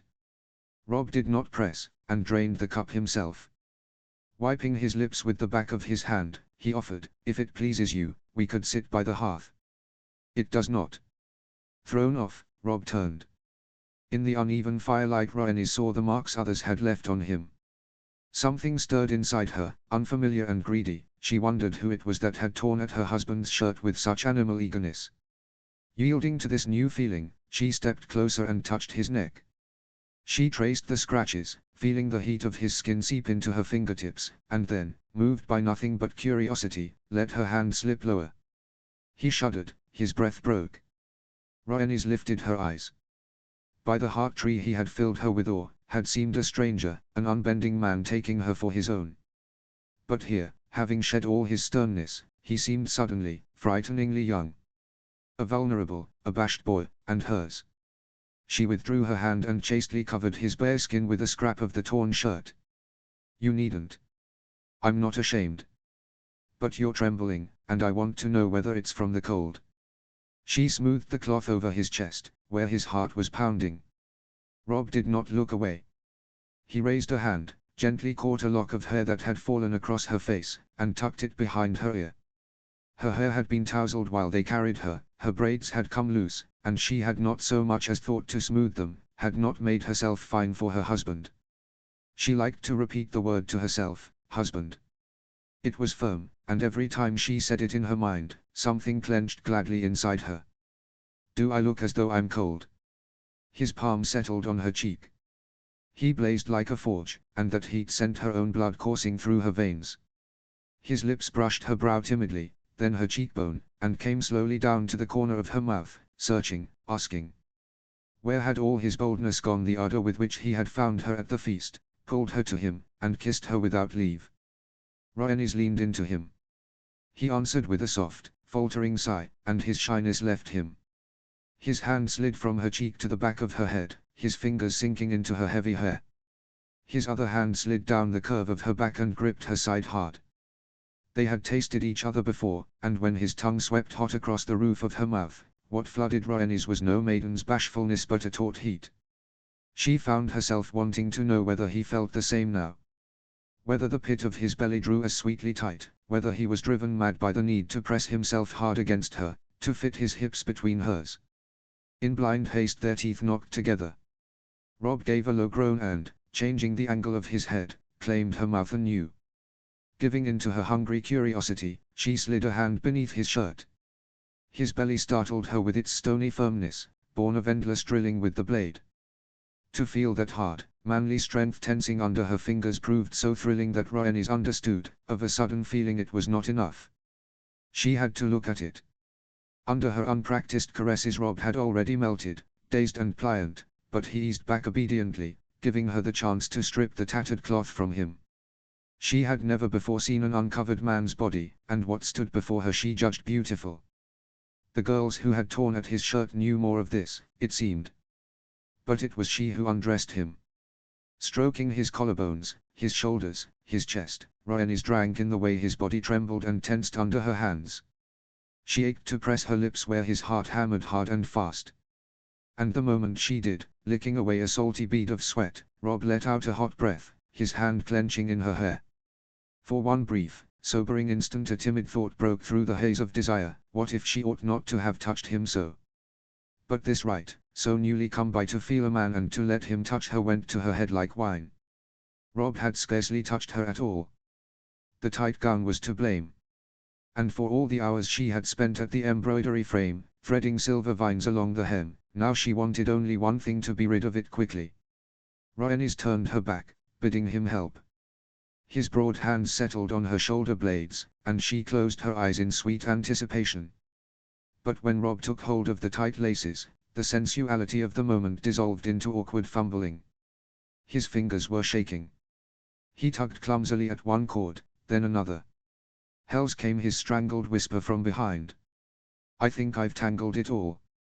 Rhaenys opened her eyes a little. The throbbing tension low in her belly ebbed into an aching tenderness. You'll manage, Lord Stark. Somehow you fought off a whole army of girls. At last, after a long struggle, the knots gave, and she was free of the gown. Rhaenys set to undoing her braids, loosing the strands the long plaiting had left in rippling waves. Robb touched them, spellbound. He pulled a curl and let it go, watching it spring back and coil up again. She leaned towards him, his tangled hair smelled faintly sweet of spilled wine. Rhaenys ruffled his hair fondly, kneading the knotted muscles of his nape. Robb had scarcely begun to slacken under her hands when he lowered his eyes, and at once raised them again guiltily. But his will failed him, unable to resist, he let his gaze slide down once more. The thin silk of her shift hid nothing, the cloth clung shamelessly to her soft, ripe body, tracing the dark circles of her nipples, drawn tight. It seemed to Rhaenys that his eyes had darkened. From their usual color of a calm sea they had turned to that strange, deep blue of powdered shell. Robb's heated gaze fell to the dip above her lip, and then dropped to her breasts. All unknowing, he was offering up a silent prayer to the goddess of pleasure. And the goddess answered. He brushed a finger over her lips, then bent swiftly to kiss them. His kisses came down in a faltering line, his lips slid along her chin, then found the warm hollow of her throat. Rhaenys rolled her shoulder, drawing the cloth of the shift down. Robb pressed his hot mouth to the bare skin, sending sparks through her and drawing out the first moan. Gods, the smell of you, he mumbled drunkenly into her collarbone, breathing her in. A wicked smile played on her lips. That day her mother's maid had rubbed a thick, spiced oil into her skin. She had anointed every warm hollow, even the hidden petals of her sex, whispering with a laugh that this scent struck men blind and witless. Oh, he was losing his wits. And at the thought, Rhaenys realized with a shiver that there, between her thighs, the spiced oil was already mingling with her own wetness. Her bare feet had gone cold, and she rubbed one against the other, curling her toes. That fleeting motion broke the spell. Robb's concern flared faster than his lust. Without a word, he slipped one arm beneath her knees and the other behind her back, lifting her from the floor. Setting her down on the soft furs, Robb at once fell to chafing her feet. His hands were scalding. Like ice. He frowned. If you take a chill, I'll thrash whoever pulled your shoes off before they ought. I kicked them off myself. You weren't the only one who had to fight. I didn't want my gown torn in the crush. And so you decided to go barefoot. It was enough for them. Rhaenys sat up on the bed.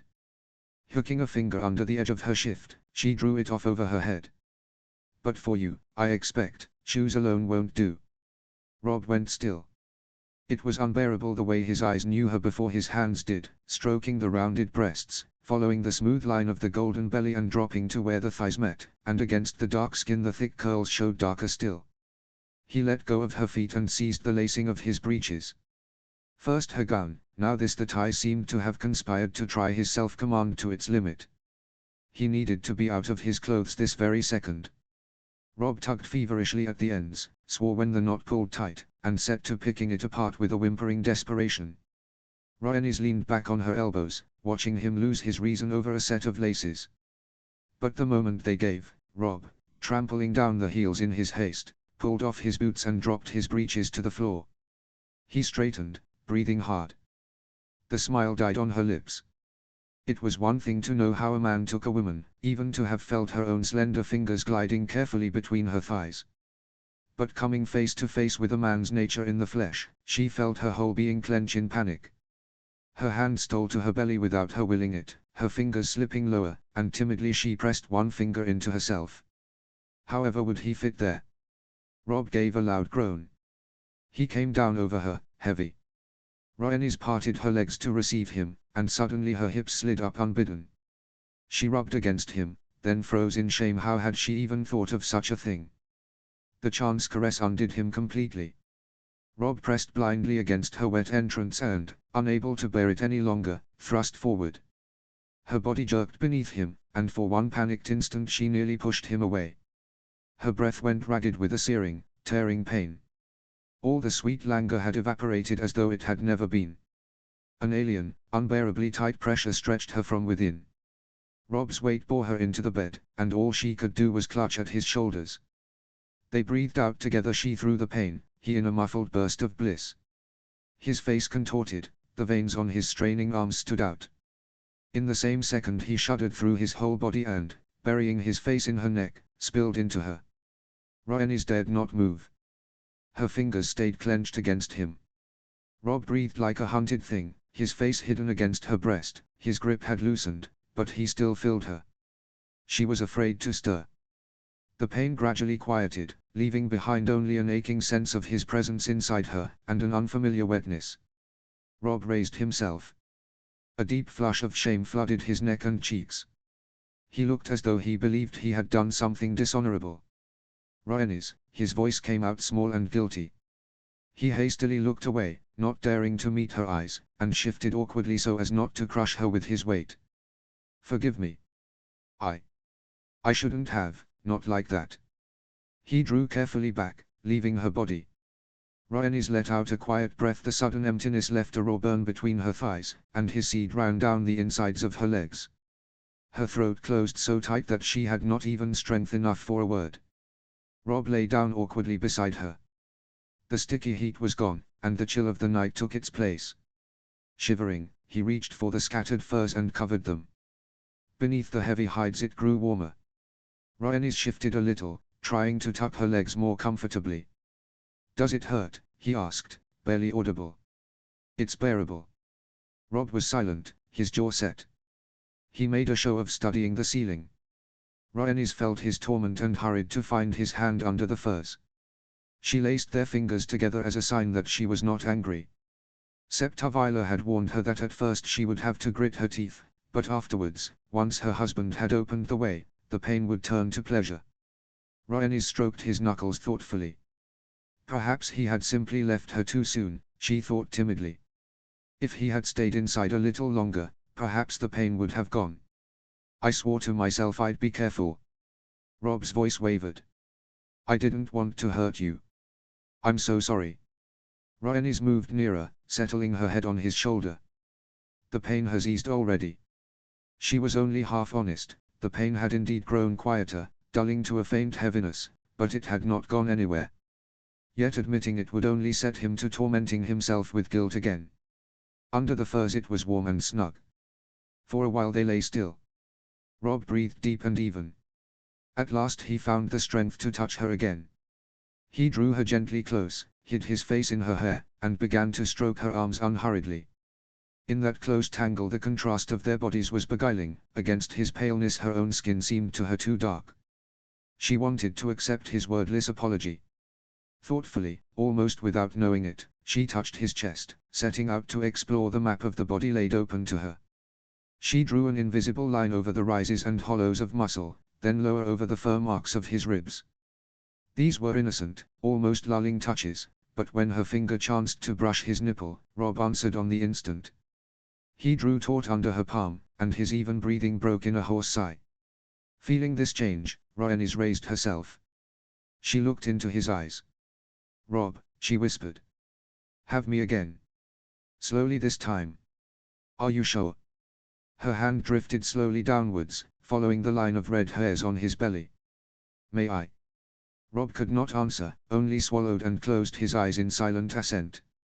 Rhaenys lowered her palm hesitantly. The feel of it was nothing at all like what she had imagined. Under her fingers rested soft, yielding flesh, sheathed in skin astonishingly tender. Pausing for a second, Rhaenys drew the thin skin gently down, as though opening a sleeping bud. Bearing the silken crown, she slowly circled the unfamiliar shape with a finger. She studied each inch in earnest, trying to understand it fully. So this was what had stretched her open from within only a little while ago. This was what had caused that pain. And this was the very thing she was now asking for again. To learn the feel of holding him so, Rhaenys closed her fingers a little tighter and ran her palm uncertainly up and down. At that shy, exploring caress Rob gritted his teeth. The flesh under her hand began to wake. With each careful movement the shaft in her palm slowly thickened, filling with blood, lengthening and broadening, until the softness gave way at last to a hot firmness. They lay on their sides, looking into each other's faces. Gently but surely, Rob lifted her leg and hooked it over his hip, drawing her closer. And then he pressed forward. This time he entered her achingly slowly, letting her body grow accustomed to him, and watched her face with a frightening intentness, catching the least shadow of pain. The sharp tearing was gone now, but to take another's flesh was still no easy thing. In place of pain came a sense of stretching fullness that made her want to shrink and pull away. She did not pull away. Rhaenys forced a small smile and breathed out, trying to turn the breath into a sigh of pleasure. Rob believed it. He thrust into her, filled her to the very end. She bit her lip, put her arms about him. He began to move. With each thrust came the same unpleasant friction, the same strange, heavy pressure deep inside her.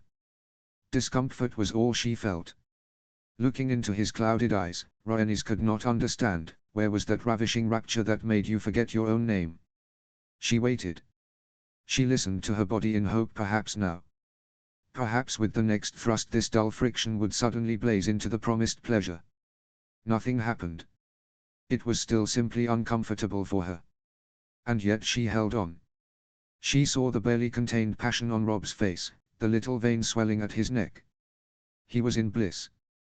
The knowledge that her body gave him such pleasure made her endure. Rhaenys stroked his back, not betraying her disappointment by a single gesture. She was ready to yield to him, so long as she did not spoil this for him. And Rob walked with himself. He strained desperately, slowing the rhythm, grinding his teeth, forcing himself to hold back. He wanted to give her time, wanted to wait until she answered him with the same heat, and so he moved evenly, pausing before each fresh thrust. Soon his movements turned ragged, and he finished, shuddering in her arms, while she simply lay there, running her fingers through his damp hair, still wondering whether she would ever come to know what he had just felt. The trembling in his body gradually settled. Rob brushed back a strand stuck to her brow, and she saw his eyes clear, a little guilty, but full of a fragile, boyish hope. He hesitated, searching for the words, but made himself ask all the same. "Did I please you? Even a little?" She wanted to say yes. It would have been so easy. One short word, and she would see his shoulders straighten, a happy, proud smile touch his lips. Was it not for this that she had endured? Was it not for his peace that she had kept her face serene? But looking into those very eyes, full of sincere care, Rhaenys understood a terrible thing. If she lied now, Rob would believe her. He would think he was doing everything right. He would love her just like this today, tomorrow, and a year from now. There was something else. Now, with Rob utterly defenseless before her, any falseness seemed to her a betrayal of their newfound closeness. He was not asking out of vanity. He was asking because it mattered to him to know the truth. She bowed her head and pressed her lips to his shoulder. No. Notes. I should probably confess that I am no poet, so all complaints about the rhyme may be taken up with Roriger himself. I hope you enjoyed this chapter. I have been looking forward to sharing it for a long time, and I would love to hear whatever thoughts or feelings it left you with. Thank you for reading and for being here. Chapter 6, Aletheia. Notes. Aletheia, ancient Greek for truth disclosure or unconcealment. Chapter text. The roast pullet on the platter had crumbled to dry dust. Jamie set down his knife with a clatter and frowned at the tabletop. Yesterday the doors of her chambers had closed against him once more. Roriger had come to do his duty. Jamie had handed his watch over to Sir Balon, and so gained the rare chance to drink a little wine and sleep his fill. 7 hells, a husband had spent the night with his wife, what of it? Before gods and men alike, his visits were lawful, expected, even his due. Such were the arguments of reason. But reason choked and died whenever Jamie pictured her lying beneath Roriger. The jealous ache made him want to howl. I always suspected the white cloak sucked the joy out of a man. Tyrion cut himself a generous slab of cheese and put it in his mouth, swinging his short legs cheerfully. This bird is already dead, Jamie, he observed, with a nod at the savaged pullet. There's no need to kill it a second time. Unless you're picturing someone particular in its place, someone who is never addressed as anything but your grace. In which case I'd counsel you to make your face a touch less murderous. Just now your look verges on kingslaying. Kingslayer. In another life it might have become his name, but fate had spared Jamie the shame of it. The king had heaped favors upon the young lion, and only Sir Barristan curled his lip at him now and again. He lifted a heavy gaze to his brother. I'm surprised you can chew at all, considering how much wine you poured down your throat last night. Jamie pushed the platter away. What are you doing here, Tyrion? Did father send you? Believe it or not, dear brother, he gives no thought to my existence unless I happen to catch his eye. I sent myself. He let you leave. So easily. Lord Tywine cares not a whit where his youngest son does his drinking, so long as that son wears no Lannister colors. Tyrion washed down the cheese with wine. How is he? Our Lord Father. Shut away in Casterly Rock, and I dare say he'll not come out until the end of days, now that the chain has been lifted from his neck and hung on. He probed thoughtfully at his teeth with his tongue. A sellsword who dreams of warming the king's bed rather than a seat on the small council. Or words to that effect. A mirthless smirk escaped Jamie. I saw his wedding gift, that golden cup. He weighed his own goblet in his palm. A hefty thing. You could stave in a skull with it. Especially the skulls of those who think the rock has grown poor in its disgrace. Did you truly expect him to come here? Not every lion cares to warm his hide in the sun. Jamie found himself taking an interest in a pear in sugar syrup. He set to spearing it with his fork in earnest, but the slick flesh slipped and plopped back down, spattering his fingers with sticky droplets. Tyrion mercifully pretended not to notice and went on, unruffled. By the by, how fares our sister? I'd hoped to find her here. Someone must spoil the feast for everyone. Jamie grimaced. Ask her husband after her. Cersei is no longer my concern. Tyrion froze with the blade poised above his plate. Merciful gods, he said with sincere reverence. Has the wall come down without my noticing? Do the Golden Twins no longer share one soul between them? A soul. Jamie snorted. To share a soul, both must have one. Cersei never had hers to begin with. You might say I've had my eyes opened to it. Oh, Cersei will claw those eyes right out. Tyrion put a piece of bacon in his mouth and chewed it thoughtfully.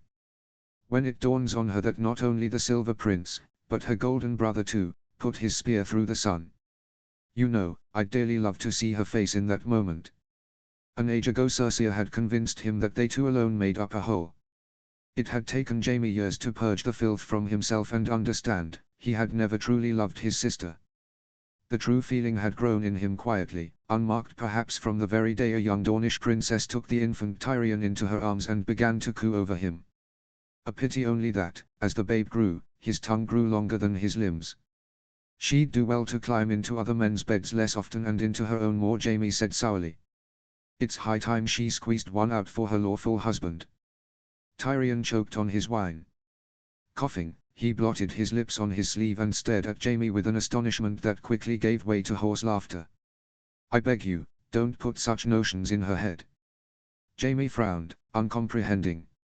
Let Cersei birth one swarthy, dark-haired babe, and the whole of Westeros will see the other 3-4 bastards. Tyrion tapped a finger on the table, wiping away tears of laughter. No, the way things stand now is far too amusing. Enlighten me, Tyrion. Since when does the prospect of our heads on Dornish spears strike you as so amusing? For one, so long as her grace finds so pleasant a use for your head, Dornish spears are no threat to it. Tyrion swirled the wine merrily in his goblet. And for another, Oberyn had his daughter legitimized, so that she might serve as lady-in-waiting to our good queen. Lady Tyon, as all the world knows, is as fair as the maiden. And you'll forgive me, his and Cersei's 3 children are likewise fair-haired. A striking picture, every lawful child of Prince Oberyn Martell, a blonde. Tell me that isn't the finest jest the gods ever played on Dorne. Cersei must have thought herself wondrously cunning. For years she had gloried in the thought that she had made the most dangerous man in Dorne raise lion cubs, believing devoutly that she humbled him cruelly with every golden curl on their little heads. But the foul truth that poisoned Tyrion's jest was this: Oberyn knew it all perfectly well. By acknowledging those children as his own, the Red Viper had not merely wrenched her triumph from Cersei, he had humbled her in turn. Her great lie Oberyn took up with a faint smirk. What in 7 hells did it matter whose children they were? Those fair-haired offspring would never inherit Sunspear in any case. Should anything befall Doran's children, it would cost Oberyn nothing to legitimize his own daughters and name them senior over all the bastards. Would Oberyn and Nymeria then yield their lawful place to a coddled Joffrey? A rustle of silk and the tart scent of spices broke off Jaime's thoughts. Tyrion checked himself, reaching hastily for the fattest piece of bacon. Jaime wondered yet again how so small a man could hold so much food and drink. As if summoned by their talk, Oberyn stepped into the morning room. His presence always made Jaime draw himself inwardly taut. How touching. Oberyn surveyed the table. Nearly the whole family gathered. Elia leaned on her brother's arm. Her face was bright. Peace and an unwanted, living merriment seemed to breathe from her. To see her so was a joy to Jaime, easy and warm. In an instant a sharp, spiteful ache settled beneath his ribs. So Rhaegar had truly outdone himself, and more unbearable still she had liked it. The blood drained from his cheeks, only to come pounding heavily back into his temples. His fingers, still sticky with syrup, prickled with the need to shelter her in his arms. To hide her from Rhaegar and his loathsome caresses. How good that it's only nearly. Were the whole of our family gathered here, someone would surely have to taste the food for poison. Tyrion smirked.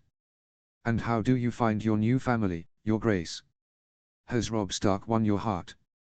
She settled herself across from him. Putting on the air of an impassive knight, Jaime reached for the pitcher to fill her goblet with Lingonbury water. Elia inclined her head slightly. Their eyes met, and in hers he found such undivided devotion that the choking jealousy let go of his throat at once. He seems to love Rhaenys, and she looks happy. What more could a mother wish? Elia smiled faintly and ran her fingers along the rim of her goblet.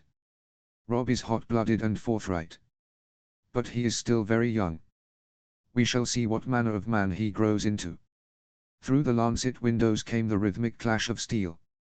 Oberyn idly tossed a peach. If he lives to see his riper years at all. The poor boy has scarcely thrown back the sheets before they've hauled him into the yard to swing a sword. Do you hear? Rhaegar's been running his good son round the lists since first light. Oberyn bit into the peach and squinted slyly at his sister. I'd half thought his grace had decided to defend his daughter's ravished honor, but, let us be honest, he's a little late for that. Oberyn snorted. So we're left to own the truth of it. Someone warmed his blood thoroughly, and now he simply knows not where to put all that ardor. Jaime's hand settled of its own accord on the pommel of his sword. The Dornish drawl turned every word that left Oberyn's tongue filthy. It set him to boiling, and before his eyes rose the picture of driving a gauntlet fist straight into the Dornishman's smirking mouth. "Know this, the wolf cub is no simple matter," Oberyn added, conciliatory. "We crossed spears the other day. Stubborn, quick. Wrath, even. I like a man so." "Northmen are full of surprises altogether," Jaime threw out, more sharply than he ought, seizing the chance to steer the talk aside. "Sir Aris said the bastard had the wit to knock the sword out of the prince's hands. It does Aegon good to be rapped over the knuckles now and again." Elia sipped her lingonberry water, and Jaime lost himself in looking at her.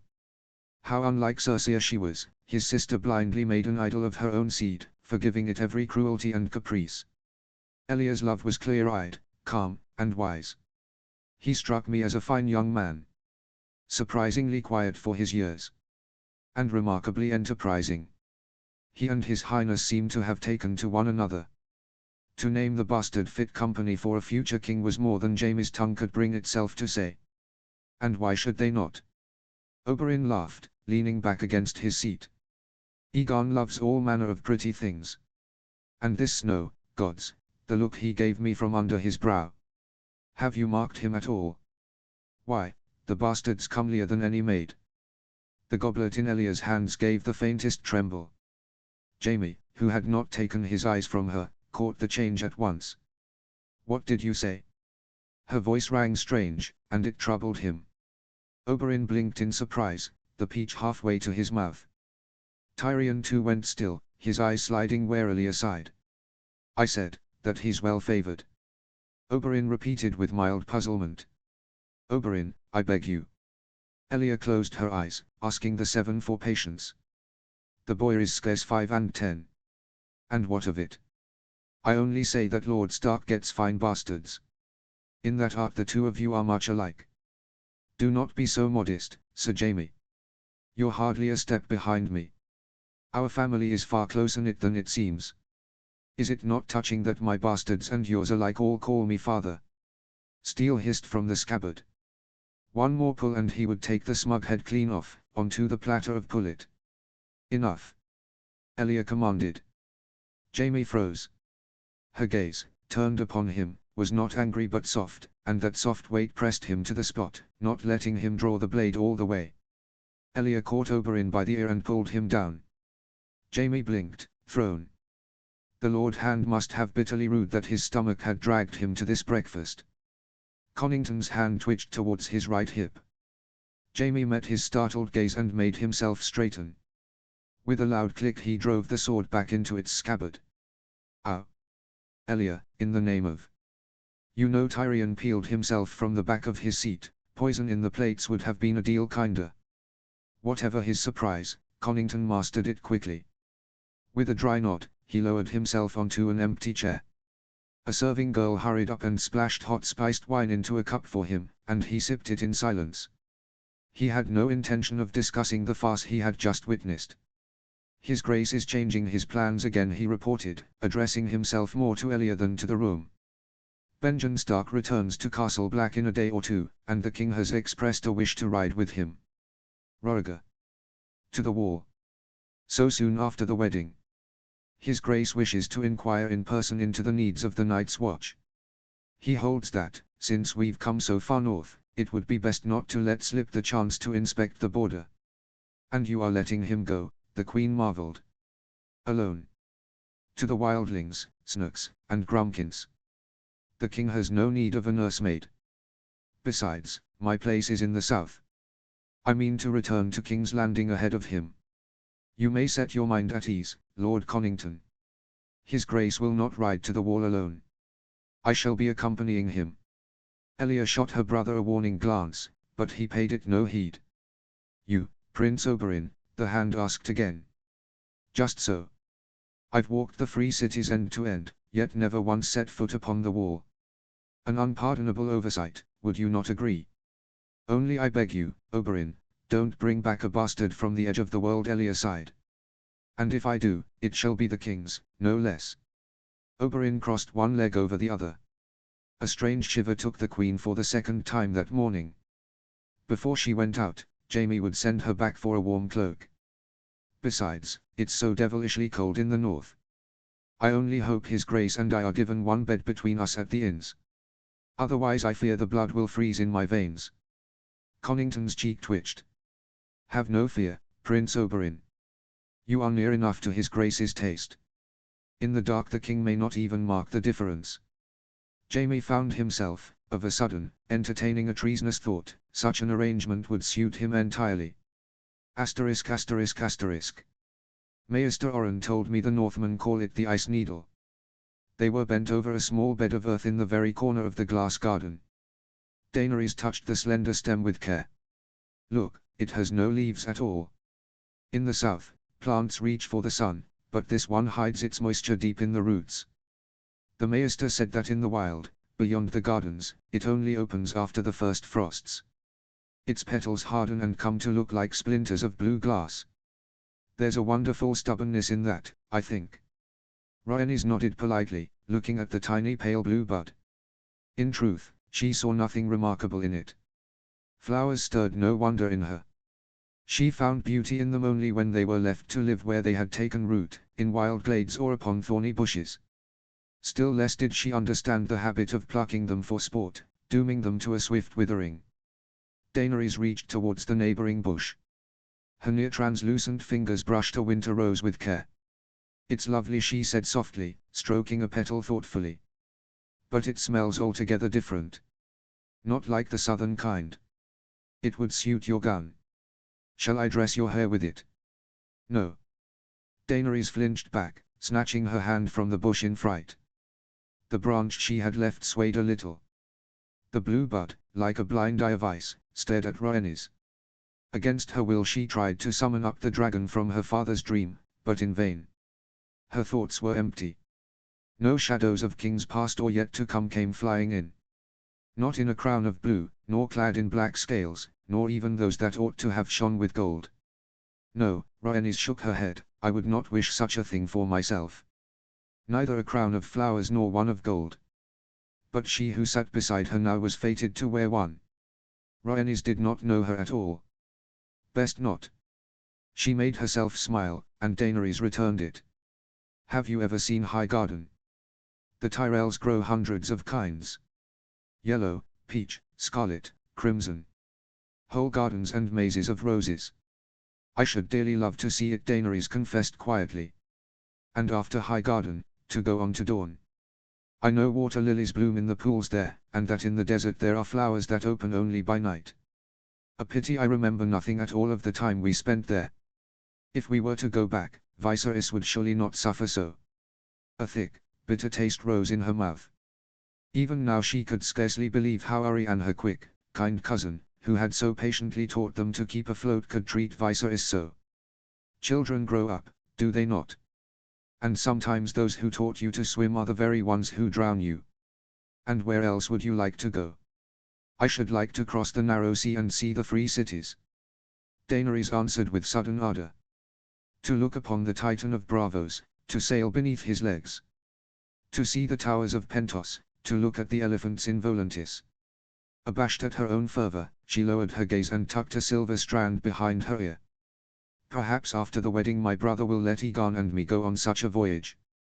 A bridal voyage. Aegon loves to read of seafarers. Of course Rhaenys agreed. You ought to ask him without fail. I can well picture Aegon ploughing the seas. The salt wind and a ship's deck would suit him handsomely. The king would never in all the world allow the crown prince and his young wife to wander the fickle waters of the narrow sea, where storms drowned ships and pirates ran rife. Daenerys would see neither the Titan of Braavos nor the towers of Pentos. First the Red Keep would shut her within its walls, and then the birthing bed would become her whole world. She would not leave Westeros and would certainly never set foot aboard a ship until she had borne Aegon an heir. And then another, a spare, should the first prove frail. She would have to bear sons one after another, until the dynasty stood firm. Rhaenys. Daenerys leaned towards her. Are you unwell? You've gone so pale of a sudden. Yes, I slept little last night. Daenerys gave a soft little gasp. Her lilac eyes darted shyly to the flowering vines. It was no hard matter to guess what the princess's innocent fancy had painted. The truth was rather less stirring. Rob had dropped into sleep almost at once. Having snuffed the candles, he threw an arm over her and fell to breathing evenly. She herself had been overcome only when the sky beyond the window began to grey. And no sooner had she managed to close her eyes than a serving girl knocked at the door. Rhaenys started, surfacing from a heavy half-doze. She climbed out from under the warm fur and hurriedly pulled on her shift. Her legs ached from the dancing. The heavy bar gave with a low grating. Nell waited on the threshold. She clutched a pitcher of warm water and a copper basin to herself, a clean towel thrown over her shoulder.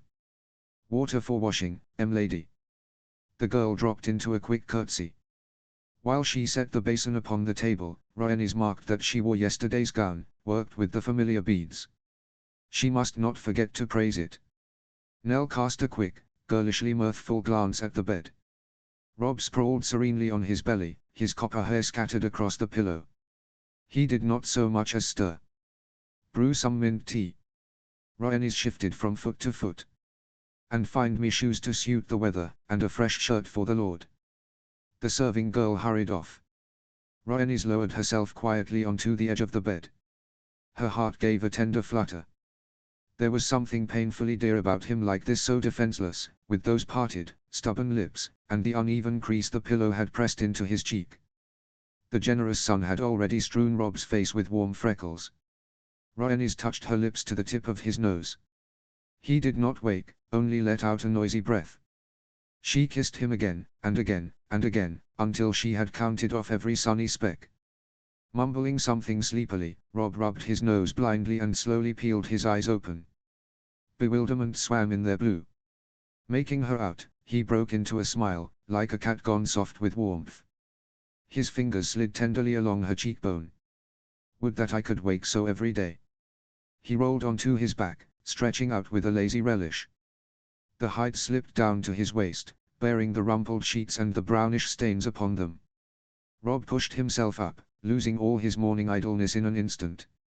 "How do you feel? Does anything pain you?" Rhaenys ran her gaze absently over the green leaves.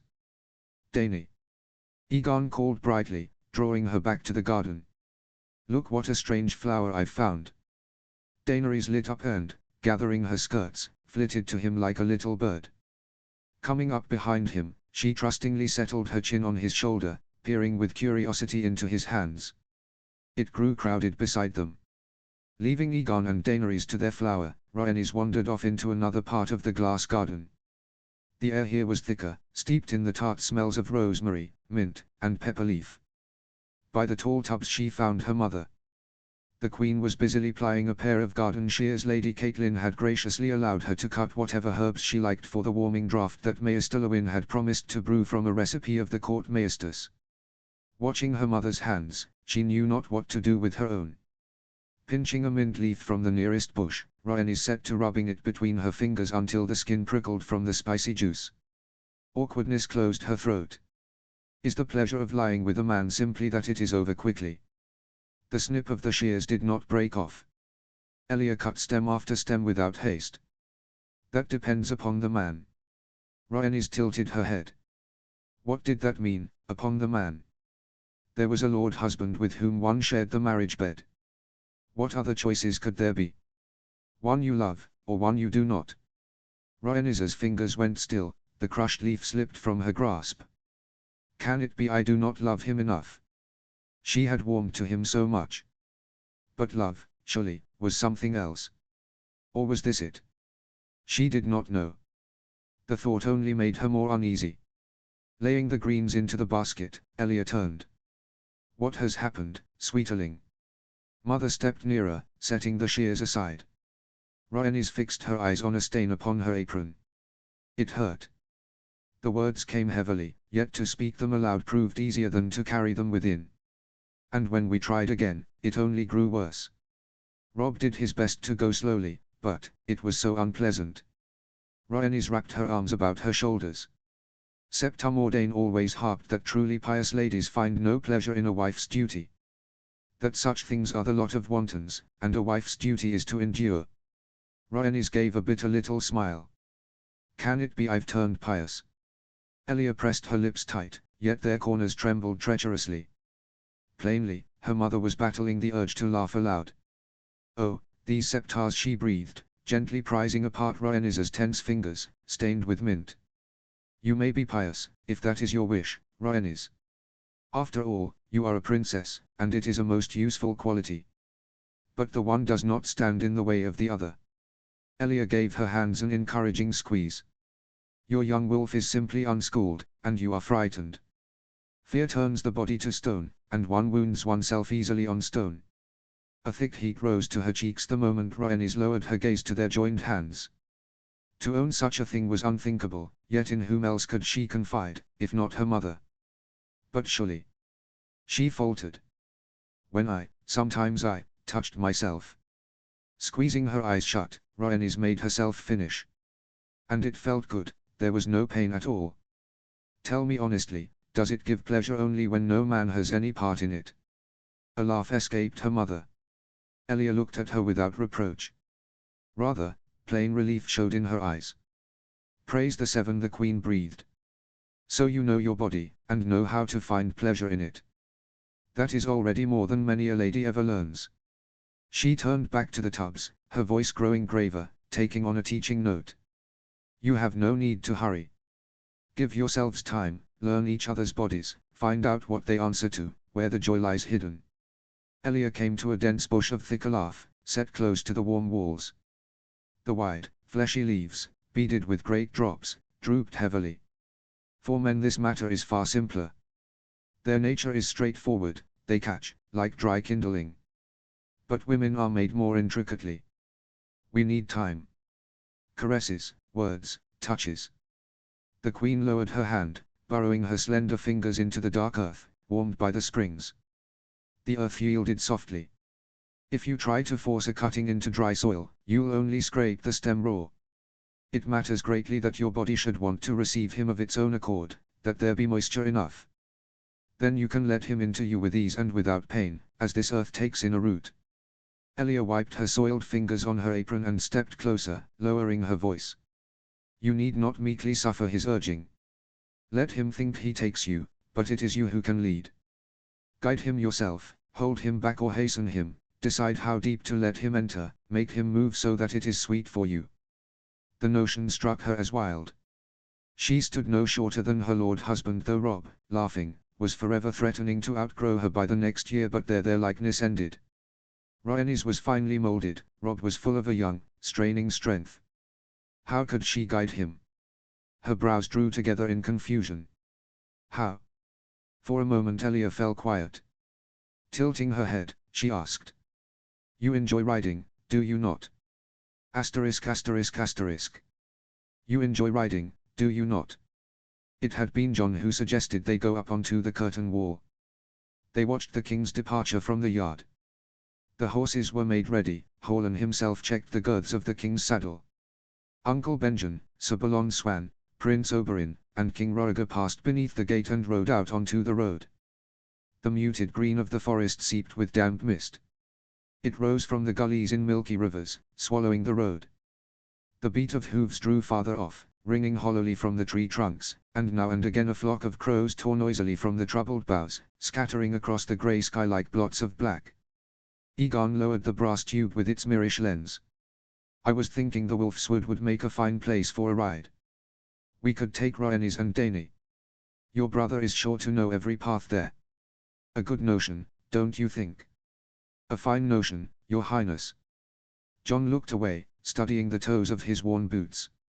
Robb knows the wood better than any huntsman. He'll show you everything worth seeing. And even what is not, if such is your will.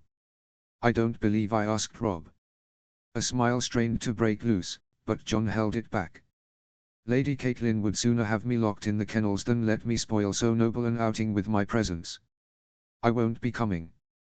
Lady Stark does not give orders to the Crown Prince, Aegon countered stubbornly. A commanding note cut through his voice, one Jon had not heard from him before. He had no wish to argue. In truth, he longed desperately to go. The prince's attention granted him a rare sense of his own worth, the very thing he so needed now, when Lady Stark had banished him from the high table for the whole of the royal visit. It was not only Aegon. Scarcely any time had passed since the wedding, and already Robb had grown beyond his reach. Someone was forever stealing him away. Now their father wanted his heir at his side, now the king wished to hold converse with him, now the Red Viper waylaid him with talk that left Robb red in the face long after. And if ever a free moment fell to him, it was given over wholly to his wife. Jon tried to forge his longing into a jest that he was simply jealous. Said aloud, it would have been plain he was not jesting in the least. Aegon set the brass tube to his eye once more. Until now Jon had seen such a marvel only in Maester Lewin's tower. A costly southern trinket. My father hurries as though he fears the wall will melt before he arrives, the prince muttered, turning the brass rings smoothly to bring the view into focus. A grim place it must be, to freeze amid endless ice in the company of all manner of rabble. Jon braced his palms against the rough stone of the Melorn. The Night's Watch is a noble brotherhood. Aegon glanced at him sidelong. The wind had tousled his hair, strands working loose from the braid to fall across his eyes. He shared his sister's color. As I recall, you were keen enough to don the black yourself. My uncle said there would always be time to freeze on the wall, and that summer was meant to be spent at home. It's well you didn't go, the prince threw out, lifting the glass to his eye again. Jon held his peace, feeling a strange pang in his chest. Hells, where have they got to? The trees have swallowed them. The glass stole the world, squeezing the view into a narrow circle, and Aegon swung the tube this way and that like a blind man, struggling to catch the king's procession in the lens.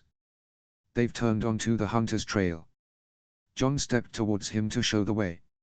There, do you see? To the right of the crooked pine. Coming to stand behind Aegon, he stretched out his arm, pointing the direction. I don't see it. Instead of following the line of Jon's arm with his gaze, Aegon stepped back half a pace and pressed into him. Jon's breath caught. The prince's back was against his chest.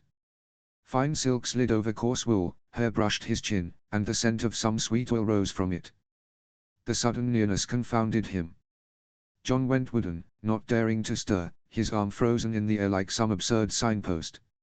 Aegon, heedless of his confusion, leaned back, shifting part of his weight onto him, and slowly drew the mirrorish glass along the line of the outstretched arm.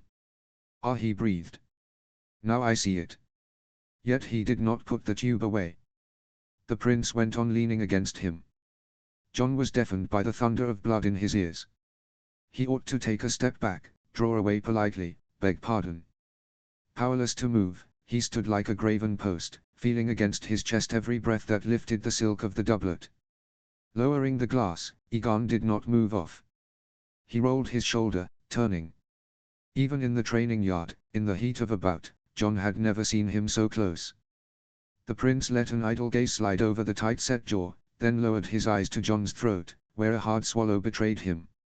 Aegon's lips curved into a thin, scarcely perceptible smile. Jon could never smile so. Your heart beats like a hunted hare's, he said quietly, and his breath settled warm upon Jon's cheek. Can it be you fear heights so? I don't fear them, Jon forced out. What is it that sets you trembling, then? The cold. I had thought you Northmen never felt the cold. The moment the prince stepped forward, the wind found the breach at once, gnawing in where another's warmth had nested but a heartbeat before. The spell broke. Blinking, Jon dropped his stiffened arm sharply. His ears blazed. Aegon folded up the tube, unruffled. It's settled, then he said carelessly. Tomorrow we ride for the Wolf's Wood. And see that you dress more warmly. Jon could not help himself. He laughed. Asterisk asterisk asterisk. Love no one but your children, Cersei Lannister had told her once. In part, Elia had agreed. She was mother to 4. Thoughts of them warmed her now. At supper they had played at dice. Dany had hidden coppers up her sleeves all through the game, only to sweep all the silver into her lap at the very end. The steps led them straight down into the stone gullet of Winterfell. Eddard Stark walked a pace ahead. The Queen's request had brooked no refusal, and now the Lord of Winterfell bore the torch with a Gauler's grim obedience. The dark bared its teeth and licked at their stretched shadows, drawing back grudgingly from the fire. The echo of their steps, swallowed by the silence, died. The flame drew a niche out of the gloom. Elia stopped. She strove to call to mind the living girl. But her true features had long since worn away in memory. The face hewn from grey granite breathed a piercing sorrow. Elia hoped the mason's chisel had been guided by true knowledge, and not by flattering fancy. Many years ago she had fed her fury freely on Gaul. That year she had been carrying Egon, and the maesters had implored her not to leave her bed, but Roriger was stubborn. They were to go. The river air tore her sick lungs to shreds.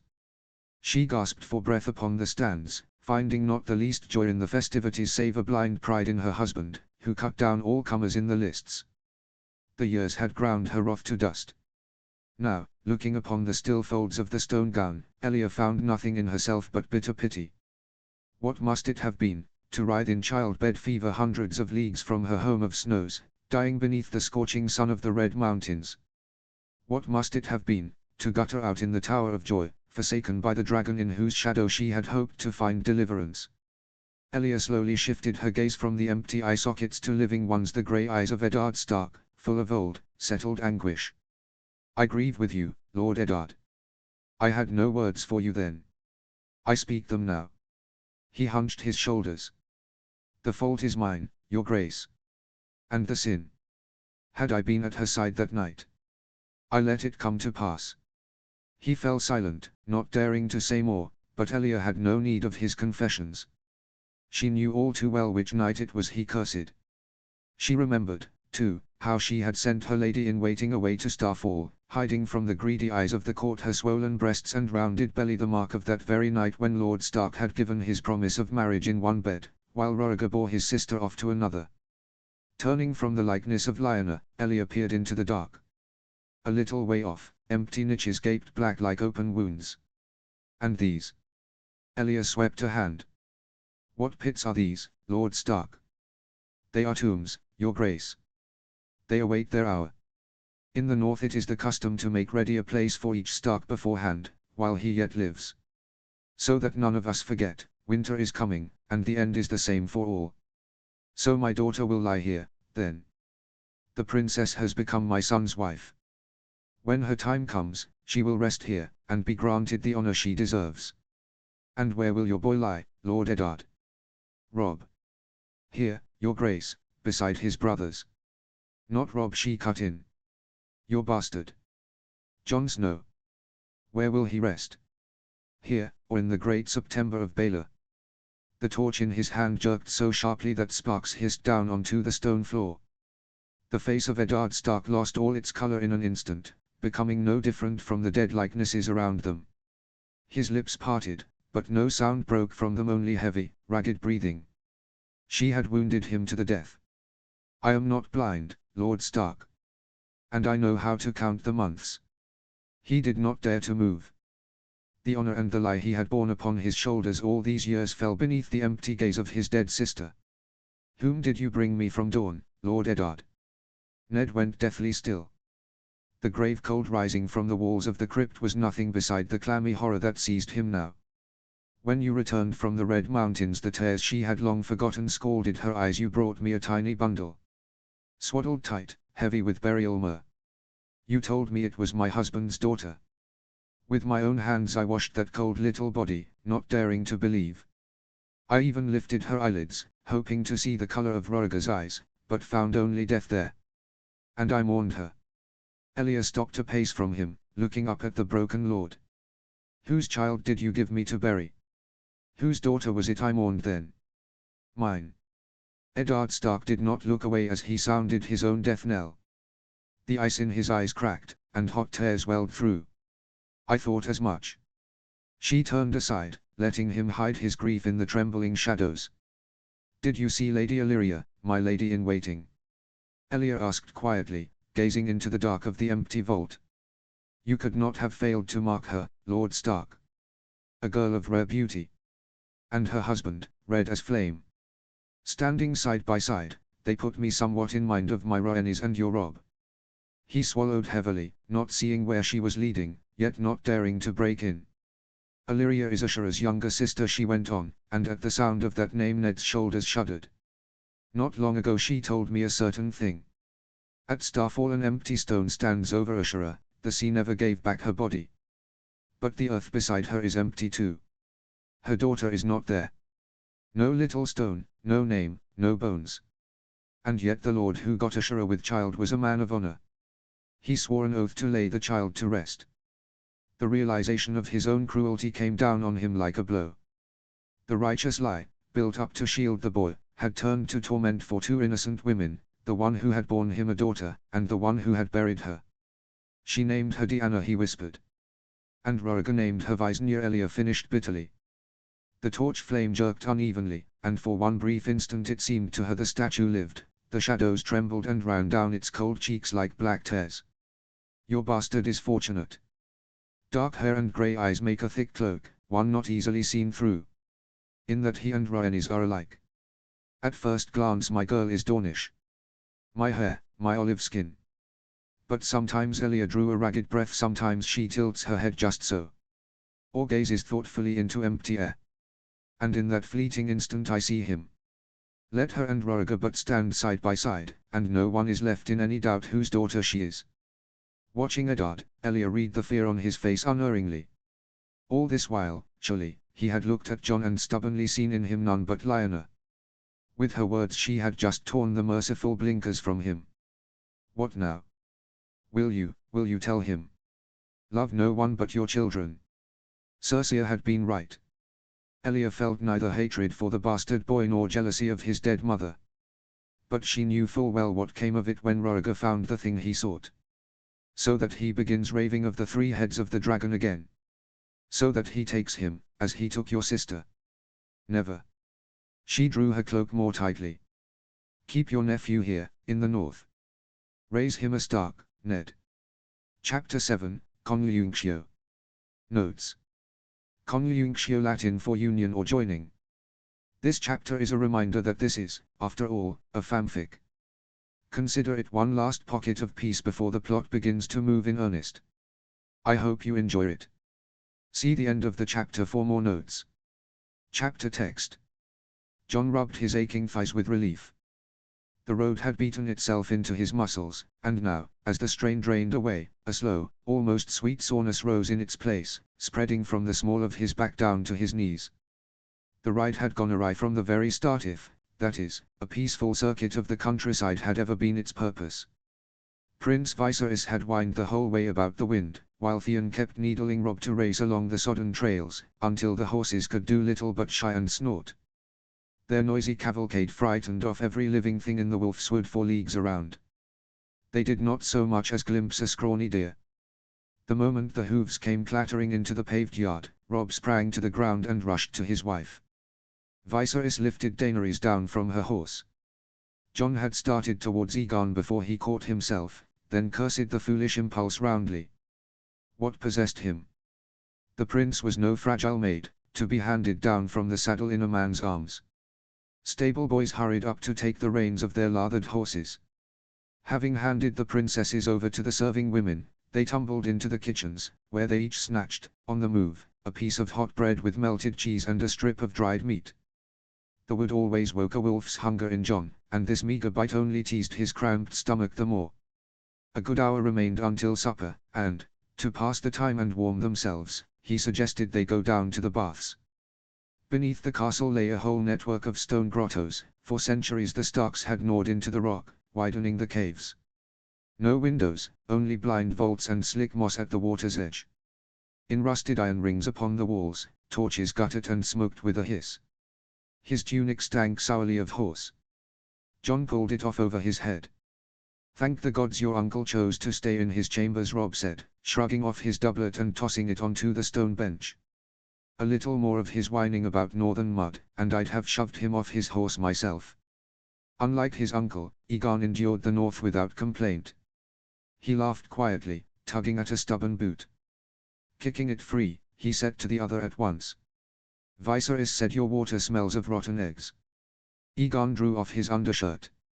And demanded the servants haul a tub up to his chambers. Said dragons don't bathe in caves like trolls. The prince looked as little like a troll as any creature living. Down his lean back ran his braid, a white stripe cleaving the dark copper of his skin. Rob stripped with his usual heedless bustle. Sweat had already broken out across his chest in the cave's heat. Noticing nothing, he wrestled with the damp laces. John's gaze, grazing the sweat-sheened belly, ran up against the rust-red hair below and darted hastily aside, only to slam headlong into Egon.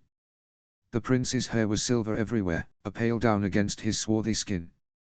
John alone stood there like a fool, gripping the waist of his own breeches for dear life. "Where's Greyjoy got to?" he rasped, and coughed hastily. Rob climbed into the water with a splash. "Theon." He fell behind back in the wood. Said he was chilled to the bone and needed to warm himself. Likely turned off towards the winter town.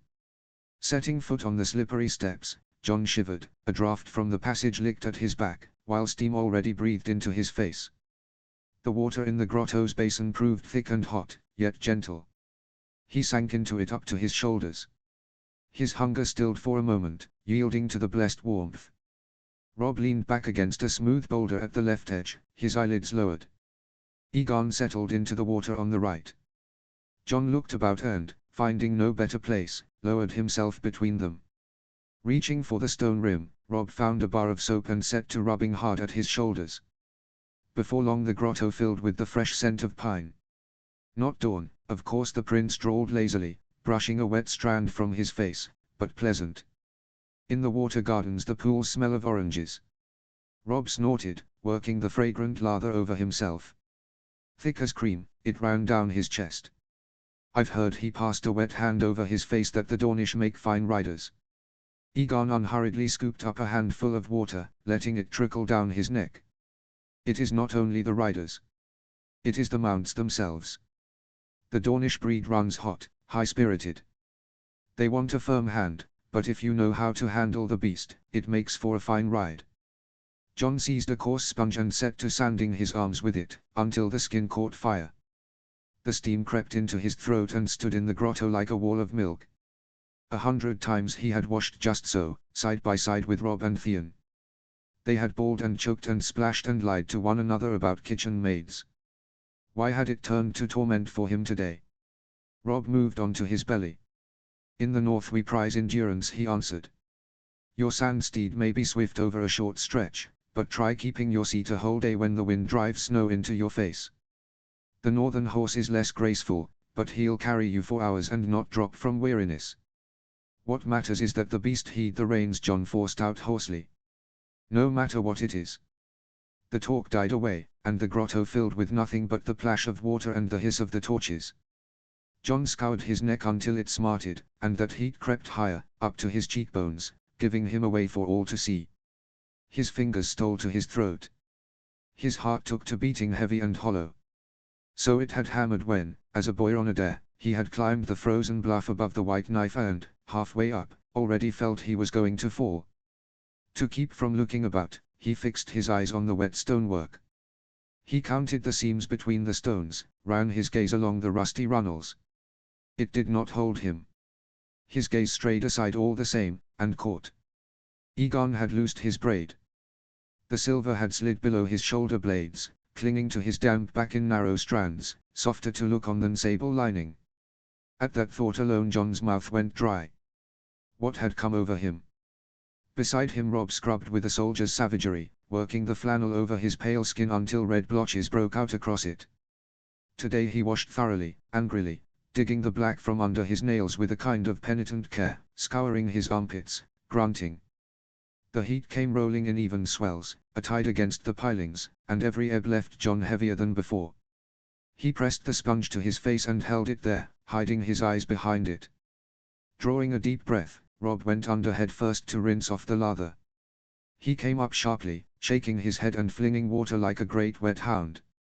He drew his palms down his face, breathed out with relish, screwing up his eyes, and at once slipped under a second time. A few moments passed, and still Rob did not surface. No good would come of it. John had scarcely thought as much when strong fingers clamped about his ankle and yanked him down. The footing went out from under him. He crashed over backwards, white bubbles dancing before his eyes.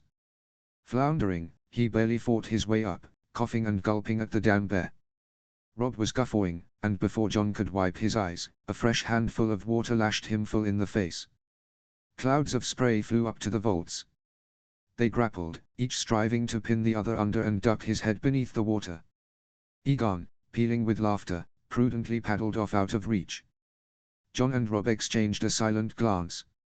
In 2 strokes they ran the prince down and bore in on him from either side. He had time only to protest. "Hey, wait." The weight of their bodies dragged him to the bottom. How easily that unruffled royal air could be knocked out of him. The grotto turned into a field of battle.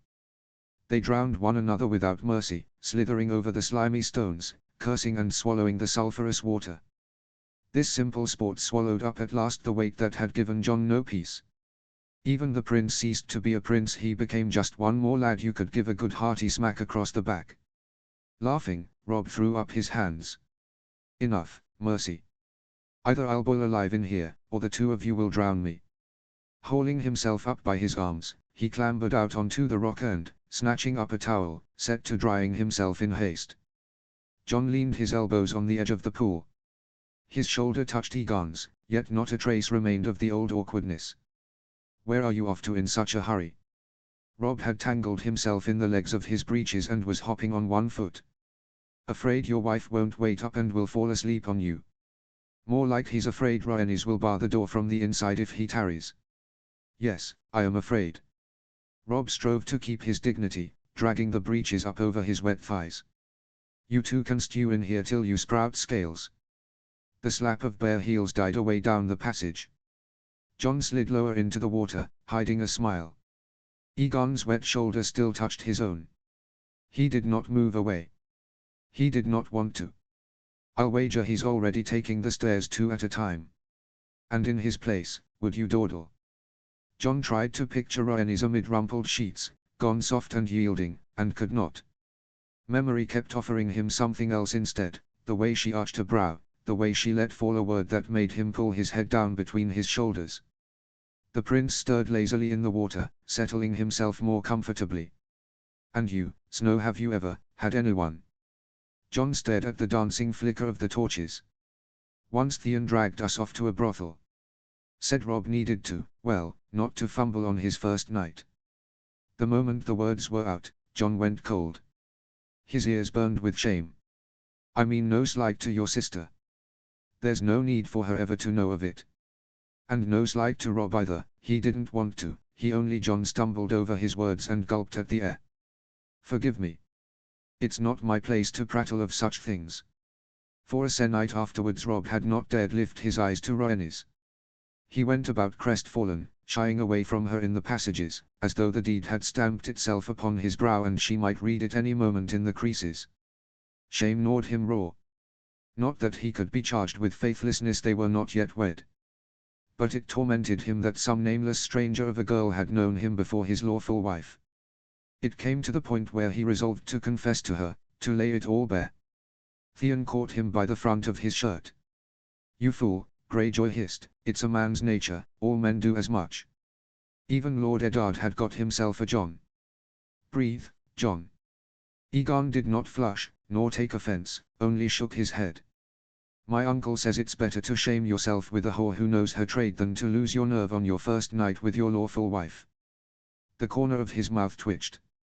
"Sensible enough, to my mind." A flush touched the prince's swarthy cheekbones all the same. Plainly it was the first time he had spoken of such things. "Well. And you?" "Theon paid for me too. For a girl. But I never so much as touched her." "Why not?" John was silent for a moment. To speak the truth shamed him, and to lie to a prince shamed him twice over. "She lay down before me. Parted her legs." The blood rushed to his face all at once, flooding his cheeks, his brow, his neck. He looked into the water. "And I froze. Stood there marveling at how it was all made, down there." John swallowed. "And then I took fright. That she'd get with child.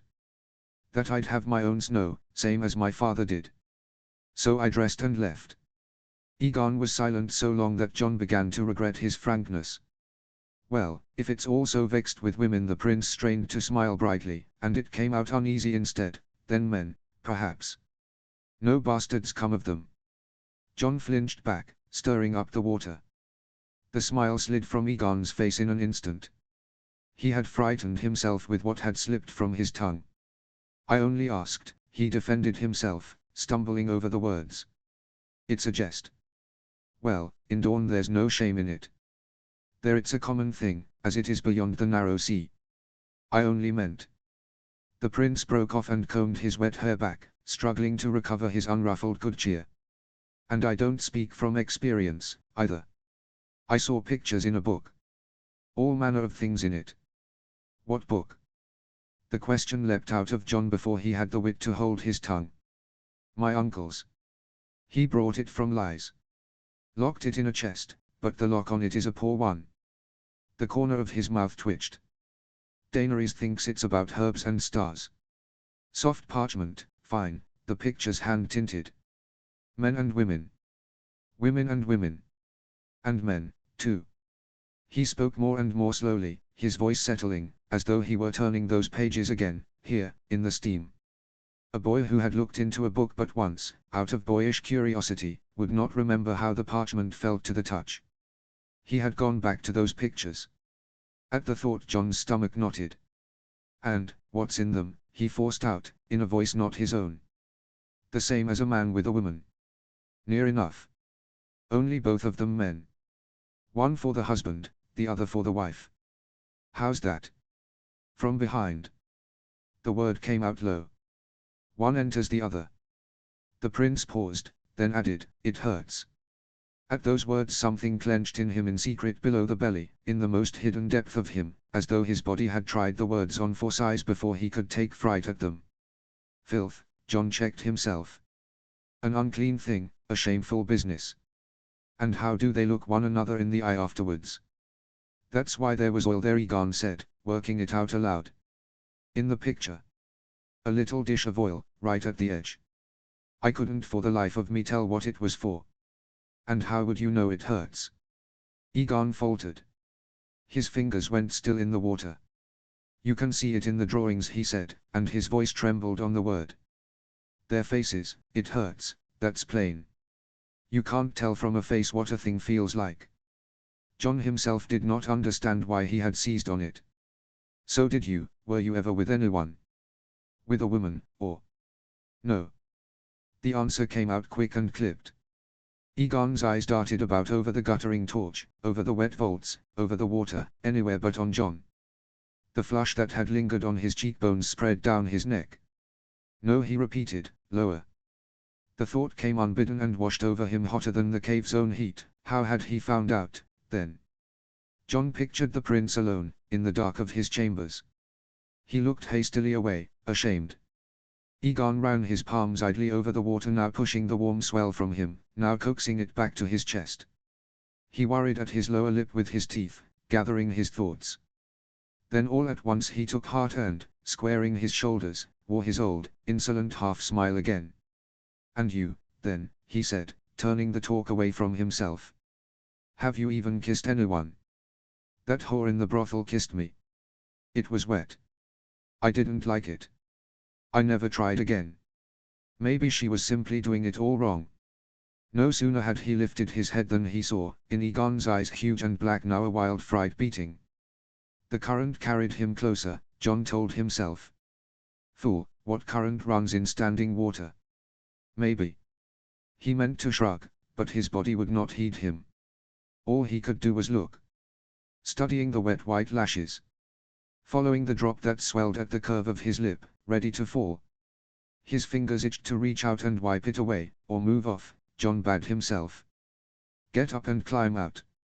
I don't know. The water heaved.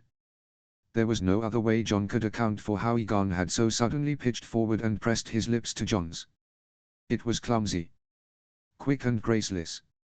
A swipe across his lips, and Egon shied back, flinging up spray. Unfeigned horror stood plain upon his face at what he had just done. What folly! Egon gave a short laugh and drew away, hiding his eyes. Forget it. Just forget it, I didn't. He got no further, gripping the prince's bare shoulders. Jon drew him close. No. The word came sharp, as though someone had barked it beside his ear. Let go. You know what this is. You know what it is called. This is a man. The thought scalded him whole. A man, you fool, you are drawing a man to you. A thing like this ought to turn your stomach.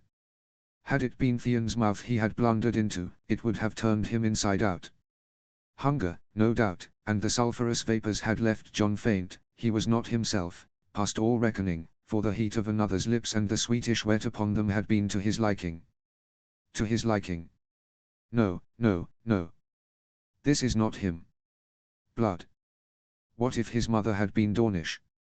Since the Dornish did not scorn men, what if it were her blood that boiled up in his veins now? Jon had answered him once that it was not his place to look at Rhaenys. How was it, then, that a prince might be kissed? The thought cut his legs from under him. The same blood, the same high birth, forbidden to him, nameless as he was even to reach for. And all he had denied himself with the sister, he now did with the brother. His own honesty took him by the throat.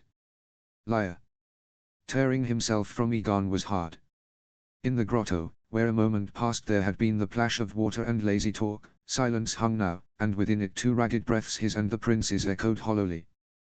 Beyond the door, 2 steps down the passage, stood Sir Aris. A white cloak, posted never to let the prince out of his sight, and here Jon had just held that same prince by the shoulders and kissed him in the very womb of the castle. He fancied that any moment a fist would crash at the door, the knight would enter, would see. Jon went still, every part of him straining to listen. Nothing. Only the blood hammered at his temples, heavy and quick. To look into the prince's face proved harder than tearing himself from his lips had been. Jon had waited for shame, for revulsion, for a squeamish, stricken dismay. Aegon's face was close, his eyes huge and dark, and in them burned the same hungry want that scorched him now. The prince's wet lips had parted, and waited. And it swept over him, as a good battle rage sweeps a man in single combat. Jon fastened on his mouth, caring nothing now for whether it was permitted or no. They moved blindly, their hands groping over the slippery stones, until they found the shallows, where the water rose no higher than their waists. Their naked bodies met with a heavy slap. Chest to chest. Belly to belly. Water-slick skin rubbed against skin, kindling heat wherever it touched. Aegon pressed forward, forcing one thigh between Jon's legs. At the brush of wet flesh, something low in Jon's belly drew tight. His hand slipped to the prince's back. They traced the wings of his shoulder blades, then swept down in a wet stroke along the groove of his spine to the narrow waist below. Jon gathered Aegon to him and crushed him close. Aegon answered in kind. His hands roamed Jon's flanks, kneading the skin, demanding him nearer still, as though he meant to melt Jon into himself entire, until not so much as a drop of water could pass between their bodies. The wet sound of their kisses answered the water slapping against their flesh.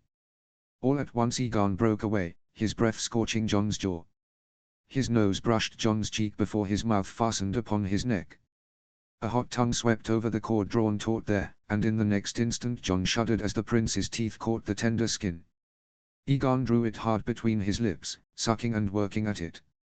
A whimpering breath tore from Jon's throat, and his fingers dug into the prince's wet thighs.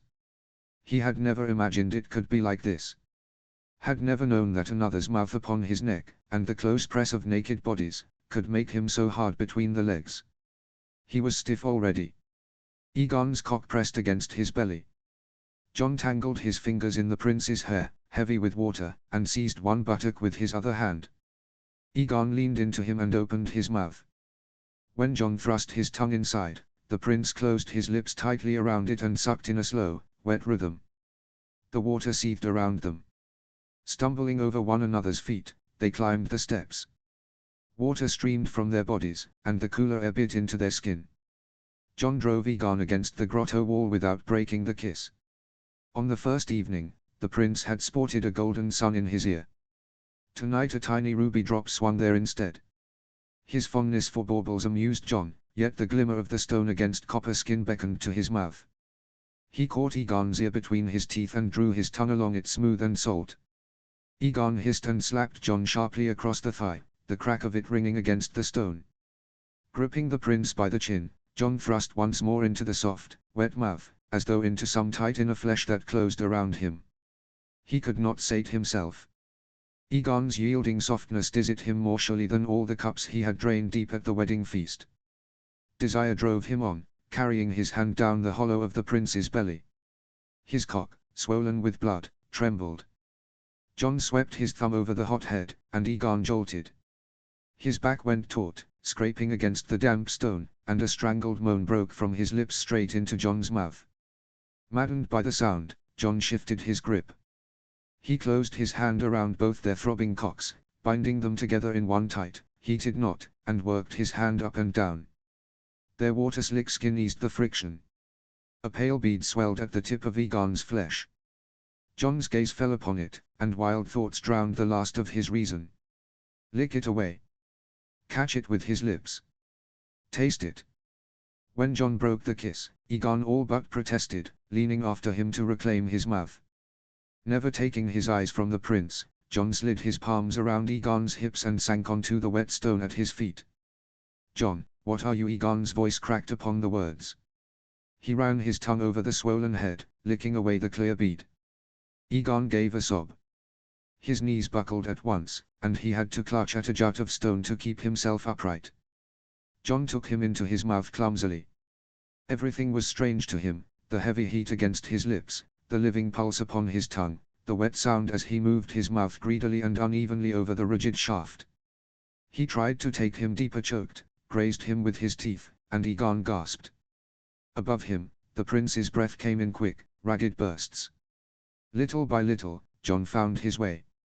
His movements were awkward still, but bolder now, his lips finding the rhythm that sent tremors through Egon. The prince's cock pressed heavily against the roof of his mouth. Then Egon's hand came down upon the back of John's head, his fingers tightening in his hair. John stilled obediently, not daring to pull away, and in that same instant the prince arched and spent with a short cry. John's mouth flooded with thick fluid. Tart and salty, and beneath the salt, a faint sweetness. He screwed his eyes shut and swallowed, feeling the warmth slide down his throat. His conscience made one feeble attempt to speak. "There it is, the bottom. See what you have come to, Jon Snow. There is nowhere lower to fall."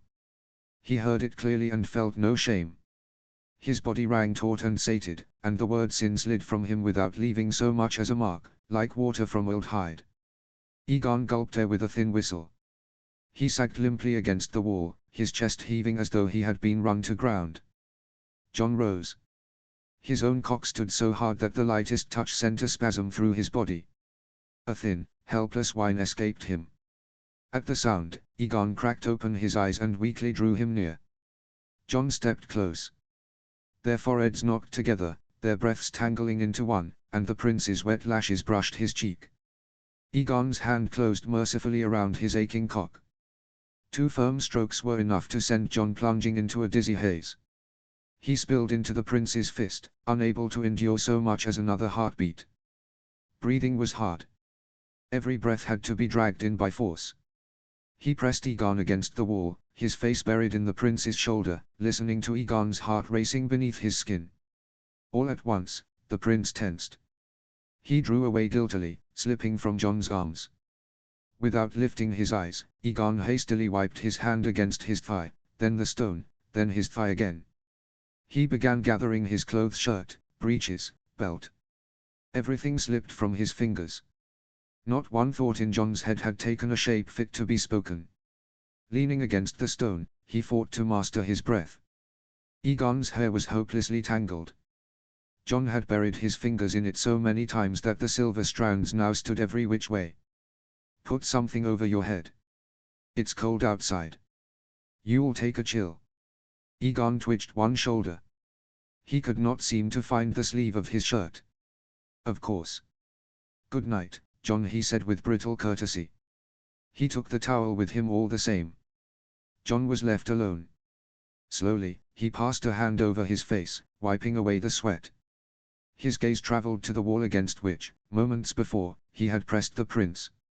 He stared at it and blinked stupidly. "Fool," he told the empty grotto. "You are a fool, Jon Snow." Asterisk asterisk asterisk. She had named him Orange. Her mother's wedding gift knew very well which side to offer to a stroking hand. Rhaenys scratched the tiny bundle's belly. There was not so much as a speck upon him, all of him was ginger, like saffron ground to powder. Nell drew the bone comb through her hair in slow, even strokes. As it dried, it grew light and fluffy.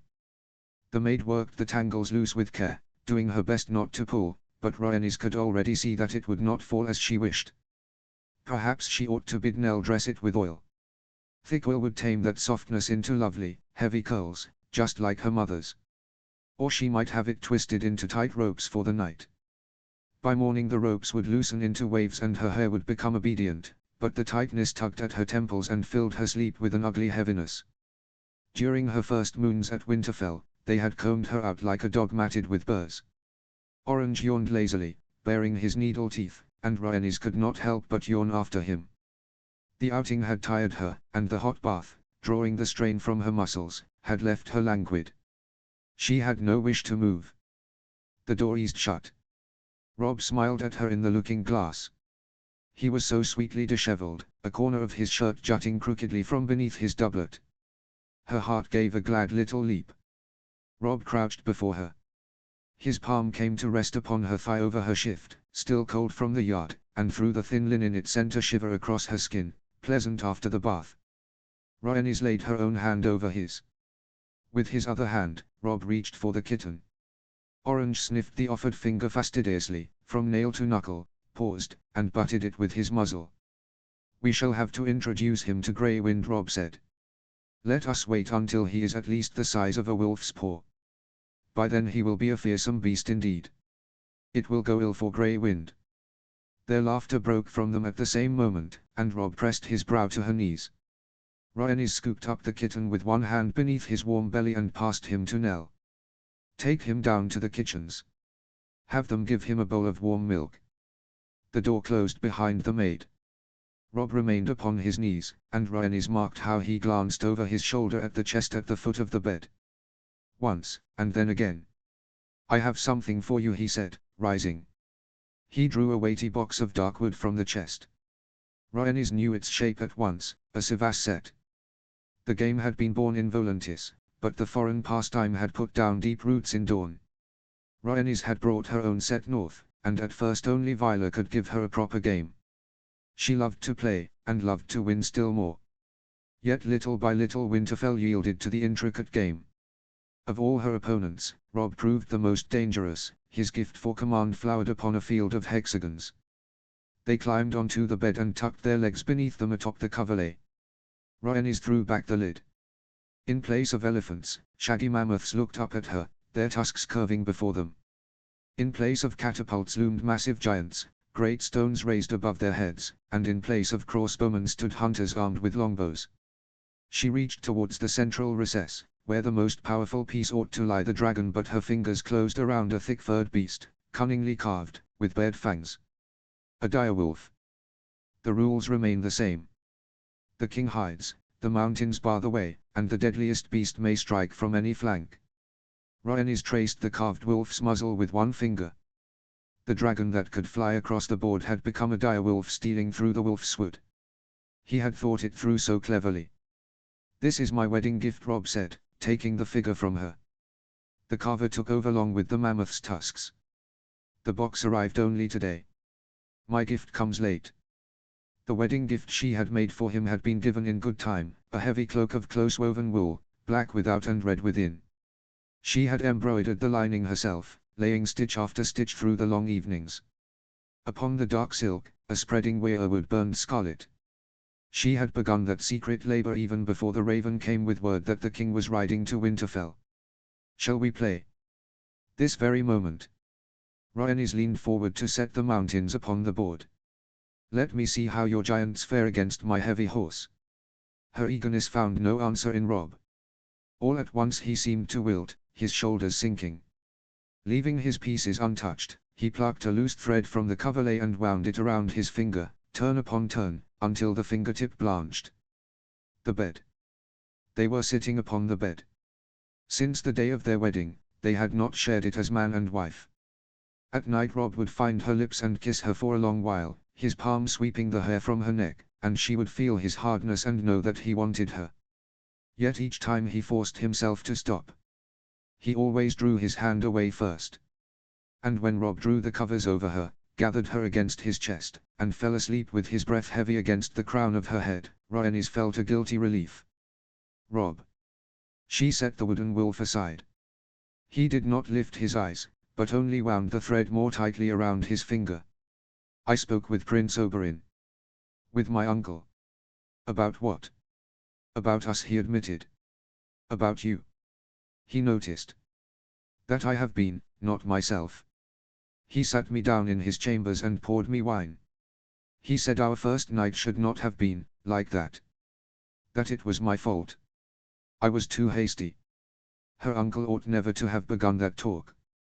Rob already took everything too much to heart. He was forever seeking some reason to blame himself for every discomfort of hers. He told me how to give you pleasure. He said that if I do it properly, it will not hurt you. Not at all. So tonight she would have to steel herself for the marriage bed. Her stomach clenched. What had she expected? There was no avoiding it. And how? Rob looked up at her, abashed. Prince Oberyn said it would feel good if I kissed you, there. Warmth crept down her legs. Her breath quickened.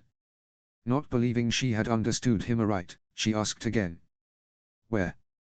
Rob lowered his gaze to her tightly pressed knees. Her fingers flew to gather the pieces scattered across the coverlay: mammoths, giants, wolves. Sweeping them into the box, she sprang to her feet. She crossed to the table, meaning to fit the Sivas set beside the writing box. Her hands betrayed her, and the box struck the tabletop with a thud. Her palms flew to the mahogany box. A writing set. A compartment for scrolls. A crystal inkwell. A counting board. A quill knife with a haft of walrus ivory. How had the hand contrived to choose so well? A beautiful, thoughtful gift. Better had it been mere gold, some nameless thing like that gaudy bracelet from the Westerlings. Gold was simple. At first she had meant to give the box to Lady Catelyn. She should have. And the ship. Lord Marndale had given them an entire ship. No. She had come to love the box. And the ship lay at anchor in White Harbor, waiting to be needed. Rocking upon the waves. Up and down. Breathe in. The wood was hard and cold beneath her palms. Breathe out. Behind her, silence. Rob had already decided that he had frightened her half to death and was tormenting himself afresh. She took her hands from the box and untied her sash. The rope slid to the floor. Rhaenys nudged it aside with her foot and, after a moment, made herself sit upon the edge of the bed. Her shift slipped from one shoulder, baring her collarbone. Rob edged nearer, very softly. A man would approach even a wild beast more boldly. His lips touched hers with timid care. He kissed her a little at a time, drawing away only to settle lightly against her once more. His palm slipped beneath her shoulder blades, and he guided Rhaenys down onto the featherbed and followed her. He even managed to snatch up a second pillow and tuck it beneath her head. Drawing back for a moment, he shrugged off his doublet and pulled off his boots, then braced himself above her, their eyes level. A crease had appeared between his brows. If anything feels unpleasant, I shall stop at once, he promised. Rhaenys nodded. She could have kissed him without end. Rhaenys did not know whether she did it aright, but had she been able, she would have tormented him with kisses until he had not a breath left in him. Rob's lips caressed her cheeks in brief, gentle touches, then traveled down to her chin and throat. Her shift slipped lower, baring the warm crescent of one breast. He paused to look before bending to lavish kisses upon her collarbone and the delicate, soft skin newly revealed. His mouth was hot, his stubble rasping ever so faintly, like a cat's tongue. Through the cloth he drew her nipple between his lips, tentatively. He touched it with his tongue, then stroked it with one finger. Rhaenys could not hold back a sigh. The silk grew damp and cool against her skin. Rob did not hurry. He stroked her flanks and belly, following the lines of her ribs, soothing and measured, until her eyes drifted shut with pleasure. His kisses traveled lower over her belly, into the hollow of her navel, and she clenched the sheets and screwed her eyes tight, for with every touch something stifling swelled within her, something that stole away her breath. The hem of her shift crept upwards, gathering in folds about her waist. Rob gently lifted one of her legs and bent to place a chaste kiss upon her instep. His hands kneaded the muscles of her calf with tender care, and Rhaenys betrayed herself with a quiet moan as she felt herself melting beneath them like tree resin warmed by the sun, growing thick, heavy, and pliant. He kissed her knees and the tender hollows beneath them, brushing his cheek along her skin, and then bestowed the same unhurried attention upon her other leg. When his palms reached the insides of her thighs, the touch went through her like a spasm. She started and drew her legs together. Rob stopped at once and lifted his head, the question plain in his eyes. Rhaenys answered him just as wordlessly, opening to him again with a tremble. Rob returned to his patient caresses. His lips wandered over her skin, leaving damp marks now higher, now lower, whilst his hands kneaded her thighs. He was everywhere, above, below, along either side, save where she had begun to knead him. At the chance brush of his fingers against the place where her flesh had already grown heavy with want, Rhaenys gave a little shudder, and cried out when he pressed his lips to her sex through the shift. Rob drew back, but without opening her eyes she laid one hand upon the back of his head. Held him there. Never before had she understood how sorely she had needed him to kiss her in that very place. A burning blush swept over her cheeks when Rob pushed the cloth higher. With reverent care, he parted the damp, sensitive petals of her flesh and went still, gazing as though enchanted. "You are, like a mother of pearl shell there, or moonstone held up to the light." Rhaenys made to cover herself, but Rob pressed gently upon her thighs, holding them apart. "Do not hide from me. Please. I want to love every part of you." She yielded herself to his mercy. It ought to have been shameful, lying so open before him, husband though he was. Yet Rob contrived to find not lust but love in her most naked secret, and that lent the act something almost holy. She felt the warmth of his breath. And when his lips touched her, the world shattered in the doom. The gods were Raoul, and they had devised this pleasure. Even there, Rob continued to kiss her with thoughtful, unhurried care. His lips closed around the tender flesh, gently kneading it, drawing it into his mouth and rolling between them whatever they could gather. His tongue slipped along the folds, dipped into the little furrows, and licked her slowly, whilst his chin, hard and hot, pressed against her entrance and kindled a strange, tugging ache. She bit down on her fingers. Lost herself. No longer knew which way to turn. Time had ceased to hold any meaning. It seemed he had been pleasuring her for an eternity. His hands knew no rest. Whilst his lips continued their slow torment, one palm travelled over her thigh and the other slid up her belly to close around her breast and knead the nipple. His curls tickled her low upon the belly. The chamber filled with plaintive, whimpering sounds. What was she begging of him? Rhaenys had thought herself incapable of speaking, but desire proved stronger than shyness. "Rob," her fingers combed through his hair, tangling it. "Slower, yes. Do not take it away. Just there." He obeyed, shaping his rhythm to her broken whispers. So it was a dance, truly. One in which she might lead and he submit. His breath faltered at the sound of her moans. The languorous ache sharpened into a painful need. Her hips began to move, rising to meet his mouth. "Please. Please," she had no words. No one had ever given her words for this. "Your fingers. Rob. Use your fingers." "May I?" he asked, suddenly anxious. Rhaenys shifted restlessly, spreading her legs wider. His finger slipped inside her. Rob went still for a moment, his lips becoming a motionless cup around her trembling pearl. He did not caress her there, only held her captive in his warmth, whilst the finger within her moved with slow, lingering care, as though stroking the inner walls of a sleeping bud. Then she felt the bud open. It flowered within her, driving the breath from her lungs in a hoarse cry. The petals trembled, closing around his finger again and again, whilst she clutched at his hair and he held her there upon his mouth, letting the flowering spend itself to the last.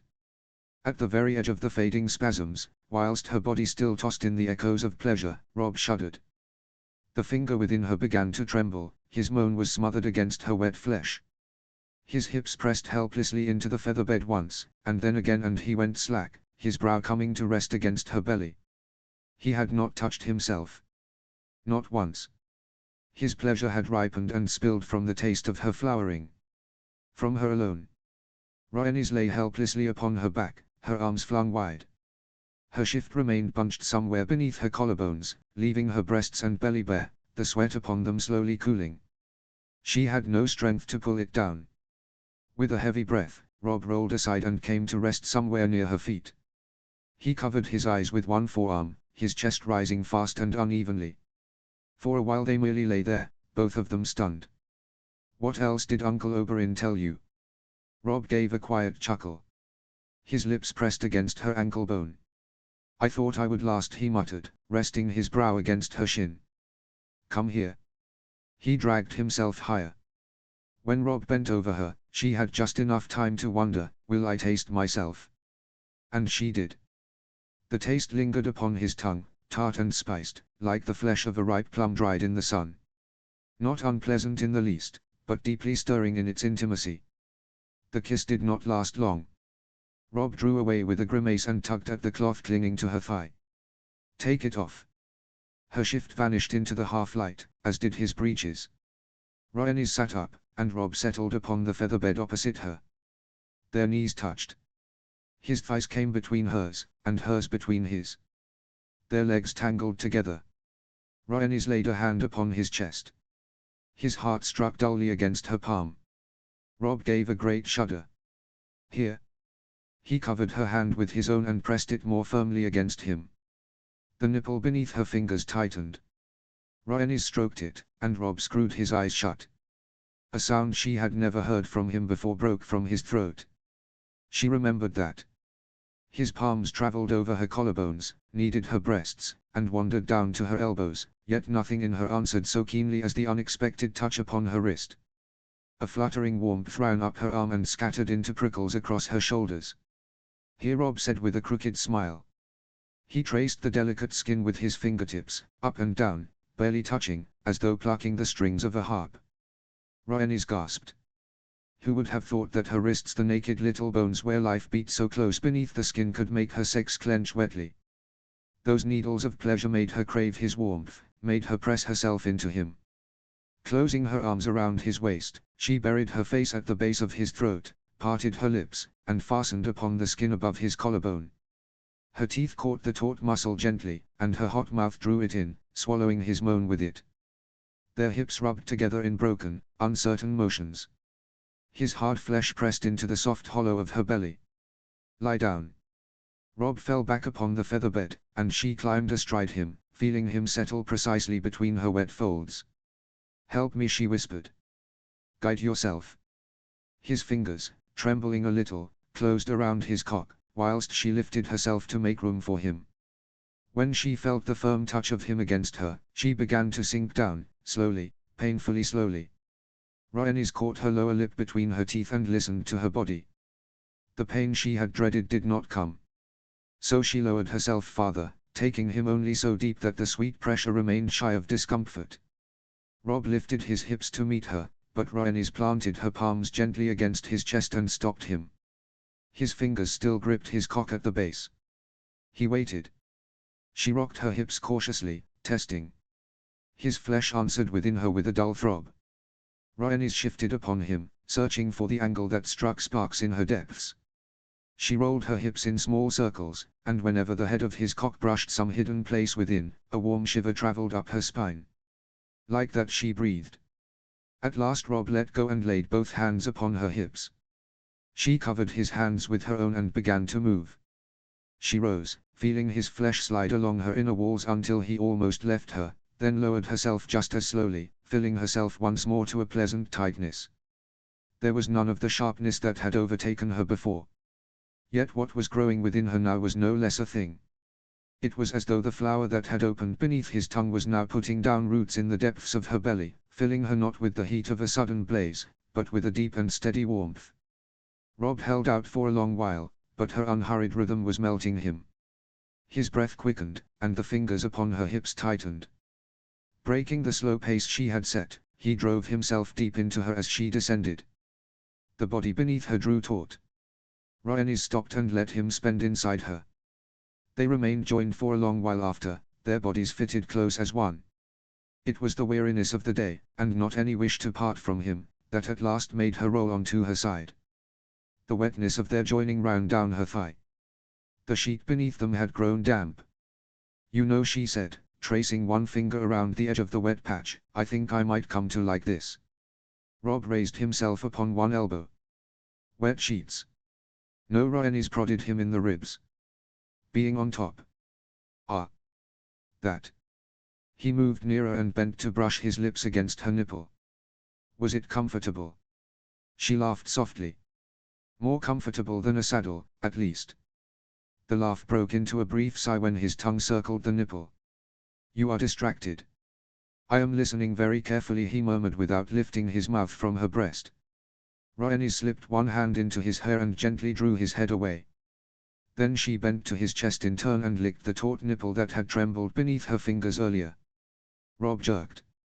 "Are you trying to rouse me again?" Rhaenys narrowed her eyes. "So when it comes to dragging me into bed, you are all afire. Yet when I offered you a game of Sivas, you put on a martyr's face." She turned away and wrapped herself in the furs like a cocoon. Finding a way in, Robb burrowed into her warm shelter. His hand settled upon her belly. "I promise," he planted a loud kiss upon her ear, "tomorrow I shall rout you at Sivas as mercilessly as you conquered me tonight." Asterisk asterisk asterisk.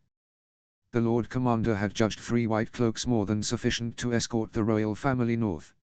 Swan had been named senior among them, which at first had pricked Jaime's pride. Still, freezing one's ass off at the wall in Rhaegar's exalted company was punishment enough, and Jaime surrendered the honor to noble Sir Balon without the least regret. Once Swan had departed, Jaime and Oakert divided the remaining duties between them without quarrel. Aerys became the prince's faithful shadow, whilst Jaime took the queen. They alternated watches with the Dornish guardsmen, and so tonight, having for once slept his fill, Jaime entered upon the night watch in a most charitable humor. At the hour of the wolf, the kings of winter rose from their stone thrones and wandered the passages without a sound, pale shadows in the dark. How fortunate that they had intercepted the patrol and graciously taken the defense of the castle upon themselves. After all, nowhere in the sacred statutes of the King's Guard was it plainly stated upon which side of the door a knight must stand whilst preserving his queen's peace. And whilst the king struggled to find a third head amongst the ice, Jaime Lannister had found something of far greater worth in the chambers of the king's wife. A hearth, warmth, and an outrageous humiliation. That is not a son. Jaime glared savagely at the embroidery frame in his hands. The Golden Lion, one of the finest swords in Westeros, was waging an unequal war against needle and thread. And losing shamefully. "It is a son," he ground out stubbornly, attempting to loosen the knot he had tied himself. "Show a drop of pity for a dying heavenly body. Perhaps it has grayscale." "Whom are you trying to stab, sir?" Elia slapped his hand. "Loosen your fingers. Like that. The thread must slide." The hideous bloody blotch staining the white silk handkerchief had been intended as the proud arms of House Martell. The stitches rose in ugly lumps, and the son now resembled either a dead sea urchin or a crushed scorpion. It was anyone's guess what manner of creature it had been whilst living. He was a knight whose hands could guide steel with deadly precision, yet before this tiny woman he felt ashamed of his clumsiness. By the gods! With a sigh, Jaime flung the embroidery frame onto the little table beside his chair. The needle gave an offended chink against the wood. "Cutting my way through a line of Ironborn was easier than stitching one straight ray." He rose and stretched, easing the stiffness from his shoulders. His gaze fell upon the sword belt lying across the coffer. "Would you have me prove it?" Elia arched one brow and drew the shawl more tightly around herself. Surrounded by rough stone, her frailty was all the more striking. She looked like some sun-loving plant abandoned to the mercy of draughts and everlasting damp. Her fingers cradled a cup, and the bitter, astringent reek of some medicinal brew crept through the chamber. "Are you proposing that I challenge you to single combat, sir?" she asked with a smile. He drew his sword from its sheath. The steel sang hungrily in the stillness of the room. "I am proposing that you feel the difference. Up with you." She rose obediently. Jaime stepped close and offered her the hilt. Elia took it uncertainly, and the weight of the sword dragged her hand down at once. It was heavy, forged for a man's grip. Careful. He stepped behind her, his chest pressing against her shoulder blades, and covered her hand with his own, taking the weight of the steel. Your fingers like so. Do not grip too tightly, but do not let it run free either. A sword is an extension of the hand, Elia. Not a needle. A needle is an extension of the hand as well. But now I know this much, put an embroidery frame in your hands, and you become the most peaceable knight in all the 7 kingdoms. Unable to resist, he bent his head and, in soft revenge, caught the rim of her ear between his teeth. Elia gave a flustered little shiver and nearly lost her stance. Stand still, your grace, he commanded, tightening his hold upon her hands. You have battle steel in your grasp, not a knitting needle. He squared her shoulders and drew her elbows in. After holding her hands within his own for another few moments, Jaime stepped away with some reluctance. The sight proved entrancing. Elia, small and graceful in her gown, dark hair unbound, with a length of cold steel clasped between her hands. If blindness or death were to take him at that very moment, he would have gone smiling into the darkness, simply because this was the last thing he had been permitted to see. You see. He leaned against the back of the chair, unable to tear his eyes from her. When a man takes up a weapon, the husk falls away. Steel does not lie. The way a man keeps his balance, the way he looks upon the blade, they tell you what he is truly made of. Chit, fear, or courage carried in the bones. The firelight limned her form. Elia shifted her weight from one foot to the other, testing her balance as he had shown her, then turned towards him. Jaime did not mark the moment she changed her grip. She caught the hilt in both hands, raised the sword, and leveled its point at his chest. Mirth danced in her black eyes, whilst her chin tilted with queenly hauteur. Is that so? She purred, taking one small step, until the sword point hovered an inch from the lacing of his shirt. Well then, undress, Sir Jaime. Let us see what you are made of. He looked down at the blade at his breast. A broad smile spread across his face. Your Grace. He stepped towards the point. I would not dare disobey. His fingers travelled over her slender wrists and gently loosened her grip. He took the sword from her and returned the blade to its sheath in one smooth motion. Then his hands went back to the laces. She seemed almost lost amongst the furs, though they suited her wondrously. Elia stretched out upon her side, and he pressed close behind her, covering her with his body like a shield. His palm wandered over the cinnamon-brown skin of her thighs and belly, and over the pale streaks left there by life growing within her body.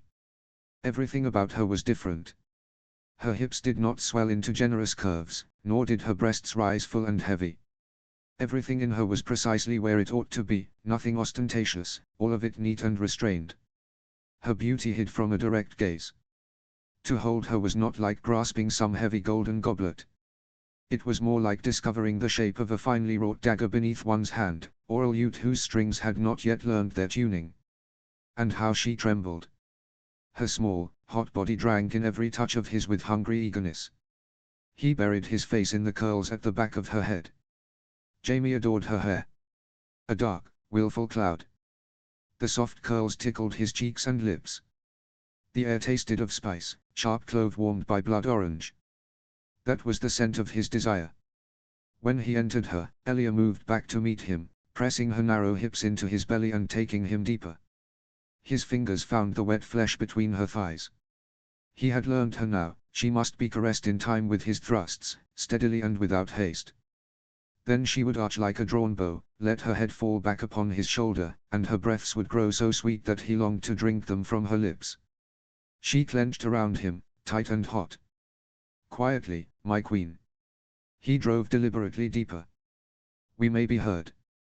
Yet you tighten around me all the sweeter for it, do you not? Taking me to the very end.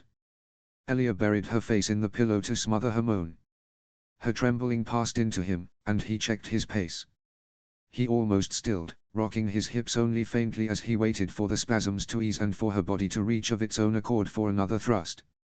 When her quivering eased, he drew away, only to turn her onto her back. He loved her best beneath him. The hunger for her was hard to bear.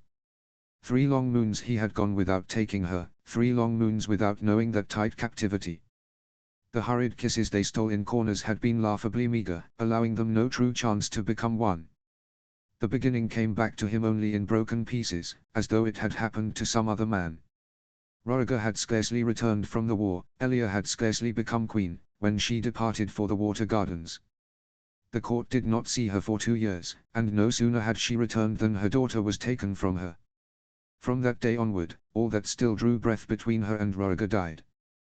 Jaime had known only one love before, and that love had been wildfire. Cersei took him whole, burned him, demanded him. Beside his sister, everything was measured by heat, who wanted more, who wounded more deeply. Elia was made of some altogether different substance. He stood beside her like a shadow, a silent guard outside her chambers, as befitted a white cloak. She noticed him at his post. One day she would have water brought to him in the stifling heat, another, passing by, she would let fall some remark to which a guard was not meant to answer, and yet she would pause for his reply all the same. He thawed beneath it, and was ashamed. First he caught himself preferring the watch outside her door to any other. Then he found that the long hours beside her chambers passed lightly. He would have stood there until dawn, so long as her voice sounded beyond the door. And what at first had seemed no more than a dangerous infatuation was slowly, secretly, reforged into love. Jaime gathered up her slender legs and laid them over his forearms, opening her to him in trust. Spread out beneath him and yielding, she ran wet. She closed around him with a slick heat when he entered, and gave a soft whimper at the emptiness when he withdrew almost entirely. He slid along the sensitive walls within her, teasing with the barest touch, only to drive deep and hard into her the next instant. Tonight she was like a naked nerve, singing from an excess of feeling. The moment he added the caress of his fingers to the hammering thrusts, nothing remained of the strong, restrained queen. Her nails dug wildly into his shoulders. She tossed upon the sheets and arched beneath him. Her throat closed around a soundless cry. Pleasure struck through her, and her greedy tightness took his breath, closing around him from within. Reason dimmed. Every part of him demanded that he drive himself into her and flood her full. With his teeth clenched, Jaime dragged his hips back and spilled across her belly. His strength deserted him all at once. Braced heavily upon trembling arms, he fought to quiet his heart. How was he to quiet it, when she lay beneath him with her lips curved in such a sated smile? "Oh no, sir. Have you just defiled your queen?" Jaime reached for his shirt, bunched it in one hand, and gently wiped his seed from her skin. The sheets ought to remain clean. Tossing the cloth aside, he ran his palm along her thigh, coaxing her legs apart once more. That was no more than a mild discourtesy. He dropped down beside her. "Once I have my breath again, I shall defile you most shamelessly." Elia nestled beneath his arm and laid her head upon his shoulder. Her body had gone soft and warm against him, yet the light faded from her eyes. Her thoughts had flown somewhere beyond those walls. Jaime knew her too well. "Your Grace is hiding something from me." "I am hiding nothing." "You are." He wound one of her curls about his finger. "And lying badly, my queen. All those years at court, and nothing to show for them." Her sigh confirmed his fears. "I was so afraid to come here." "Why?" "Because of your daughter." Or, he paused. "Because of her." Black fury boiled up within him. Not even at the king, but at the man Roriger was. A blind, pampered fool to whom the gods had given a treasure, only for him to turn away in disdain. Jaime could not comprehend how witless a man must be to treat his own wife so, to neglect the woman lying warm and alive against him now, his only because her husband had never troubled himself to want her. "I am not afraid of her," Elia said at last, sorrow filling her voice. "Her lot proved no sweeter than mine. But what her ghost does to Roriger, yes. That frightens me." Jaime drew her closer and kissed the crown of her head. He was about to offer another oath, to tell her he would protect her from every ghost that haunted them, when Elia smiled faintly. "Now I find I do not wish to leave at all." Warmth and life returned to her gaze. "I am here. With you. My children are near. They are grown now, but, gods, Jaime, only the other day Rhaenys and Aegon contrived to come to blows over a game of cards. Like little children. And what did your Grace do?" I made them embrace one another for a quarter of an hour, until their arms went numb and they begged me for mercy. Mother used to do the same when Oberyn and I quarreled. Jaime's smile faltered. His thoughts turned of their own accord towards his family. Mother. He remembered her face so dimly. Had Cersei resembled her? And if Lady Joanna had lived, would some such custom have taken root at Casterly Rock? Would she have forced Cersei and Tyrion together in the same fashion? His sister would sooner have gnawed off her own arm than clasped her dwarf brother to her breast. Yet had their mother lived, perhaps so much poison would not have gathered between them from the first. Their father had never lowered himself to making peace between his children. Whether they loved one another mattered nothing to him. Still less the manner in which they loved.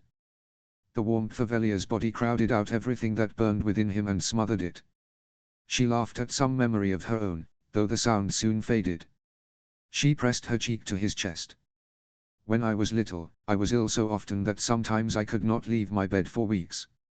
I thought I would die in Sunspear without ever seeing the world beyond dawn. Then Mother took Oberyn and me on that long journey, seeking a husband for me and a wife for him. I was so excited.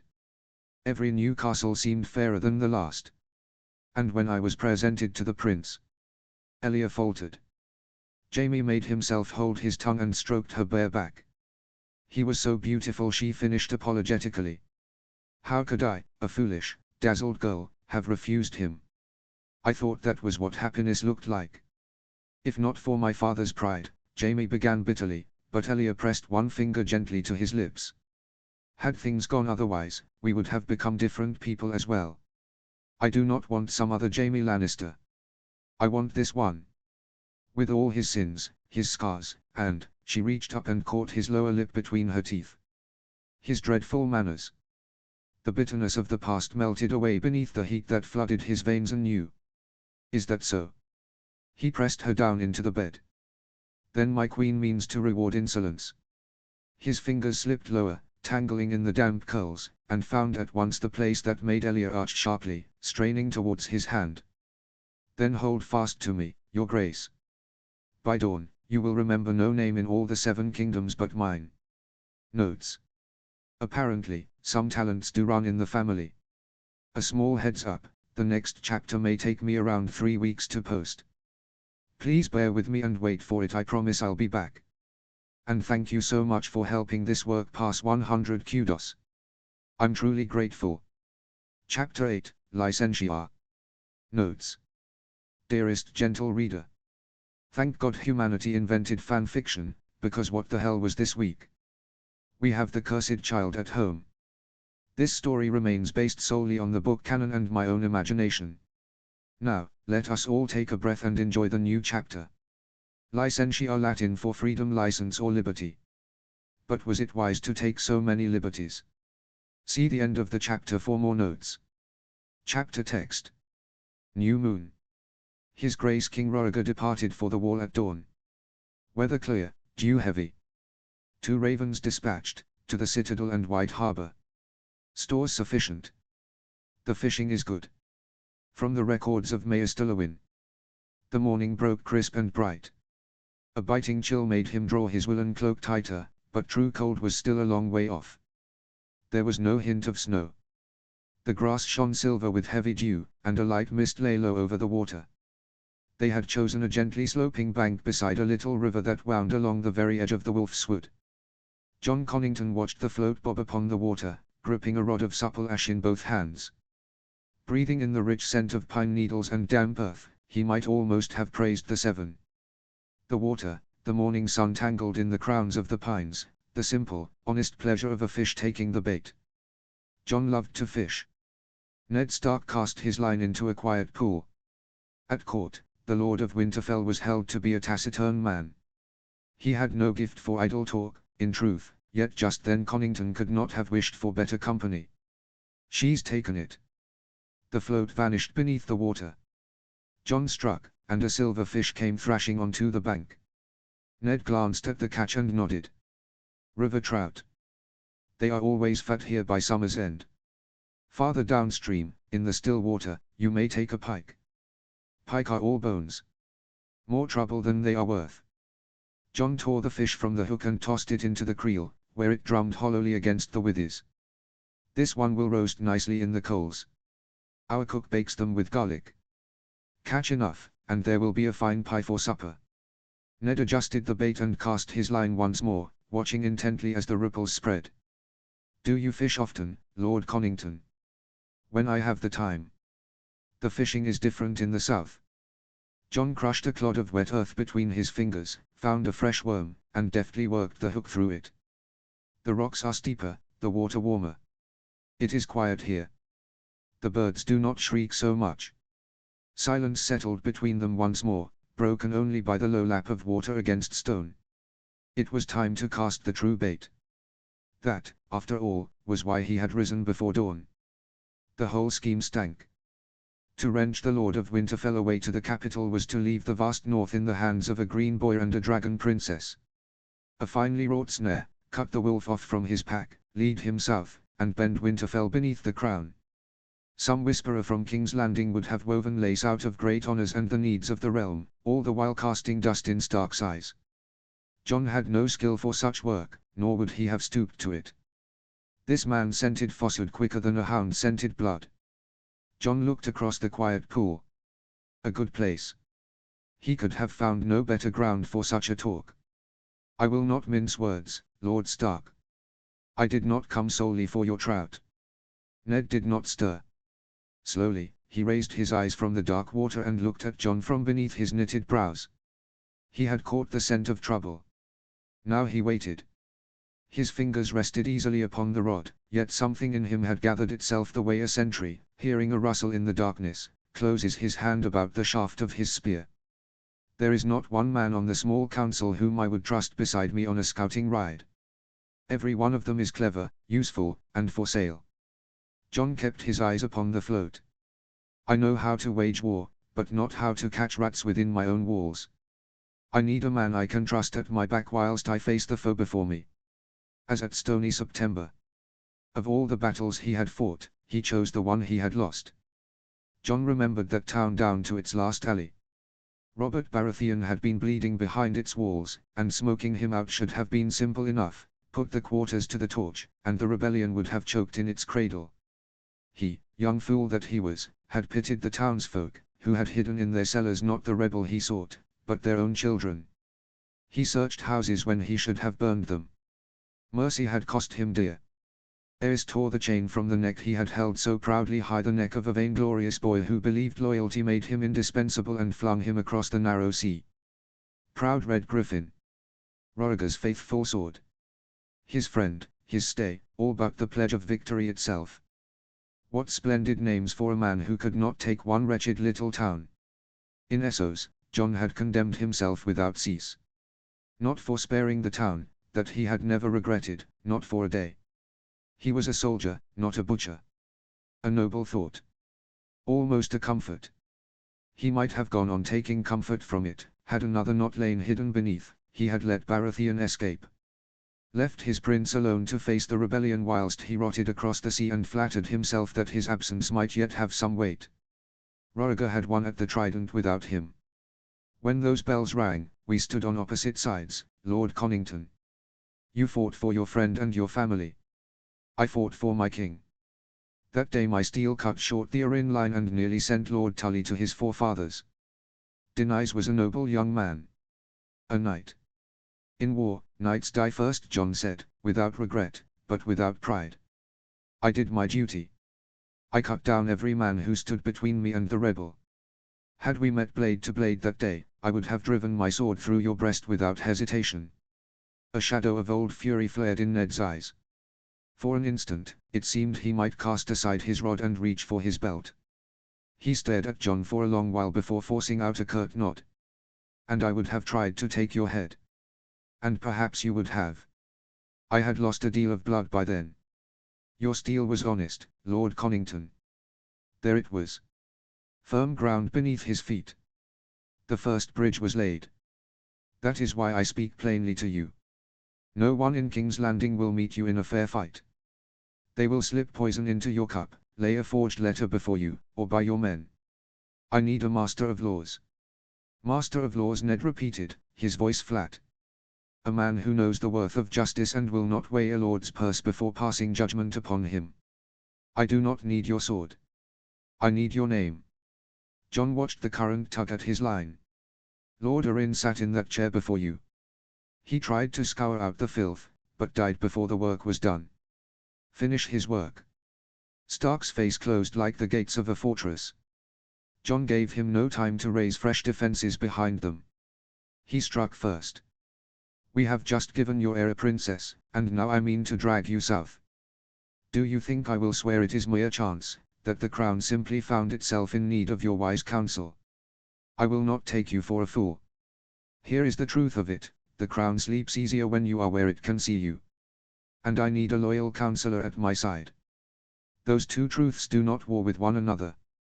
The southern court, well practiced in flattery, secretly despised the hand for such hard plain speaking. Jon saw the shoulders that had braced for a knife in the back ease slightly. Blunt dealing Stark understood. He held his tongue, giving the words time to sink in. After a hard charge, a man did not wheel about and charge again at once. He waited for the dust to fall. The line drew taut, pulling the float beneath the water, but Ned did not stir. His gaze remained fixed upon the river's current. You would have me go south, Lord Connington. Starks seldom prosper south of the Neck. More often, we find our graves there. Were the Starks before you ever bound to the south as you are? Jon countered. Your lady wife is a Tully. Your eldest son has taken to wife a maid of Dornish blood. The roots of your house have already struck into southern soil. Can those bonds not break your old ill fortune? Break our ill fortune? The only one of my forebears who went south, set matters to rights, and returned in triumph was Cregan Stark. Cregan Stark went south to collect a debt. The crown had promised him a princess of the royal blood in return for his swords. Jon nodded towards the grey towers of Winterfell, hidden beyond the pines. The princess sleeps beneath your roof. The old account is settled, Lord Eddard. Whatever the crown owes the north hereafter, you may collect from your own seat upon the small council. Ned listened. He held each word in his mouth like some unfamiliar herb, testing it for bitterness, in no haste either to swallow or to spit it out. As for triumph, Cregan took the heads of every traitor, made the court wash itself in blood, finished his business in 6 days, and rode home. I will be honest with you, if you set matters right in 6 days, I shall saddle your horse for the journey myself. But I fear so much shit has piled up in the capital that 6 days will scarce suffice to hew all the blocks we shall need. The morning had grown warmer, though ragged shreds of mist still hung above the water. Ned slowly drew the rod towards himself and brought up a bare hook. The fish had stolen the bait and gone unpunished. Coil by coil, he began winding in the line. I will consider your offer, Lord Hand. But should I agree, I will have one condition. One from which I will not be moved. I am listening. The king will sign a writ bearing his own seal. If ever I decide that my presence upon the council serves no purpose, or if, he paused. If the king's justice begins to stink of dishonor, I return to the north, and no man will gainsay me. No please that I remain for the good of the realm. I gather my men and ride. In that, they were alike. Power for its own sake held no lure for Ned, and vanity was foreign to him. The wolf saw the snare, yet chose to step into it, having first bargained for the right to gnaw off his own paw. That is fair. If you consent, I shall bring you the writ before we leave Winterfell. Jon's rod, all but forgotten in the heat of their talk, jerked sharply down and bent into a deep arc. He caught hold of it. The fish was large. It darted sideways, dragging the line, taut as a harp string, beneath a thick tangle of tree roots. You'll lose her, Ned warned.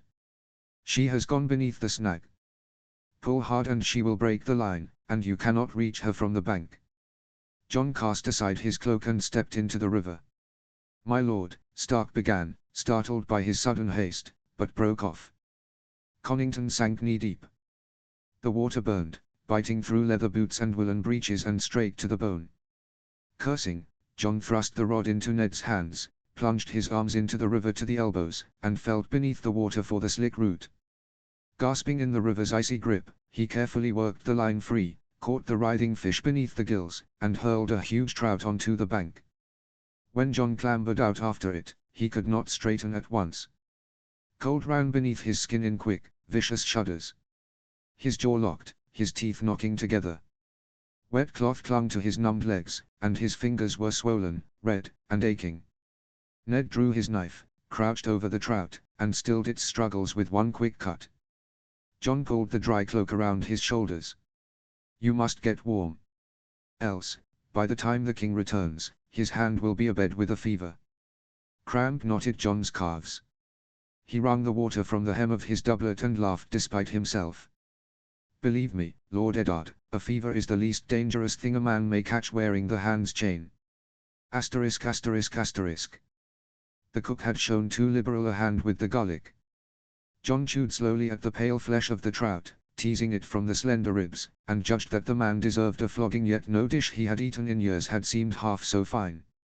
The fish tasted of victory small, but an important one. Ned had seated him at his right hand. Now he had only to keep from startling him away. Why, then, had the Queen drawn the bastard from the shadows of the lower benches? It had been her doing. Conington watched over the rim of his cup as Elia murmured something to the scowling boy. Her slender fingers set the collar of his doublet to rights with a mother's easy touch.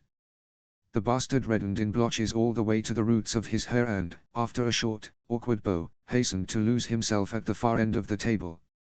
The wine had warmed John, and his thoughts had grown slow. What game was this? Another whim of Elia Martell's? Some subtle stroke meant to bind Ned Stark to her by showing favor to his blood? Or, 7 forbid, true pity?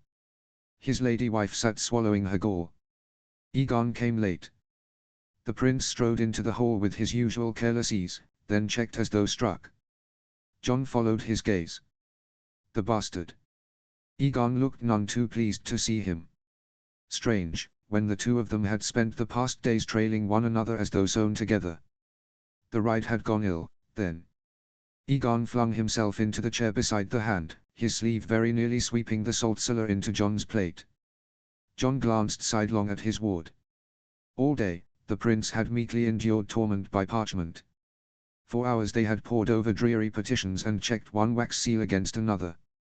Conington had been certain he had cured the boy of any appetite for the burdens of rule for a year at least. Egon reached for his cup. The wine quivered with the tremor in his fingers. "Lord John, are there any letters left for the morrow?" Conington stopped chewing. "Letters," he repeated, raising one brow. "Yes." Egon twitched one shoulder. "I thought I ought to give more of my time to the affairs of the realm. I shall come to your chambers in the morning. We can go on with the petitions." John had seen his share of wonders. He had watched hardened veterans break and flee, and green boys stand fast and die. Yet Egon Targaryen seeking work of his own accord, that was a marvel beyond all others. Whatever folly the prince had committed this time, John had no wish to drag the truth out of him over supper. "As you wish, my prince." Egon let out a breath as though he had only just escaped the headsman's block. "Since such zeal has taken hold of you, tomorrow we shall leave the petitions and turn to the tax ledgers." The prince sagged over his plate but held his tongue. Curious. Ordinarily, Egon bargained for every hour of freedom like a publican haggling over a copper. If he could swallow that barb without so much as a protest, whatever guilt he sought to ease must lie heavy indeed.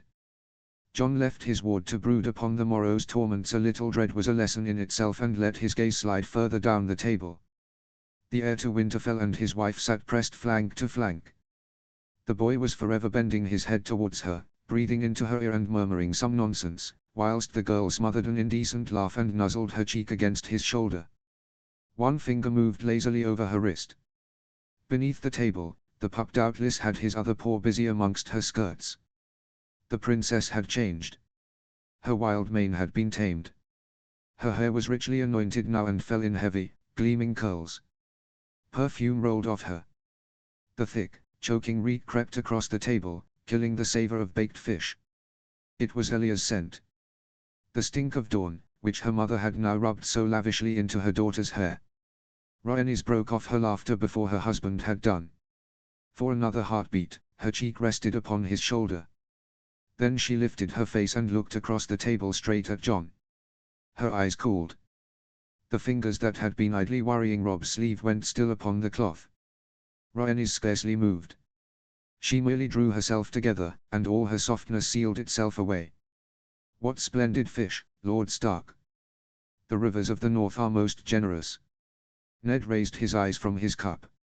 A smile stirred at the corners of his mouth, and all at once the sternness of his face seemed a lie, as though those hard lines had been carved there only to hide the tenderness beneath. No doing of mine, child. You must thank Lord Connington. The hand won us our supper, and hard won it was. Rhaenys arched one brow and favoured Connington with another look. Indeed. You hide your talents well. A word of praise from your lips is richer payment than thanks. The last of the warm languor vanished from her face. She measured him with her eyes, seeking some path of escape. Lord Stark had given the hand the honor of the catch, silence now would make her seem an ungrateful girl before her good father. Jon waited behind the most gracious mask he possessed. Thank you, Lord Jon. Something sweet smeared across his heart. Done with the hand, she turned back to her husband. Only then did Jon notice, with some surprise, that the princess's plate was already bare. She had made short work of her supper, leaving not so much as a crumb. Robb laid his own portion upon her plate, and she took up her knife at once. How swiftly marriage had woken the wolf's hunger in her. Asterisk asterisk asterisk. The book was heavy, with copper corner pieces, and the only way to read it was lying upon her belly. Rhaenys propped her chin upon one fist and swung her feet idly in the air. An empty bowl that had held dried sloes lay by the pillows. She had sucked the stones clean and set them in a row upon the coverlay. In the songs, Nymeria was styled a queen, though queen she had never been. Maester Luwin said that songs were fond of kings and queens, the words rang brighter and lay more lightly upon the strings. The princess of Nysa gathered every craft that would stay afloat, riverboats, fishing boats, merchant galleys, rafts, and pleasure barges. Women, children, and old men went aboard. They sailed down the Rhone past dead cities and blackened fields. Her mother's forebears had fled the dragons. Her fathers had flown after them. Rhaenys rolled onto her back. Her father and mother could almost be understood so long as they existed apart. What she could not understand was how they had ever existed together. How could she herself exist? One blood ought to have risen against the other, grappled with it, and torn her in two. The power of Mother Rhoyne, born of water, ought to have drowned beneath sorcery compounded of blood and fire or else quenched it. Yet her heart beat steadily on.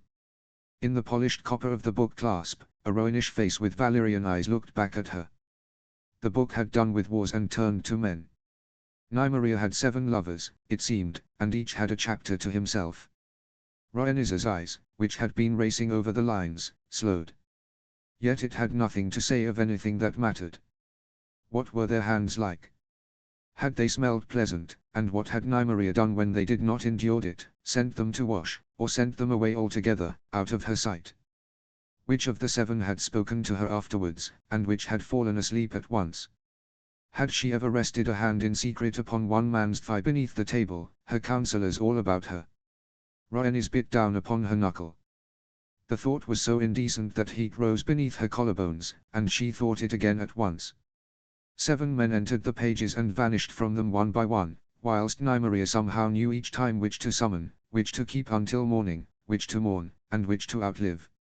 A copper corner pressed beneath her breast. Rhaenys rolled onto her side, drew up one knee, and curled herself around the book once more. How had she known? Rhaenys had thought that she grew restless beside Robb. Not so, it was Robb who stirred her. She had learned his hands, the warmth beneath his shirt, the weight of his leg laid over hers, the press of his hips, the clumsy jabs of his elbow in sleep, the little hollow beneath his chin where the crown of her head fitted so neatly. But the body was witless. It reached for warmth, for touch, for pleasure. Was that love? Father had loved too, or believed he had. But had he ever loved a woman? Mother, Lyanna Stark, either of them? Or only what they allowed him to imagine himself to be? A husband. The chosen one. A king. A messiah. A god. A great savior, for whose sake the world was meant to submit to the flames and be born anew. And what had that love spared? Not mother's honor. Not the life of the women he had chosen. Not those who were laid in the earth for him and against him. Perhaps love did not make a man better at all. Perhaps it was only a pretty name for a hunger one chose not to resist. And what if that same hunger lived in her? Wolf's blood ran in Rob, and something in her own blood answered it far too readily. She turned every feeling inside out, fingered the seams, and picked at them with a nail until they began to smart. Duty. Desire. Habit. Fear of being left alone in a strange land. A heart taken to pieces ought to be easier to understand. Perhaps, then, there was simply nothing in her from which love might spring. The door yielded to a shoulder. Rob brought the yard in with him, cold caught in his wool, damp curls at his temples, a scraped knuckle, and the smell of wet leather. His gaze travelled over Rhaenys upon the bed in her rumpled morning gown, then to the bowl, the book, the row of stones. His brows rose. It is past noon. I know. You have not risen. I have. Rhaenys turned a page. For the slows. He laughed and came clambering onto the bed after her. She rolled away towards the farther edge. The stones scattered across the coverlay. You're cold. Then warm me. Rob reached for her again across the bed, but Rhaenys slipped to the floor with the book clasped against her breast. He remained sprawled upon his belly among the furs, looking up at her. Nymeria burned her ships, Rhaenys informed him. Every one. 10,000, so that no man would dream of returning. Would you have burned them? Burned what? Your fleet. He rolled onto his side and propped up his head. I have no fleet. Rob rose and came towards her. Rhaenys retreated behind the screen. Through its pierced openings, she saw him in pieces, a slice of cheek, one eye, a stripe of red hair. He laughed and went around one side. Rhaenys moved the other way. Her heart began to quicken. It says here she found the place with one finger that after her third husband died, she never took a fourth. Weary of them, belike. And would you? Rob appeared in the next opening. Would I what? Take another wife. If I died in childbed. He stopped. What talk is this? Ordinary talk. Women die in childbed more often than men die in war. Any maester will tell you as much. A house needs heirs. You would take another. I have never thought of it. Something inside her leapt and surged upward, quick and hot. He had not thought of it. Had never let himself imagine it. Yet there were many things Rob never thought of. He never remembered his cloak until the rain was running down his neck, either. Would you have taken me to wife, had I not been a princess? Rhaenys. Had I been some common maid from the south? Most like I should never have seen you. His shadow slid past the carved openings and stilled.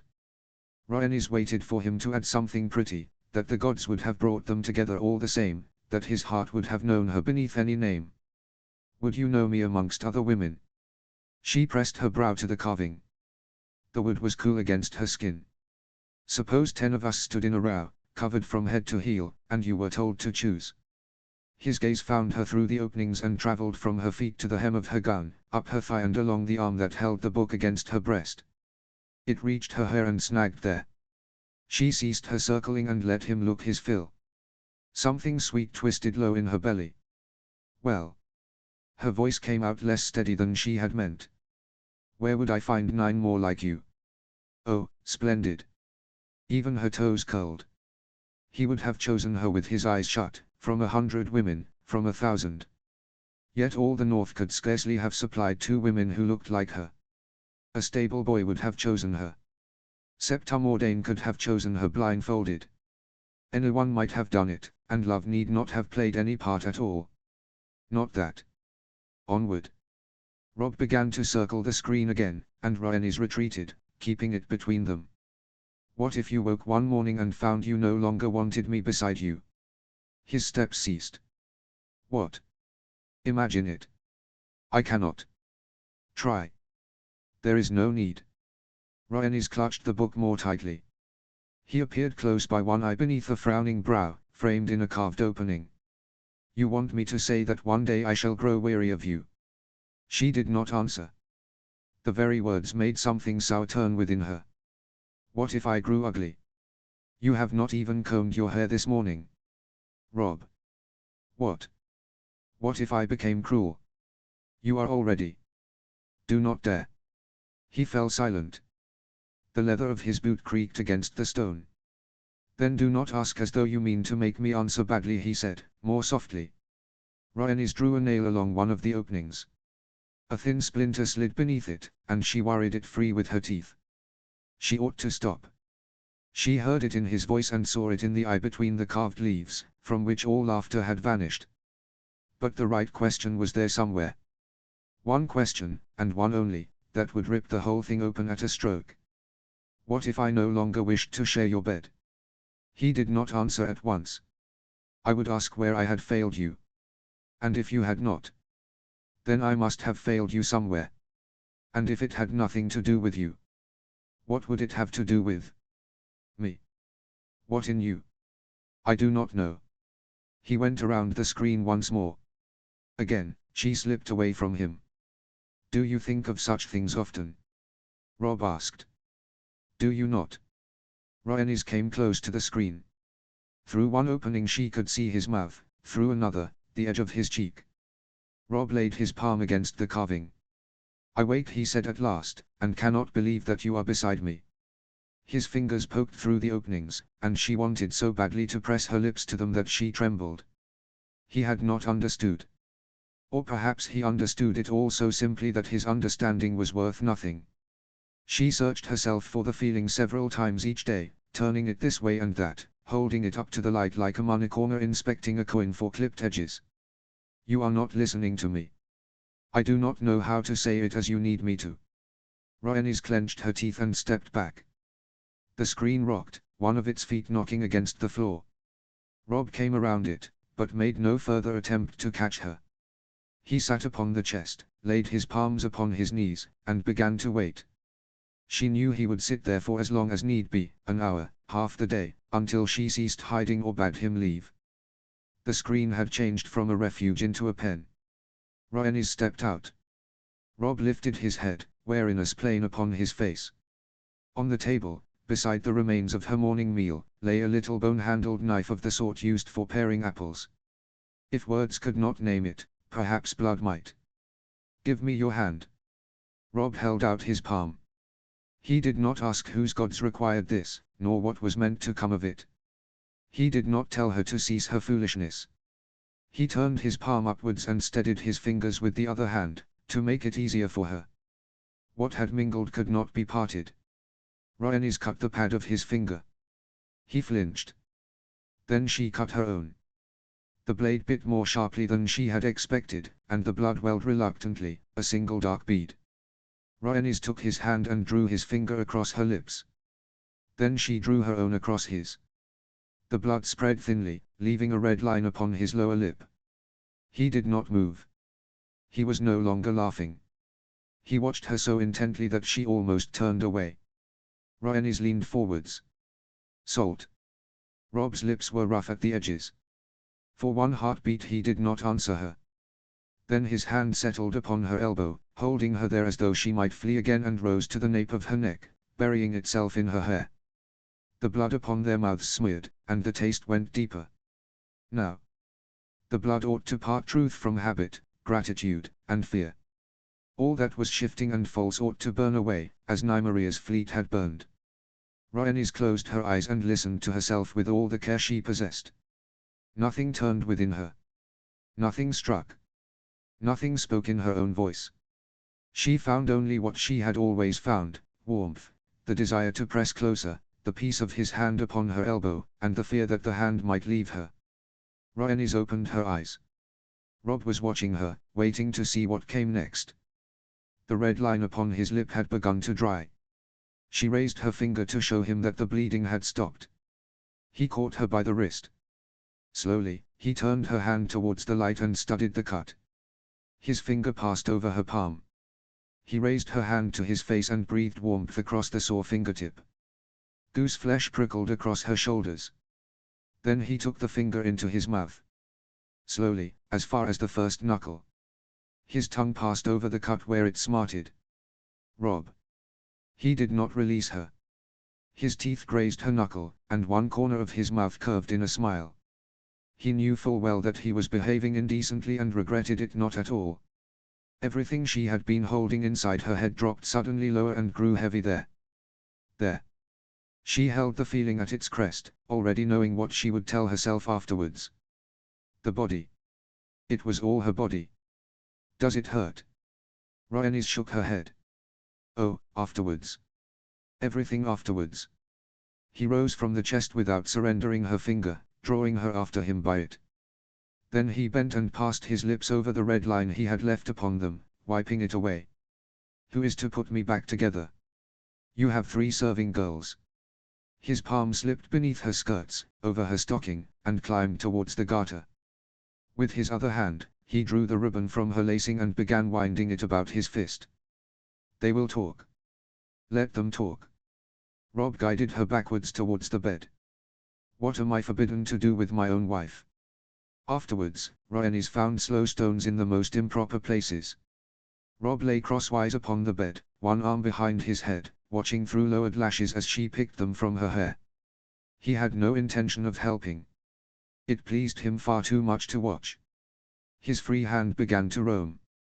It traveled down the knobs of her spine, caught a curl at the nape of her neck, drew it taut, and released it. His palm went lower, smoothed over her thigh, and pinched. Rhaenys jerked and prodded him with her heel. He plucked one stone from her back, turned it between his fingers, and flicked it onto the floor. Then he covered her belly with his palm. Empty, he pronounced. Shall I have them bring you dinner? Rhaenys looked down at him. The copper upon her lips had mingled with the salt of his skin. Perhaps love could not be known whilst it remained beside you. Perhaps one knew it only by the hollow it left when it was gone. Asterisk asterisk asterisk. A young crescent. Recounted the cellars after the wedding feasts, thrice the reckoned measure of mead and wine was spent. The steward has been told. Nights clear and growing colder. From the records of Maester Lewin. The mark was fading. In the mornings, by candlelight, Jon studied it in the cloudy polished steel. First it had been brown as sealing wax, then blue and livid, now it was yellowing at the edges, quietly wearing itself away from his skin. He drew his collar tight beneath his chin. His thumb found the mark of its own accord beneath the cloth, pressed down, woke it. He could not hide it altogether. Robb caught sight of one edge above his collar and asked what had happened. Gnats in the wood. What a starveling lie. Robb drew his brows together in doubt and rubbed a hand over his own heart. He asked no more. For 3 days, Jon lived blamelessly. He rose before dawn, whilst the castle had yet to rub the sleep from its eyes, wore himself out in the yard until the sword began to weave in his hand like a drunkard, ate without tasting. He drove his body without mercy, until his thighs trembled and his elbows rang. The body had sinned. Let it pay. He did not go down to the baths at all. He washed from a basin, in water cold as ice. Quicker that way. He did a deal of lying now. All for the best, he told himself. The prince had come to his senses. No doubt he had understood the madness of what they had done and wanted no more of Jon. That was the whole of it, Jon Snow, and there was no cause to haunt the passages Aegon took on his way to Lord Connington's chambers. No cause to stop behind a turning at the sound of footsteps and know with his heart not him. Aegon's steps had a measure of their own, a little loose, with a drag upon the left foot. When had Jon learned that? At night, it all rose in him anew. In the darkness, the mark began to burn, and Jon lay with one finger pressed into it, listening to the water running through the walls. What if he is waiting for me to come first? The hot springs drove water through the veins of the castle, down towards the baths. The walls, it seemed, were in league against him. He turned onto his belly and commanded himself to sleep, but the body he had tormented all day would not obey him. On the 4th day, he followed the laughter. Laughter had room to roam in the castle. It rolled along the galleries and multiplied itself amongst the cold stones. Jon told himself he would only look in and then pass on. Another lie. By the time he reached the door, the palm he laid against the jamb had gone damp, and his heart was beating hard and hollow in his chest. Within, the hearth breathed heat, devouring birch logs with a well-fed crackle. Viserys lay stretched upon a bench amidst a nest of cushions. Orange slept upon his chest, rising and falling with every breath, whilst the prince stroked him lazily with one finger. Daenerys had moved closer to the light and was pressing a winter rose between the pages of a thick herbal. In her concentration, she had caught the tip of her tongue between her teeth and narrowed her eyes, careful that not one petal should wrinkle. Rhaenys had drawn her feet up onto the seat. Her shoes lay beneath the table, one of them sole upwards. She hugged her knees and peered over them at the board, and whenever she pondered a move, her toes wriggled inside her woolen stockings. Aegon slouched opposite her, winding the end of his braid about one finger. His thin black doublet fitted close across his shoulders and arms, a narrow gold ring clasping the sleeve above the elbow. The hexagonal spaces gleamed. The mammoths cast long shadows across the board. Slain. Rhaenys clicked the direwolf down upon the board. You moved the mountain. Aegon flung up his hands, calling his sister, the mammoths, and the gods themselves to witness. Mountains do not move. The mountains stand where they stood. It was your king who moved. Rhaenys calmly set the captured pieces in a row. You brought him out on the fourth move because you were bored. You cheated in the water gardens too. You were four. You ate the pieces. Because you cheated. Aegon tossed his braid over his shoulder. I have spent 3 days reading about sheep. Levies upon 3 different grades of wool. My head is full of bleating. I sat down to ease my soul, and my own sister. He sagged back in his chair and passed a hand over his face. Then he crossed one leg over the other, knitted his brows, twisted an invisible moustache, and rasped, one finger raised. A sheep, my prince, is a coin of the Stormlands. The finger crooked and tapped twice upon the table. Be so good as to count them again. Viserys snorted. Cerys stared dutifully out of the window, though one cheek twitched. Rhaenys pulled a face. Not ill done, she admitted grudgingly. Though the moustache is rather thin. Envy. Aegon gave the invisible moustache another twist. You could never grow such a one. Daenerys rose from her little stool, stretched, and pecked him upon the cheek. For fighting to the end. She flushed at her own boldness. The kiss landed high, close beside his ear, where the ruby drop swayed. Jon's mouth chose that moment to remember how the ruby had tasted upon his tongue. Imagine, nephew, what rewards they give for victory, Viserys said through a yawn. You might try winning once. A dull thump sounded beneath the table. Aegon grunted and folded double. My sister kicks as well, he informed the floor. Make note of it, Cerys, an attempt upon the heir to the throne. He never finished. His hand darted beneath the table, caught the offending ankle, and walked its fingers over the woolen heel. Rhaenys shot upright.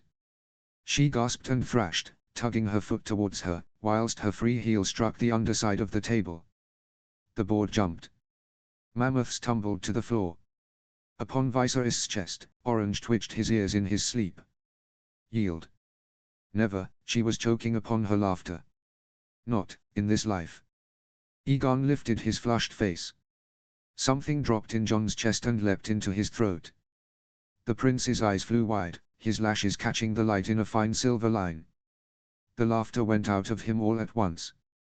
Aegon ducked beneath the table to gather the mammoths. Jon.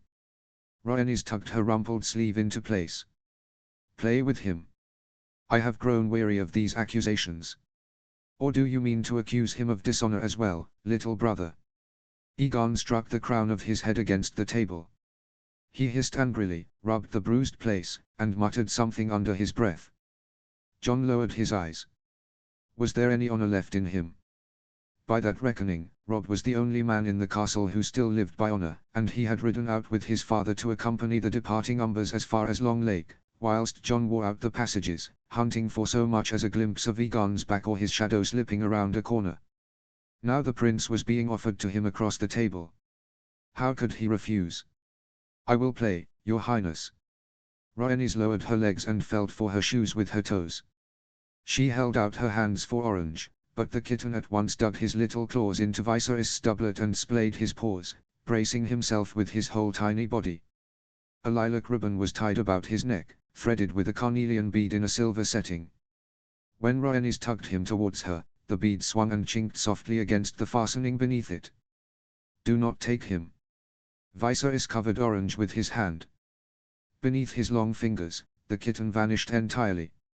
"He's warm." Aegon set out the pieces quickly, without looking. One horseman stood facing his own ranks. The prince did not notice. He made the first move. Jon lingered. Rhaenys had left behind a little bowl of nuts coated in a dusting so bright they might have been rolled in crushed gemstones. Scarlet, honeygold, deep green, the eye was drawn in spite of itself to those vivid splashes amongst the dull dishes. Jon took one, more from curiosity than hunger. The nut cracked between his teeth. First sweetness deceived his tongue, a heartbeat later, fire kindled beneath it, licked the roof of his mouth, and struck up into his nose. Jon swallowed the cough and shifted upon the seat. Aegon glanced sidelong at him, then lowered his eyes to the board again. They played in silence. Jon pondered each move for a long while, drawing every turn out. So long as he thought, the prince remained seated opposite him. Aegon's fingers beat a soundless measure upon the table. The ruby at his ear caught the firelight. Jon forbade himself to lift his eyes above the prince's chin. The prohibition held for one move. Two at most. Surely he must say something. Toss him some broken scrap of a sentence, a swift glance. Jon continued making excuses for him. He had been frightened. He had understood. He did not want what now. Tell me what now. Aegon bit his lip. Beneath the table, Jon's hands closed into fists of their own accord. He imagined it, sweeping the board aside, pieces rolling across the floor, seizing Aegon by the front of his doublet and dragging him across the table. And then, sick rage. The prince began to play more quickly. With trembling fingers, he moved his hunters forward. Jon did not take them. Aegon flung a horseman across the field, naked and undefended. Jon went around that as well, leading his own pieces in a long arc and stealing another 2 moves. Then the prince began bringing out his mammoths, one after another. "Nephew, is bastardy all it takes to defeat you?" Viserys drawled without raising his eyelids. Aegon brought his king out from behind the mountains. The ruby at his ear trembled fine and fast. By that alone, Jon could read how fiercely the prince's heart was beating. His own answered in kind, racing against his ribs. All he needed to do was reach out. Jon hesitated, stealing one last moment before he clicked the direwolf down upon the space. "Your game, Jon." The chair scraped over stone. The prince crossed to the window and settled deep within the embrasure, stretching out his legs and crossing them at the ankles. His braid had come loose in the tussle. Aegon slipped the golden clasp from its end, undid the plait, and slowly teased his hair apart into strands, as though he had moved only to catch his reflection in the glass. Jon clenched the piece. The wood bit into his palm, and he pressed harder until his fingers began to ache. Opposite him, the little princess settled into the chair, gathering up her iridescent skirts. She peered solemnly into the carved direwolf's mouth. "I want to play too." Something chinked against the stone by the window. The clasp rolled across the sill and came to rest upon its side. Aegon did not catch it at once. Asterisk asterisk asterisk. First quarter. The castle stands empty, firewood and candle use is half what it was. The young lord's chambers are not to be heated at all, there being no need. Young Brandon has again been seen upon the walls of the first keep. He has been warned once more. From the records of Maester Lewin. In the time it took to ride from Winterfell to the wall and back, the moon would have time to be born, wax to the full, and wane once more to a crescent. One full turn of it became the greatest gift Rhaegar, all unwitting, had ever bestowed upon his wife. No sooner had the royal standard vanished beyond the horizon than the ancient stronghold of the Starks began swiftly to empty. Northern and southern lords followed the king away to their own lands, taking with them their clamorous retinues, idle servants, and, best of all, a multitude of unwanted eyes. The vast castle gave a blessed sigh. Elia had persuaded her husband to let her remain at Winterfell until his return. It promised her the greatest treasure of all, time with Rhaenys. When would the gods grant her such mercy again? At times she thought she might even have allowed Rhaenys and Aegon to wed, if only it meant keeping them both beside her instead of seeing them scattered to opposite ends of the world. The thought of the parting to come already lay heavy upon her. Elia drove it away. She would not ask whether fate meant to let them meet again. Through those untroubled weeks, she and Rhaenys were scarcely apart. They walked beneath the shade of the weirwoods, bent their heads together over embroidery frames beside a blazing hearth, and talked of everything. One day Rhaenys brought out a small harp from amongst her wedding gifts. Rhaegar had once remarked in passing that his daughter had no love of strings, but he had been wrong. The strings yielded sweetly beneath her fingers. They ran light and quick, scarcely touching, and the melody seemed to fashion itself tentative at first, no more than a handful of notes, then fuller and fuller, until it filled the chamber with a warm, trembling light. Of that, Elia meant to say nothing. A fragile truce had only just begun to take shape between father and daughter, and she would not meddle, nor hasten them, nor show Rhaegar the road to Rhaenys. Let the peace strengthen of its own accord. Yet the North had granted her another wonder. The young couple had taken to marriage with more ardor than she had dared hope. Elia had no need to listen to the servants' whispers to know that the seeds of her counsel had fallen upon fertile soil and sprung up riotously. At first Robb and Rhaenys merely came late to breakfast. Soon they ordered it brought to their chambers, and at supper they began disappearing before anyone else, scarcely waiting for the next course to be served. Most eloquent of all were the scents. The young wolf now carried the rich sweetness of the oil with which Elia had taught her daughter to rub her skin after bathing. Rhaenys, it seemed, had not only heeded her mother's instruction but followed it with most commendable diligence. The hunger that filled the air caught Jaime and her as well, binding them tighter still. Having solemnly declared that he would never presume to rumple her grace's sheets so disrespectfully, Jaime found a most wicked remedy. He began taking her everywhere but the bed. He pressed her against rough walls, tipped her down upon the furs before the roaring hearth, and made her arch upon a carved tabletop whilst an icy wind raged beyond the windows. She twisted free of his hands and sprang away, her cheeks aflame. "You are slow, sir." Elia slipped behind a blackened roof beam. "Does your armor drag you earthward?" "It is not my armor that draws me earthward, my love. It is the thought of what I shall do when I catch you." Jaime overtook her, caught her about the waist, spun her lightly around, and pressed her back against the crumbling masonry. His fingers tenderly swept the loosened strands from her hot brow. "Caught you, little mouse. You talk far too much for so fearsome a beast." She laughed softly against his lips. The world seemed light and simple, filled with sunlight and the youth whose season had long since melted away. Her shining knight, the pride of the Kingsguard, bowed his golden head at her feet. Calloused hands plunged resolutely beneath the many layers of her skirts, settled over her shift, and began their reverent ascent. They traced her calves, climbed to her knees, and slid along her defenseless thighs. Jaime pressed his cheek to the silk between her legs.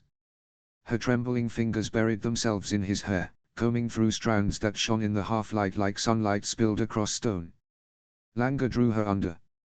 Her unseeing gaze wandered over the walls, then drifted higher, towards the pointed window gaping grey and empty against the leaden sky. Upon the crumbling outer sill, on the far side of the wall above the drop, she saw fingers. Thin, smeared with lime, they clung to the stone, the knuckles blanched white. A mop of auburn hair shot up above the sill, followed by a face flushed with exertion. The boy swung one leg triumphantly onto the ledge. A reckless smile played upon his lips. Then he looked up. The smile remained for one heartbeat longer, too slow to follow the change in his eyes, before it slowly slipped from his lips. A choked cry escaped Elia. She tore Jaime's hands from beneath her skirts and shoved him away with all the strength she possessed. The boy's foot, scarcely settled upon the ledge, slipped. Stone grated dryly beneath the sole of his boot. Jaime flew towards the window, a blurred shadow, and seized the collar of the boy's leather jerkin. With one hard pull, he hauled him inside and flung him onto the rubble-strewn floor. "Seven hells, boy! Are there not enough stairs in this accursed castle?" The boy blinked fearfully, his round eyes darting from the knight to the queen. Years spent in the Red Keep had taught Elia to bury her fear deeper than miners delved into the bowels of Casterly Rock. The terror that had almost stopped her heart was strangled by an iron will. She smoothed her skirts. You frightened us, child. Her voice was gentle, touched with indulgent reproach. Thanks be to the seven that Sir Jaime caught you in time. She searched the boy's face anxiously. Are you hurt? Does anything pain you? The boy caught his breath, tucked one leg beneath him, then the other, and struggled to his feet. He shook his head, though his knees knocked beneath him. Elia felt the shudder climb higher within her and settle beneath her ribs. Your name is Brandon, is it not, my brave little climber? Bran, your grace, he answered, stubbornly squaring his shoulders. Brandon Stark. And how old are you, Brandon Stark? 7. I shall be 8 soon. Above his head, Elia's eyes met Jaime's. 7. What he had seen might already take root in his memory, but a child's mind did not yet possess the words to give it meaning. Almost a grown man. And you are not afraid to climb such sheer walls? I never fall, Bran replied proudly. He bent to brush the dust from his knees, then winced and caught his elbow with his other hand. Maester Lewin says there must be squirrels somewhere in my blood. I shall take you to the Maester, Bran. We must make certain you have not hurt your arm. She drew him firmly towards the tower door. Upon the winding stair, Bran kept glancing back, casting looks of open reverence at Jaime as he followed behind them. The lion walked in silence, each heavy tread ringing against the stone. When I am grown, I shall not be a lord, Bran announced suddenly, leaping over a step and forgetting his bruised elbow. My elder brother Robb will be lord. I shall be a knight of the King's Guard instead. Like Sir Jaime. Or Sir Arthur Dane. I shall wear a white cloak and protect the king and queen. Behind them, the measured clink of golden armor faltered. Elia tightened her hold upon the boy's uninjured hand. That is a noble wish, Bran. We have need of valiant swords. Should you ever come to the Red Keep, I shall show you Maegor's Holdfast and the Tower of the Hand. Their walls are 3 times the height of those at Winterfell, and their stones remember dragons. The boy's eyes kindled with delight. The queen halted suddenly upon the stair, forcing him to halt as well, and looked sternly into his face. But in return, you must give me your word as a knight. Bran drew himself up straight. What word, your grace? That you will never climb them. He nodded solemnly, accepting this knightly vow. Then curiosity overcame him once more. Bran tilted his head and peered searchingly into her eyes. What were you doing up there? In the broken tower. No one ever goes there. There are only rats and spiders. Elia smoothed the unruly auburn lock upon his brow. She had already found her answer. I am fond of towers too, Bran. At my brother's castle there is the Tower of the Sun, with a great dome of gold and glass, and the Spear Tower, crowned with a spire of steel. Here in the north, I very much wished to see the first keep. Tell me, is it true that giants helped build Winterfell? Bran came alive at once. The dangerous question was forgotten. How could it hope to compete with giants? Yes, he burst out eagerly. Old Nan told me. They brought enormous stones and set them one atop another because Brandon the Builder asked them to help. And the gargoyles upon the first keep were alive once. There, you see. How could I return south without looking for myself upon the stones laid by giants? Asterisk asterisk asterisk. The Maestas round tower smelt of all the world. Dust lay thick upon countless scrolls and the greened copper of astrolabes. Elia scratched the bridge of her nose, stifling the urge to sneeze. Small and fussy as a bird, Maester Lewin was cleansing the scraped skin upon Bran's arm with a cloth, sighing heavily as he worked. You will be the death of me, young lord, he grumbled without malice. Wolves, so far as I know, have no wings. And bones break with the same crack whether they belong to a peasant's son or the son of the Warden of the North. Bran sat upon a high stool, swinging his legs. He wrinkled his nose stubbornly whenever the tincture bit too sharply into the graze. Elia turned her head a little, enough to see Jaime. Half hidden in shadow, he looked like a hard-ridden courser held fast against its will.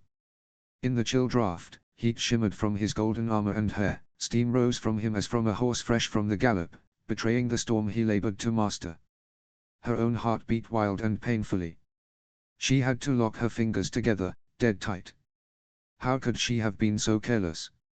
She was no girl losing her head for the first time at a man's touch. a queen, a mother. And yet she had let Jaime draw her into that tower, had let him lift her skirts in broad daylight, and for what? A handful of heated touches amongst bird droppings and dust. A brief sweetness that melted reason faster than snow beside a hearth. Jaime was everything Elia had once wished Roriga to be. And yet Jaime was not her husband. How easily she had forgotten that once Roriga vanished beyond the horizon. How readily she had mistaken another man's hands for hands that were hers by right, another man's tenderness for a debt long owed to her.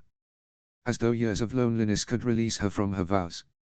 As though another's infidelity made her own less shameful. The boy had almost fallen before her very eyes. Had Jaime been a heartbeat slower, had that small body broken upon the stones below, whose fault would it have been? Could she ever have looked his mother in the face? Looked upon her own children? Lived knowing that, for the sake of a few moments' pleasure, she had let another woman's child pay in blood for her wantonness. Hurried footsteps sounded upon the stair. Lady Catelyn's skirts rustled like leaves troubled by a rising wind. She rushed straight to her son, nearly overturning a little table of salves in her haste, but stopped when she saw the Queen standing in the shadows. The mother in her walked with the Lady of Winterfell. "Your Grace." Somehow, the woman found the strength for a deep curtsy. Then she dropped to her knees before the stool and began searching the small body with hungry hands. "Gods, Brandon! They told me you had fallen." Bran gave an indignant snort. "Let go. It scarcely hurts at all," he muttered, hiding his scratched palms. Before the Queen and her knight, he wished to appear a fearless warrior, not a child with a mother clucking over him. "Children know no fear, Lady Catelyn. Your son slipped before my guard's very eyes. In truth, I believe we were both far more frightened than your young lord. Fortunate woman. 5 children. 5 living, breathing pieces of herself. Her womb was dead. How long she had blamed herself for that, biting into her pillow at night in shame at her own frailty. What use was a barren wife to the crown? 4 moons she had withered in the capital. Her eyes sank deep, her skin turned grey and dull, her hair grew thin. Roriga returned from Dare wasted himself, yet when he saw the wife awaiting him upon the steps, he recoiled with a pity so close to disgust that she could not tell them apart. She went to Dorne to die. Orren Vaith had kept her from the stranger. In their youth, he and Oberyn had studied at the citadel, and by night they hauled the bodies of drowned men and nameless beggars from the wharves of Honeywine before the city watch could deliver them to the Silent Sisters. They cut them open upon tables and watched how the veins branched, where sickness hid, why one heart went on beating whilst another stopped. Such knowledge earned Orren his silver link, and for it the conclave would not have him near the court. They refused Roriga, thereby making Orren the only maester the king became determined to have. In Dorne, Orren emptied her files into the sand, heaping such curses upon Pycelle as Elia had never heard even from Oberyn. The draughts the Grand Maester had called strengthening tonics for years were sweetened with sugar of lead. Pycelle had not been healing her. He had poisoned her blood by slow degrees, drying her flesh and twisting her womb until it could no longer bear a child. At his trial, he swore he had done it for Tywin Lannister's daughter. For the first time, Roriga showed a true dragon's wrath. Pycelle's head adorned a spike above the gate of the gods for many a day, and Lord Tywin, to escape the headsman's block for treason, was forced to give his precious Cersei in marriage to Oberyn. Orren nursed Elia back to health.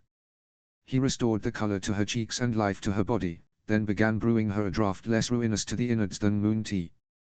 Though neither Roriga nor, still less, Jaime was permitted to spill his seed inside her, Elia drank the bitter brew dutifully every moon. And yet, once, it happened. Her blood did not come. How she had wanted to keep that child. Let her maimed body be damned. Let it matter nothing whether indigo eyes or emerald green looked up at her from the cradle. How she had longed to feel once more the tender kicks of tiny heels beneath her heart. Orren had been unyielding. The scars within her, left by Pycelle's poison, would never bear the weight of a growing child. Within 5 moons, the babe would tear her apart from the inside and kill them both. For 2 days Elia howled with pain and writhed upon blood-soaked sheets, burying amongst the clots her last hope of ever becoming a mother again. The Lady of Winterfell glowed with health. Nature had given her strength enough to bear her husband another dozen sons. Looking down upon her own empty hands, Elia knew that henceforth only grandchildren might warm them. The heavens were merciful to send you to that tower, Caitlin breathed, wiping her wet cheeks. Together they descended into the yard and thence to the kitchens, where Sir Jamie declared that a rescued lord deserved a fitting reward and demanded a honeycake near as large as Bran's head. The boy devoured it as they walked, clutching it in both hands, whilst Jamie led him towards the armory to show him a true knight's helm and perhaps even allow him to try it on. The moment they passed from sight, the frightened mother vanished with them. Ice closed over Caitlin's spine like armor. The Lady of Winterfell stood before Elia once more. "I owe you a debt beyond repayment for my son's life, your grace. But Winterfell is my home, and I would ask that you not set aside its customs." Elia folded her hands over her belly. "It wounded you that I seated Jon Snow at the high table. You seated my husband's bastard beside my true-born children." Caitlin took one step towards the queen and lowered her voice, lest the serving women beside the ovens overhear. "You are the queen. I did not dare gainsay you before the lords. But you humiliated me, your grace. Forgive me, Lady Caitlin. I gave it no thought. It is unbearable. Do you understand?" Caitlin swallowed, the words seemed to scrape her throat raw. "He wears my husband's face. And that woman's blood. War leaves terrible gifts in its wake. Do you imagine Lord Eddard returned from it with only one bastard?" Caitlin went still. The retort poised upon her lips lodged in her throat. She blinked, bewildered, as the angry color began to drain from her cheeks. "You mean the girl?" Yes. Of course she knew of the girl. Yet until now, that dead babe had belonged to the war, to songs, to the great grief of House Targaryen. For years she had cherished Jon Snow as a personal affront, wearing her grievance like a hair shirt. It had never occurred to her that the queen might have shared the same humiliating fate. "Jon Snow had little choice in whose womb he was conceived," Elia said slowly, "woman to woman. Children know nothing of what their fathers do, and they should not be made to pay for broken vows. I seated him at the high table not to prick you. To punish the boy for a husband's betrayal is to beat a looking-glass for the face it reflects." For one moment, understanding flickered in Caitlin's thorn-sharp eyes.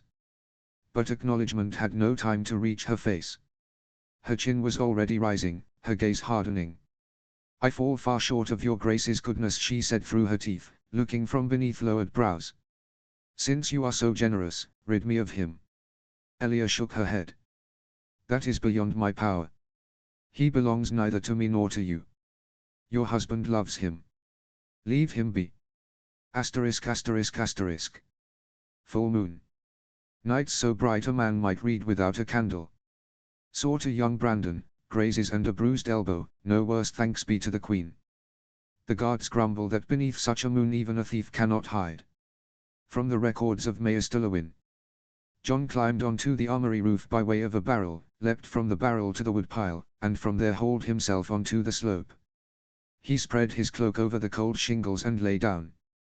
With one fist beneath his head, he watched the moon, round and swollen with light, standing above the first keep. A door creaked below. A cloaked figure crossed the yard along the very edge of the shadows, moving in short, quick steps, head tucked low. Jon watched idly, through half-lidded eyes, until the shadow ended halfway across the yard.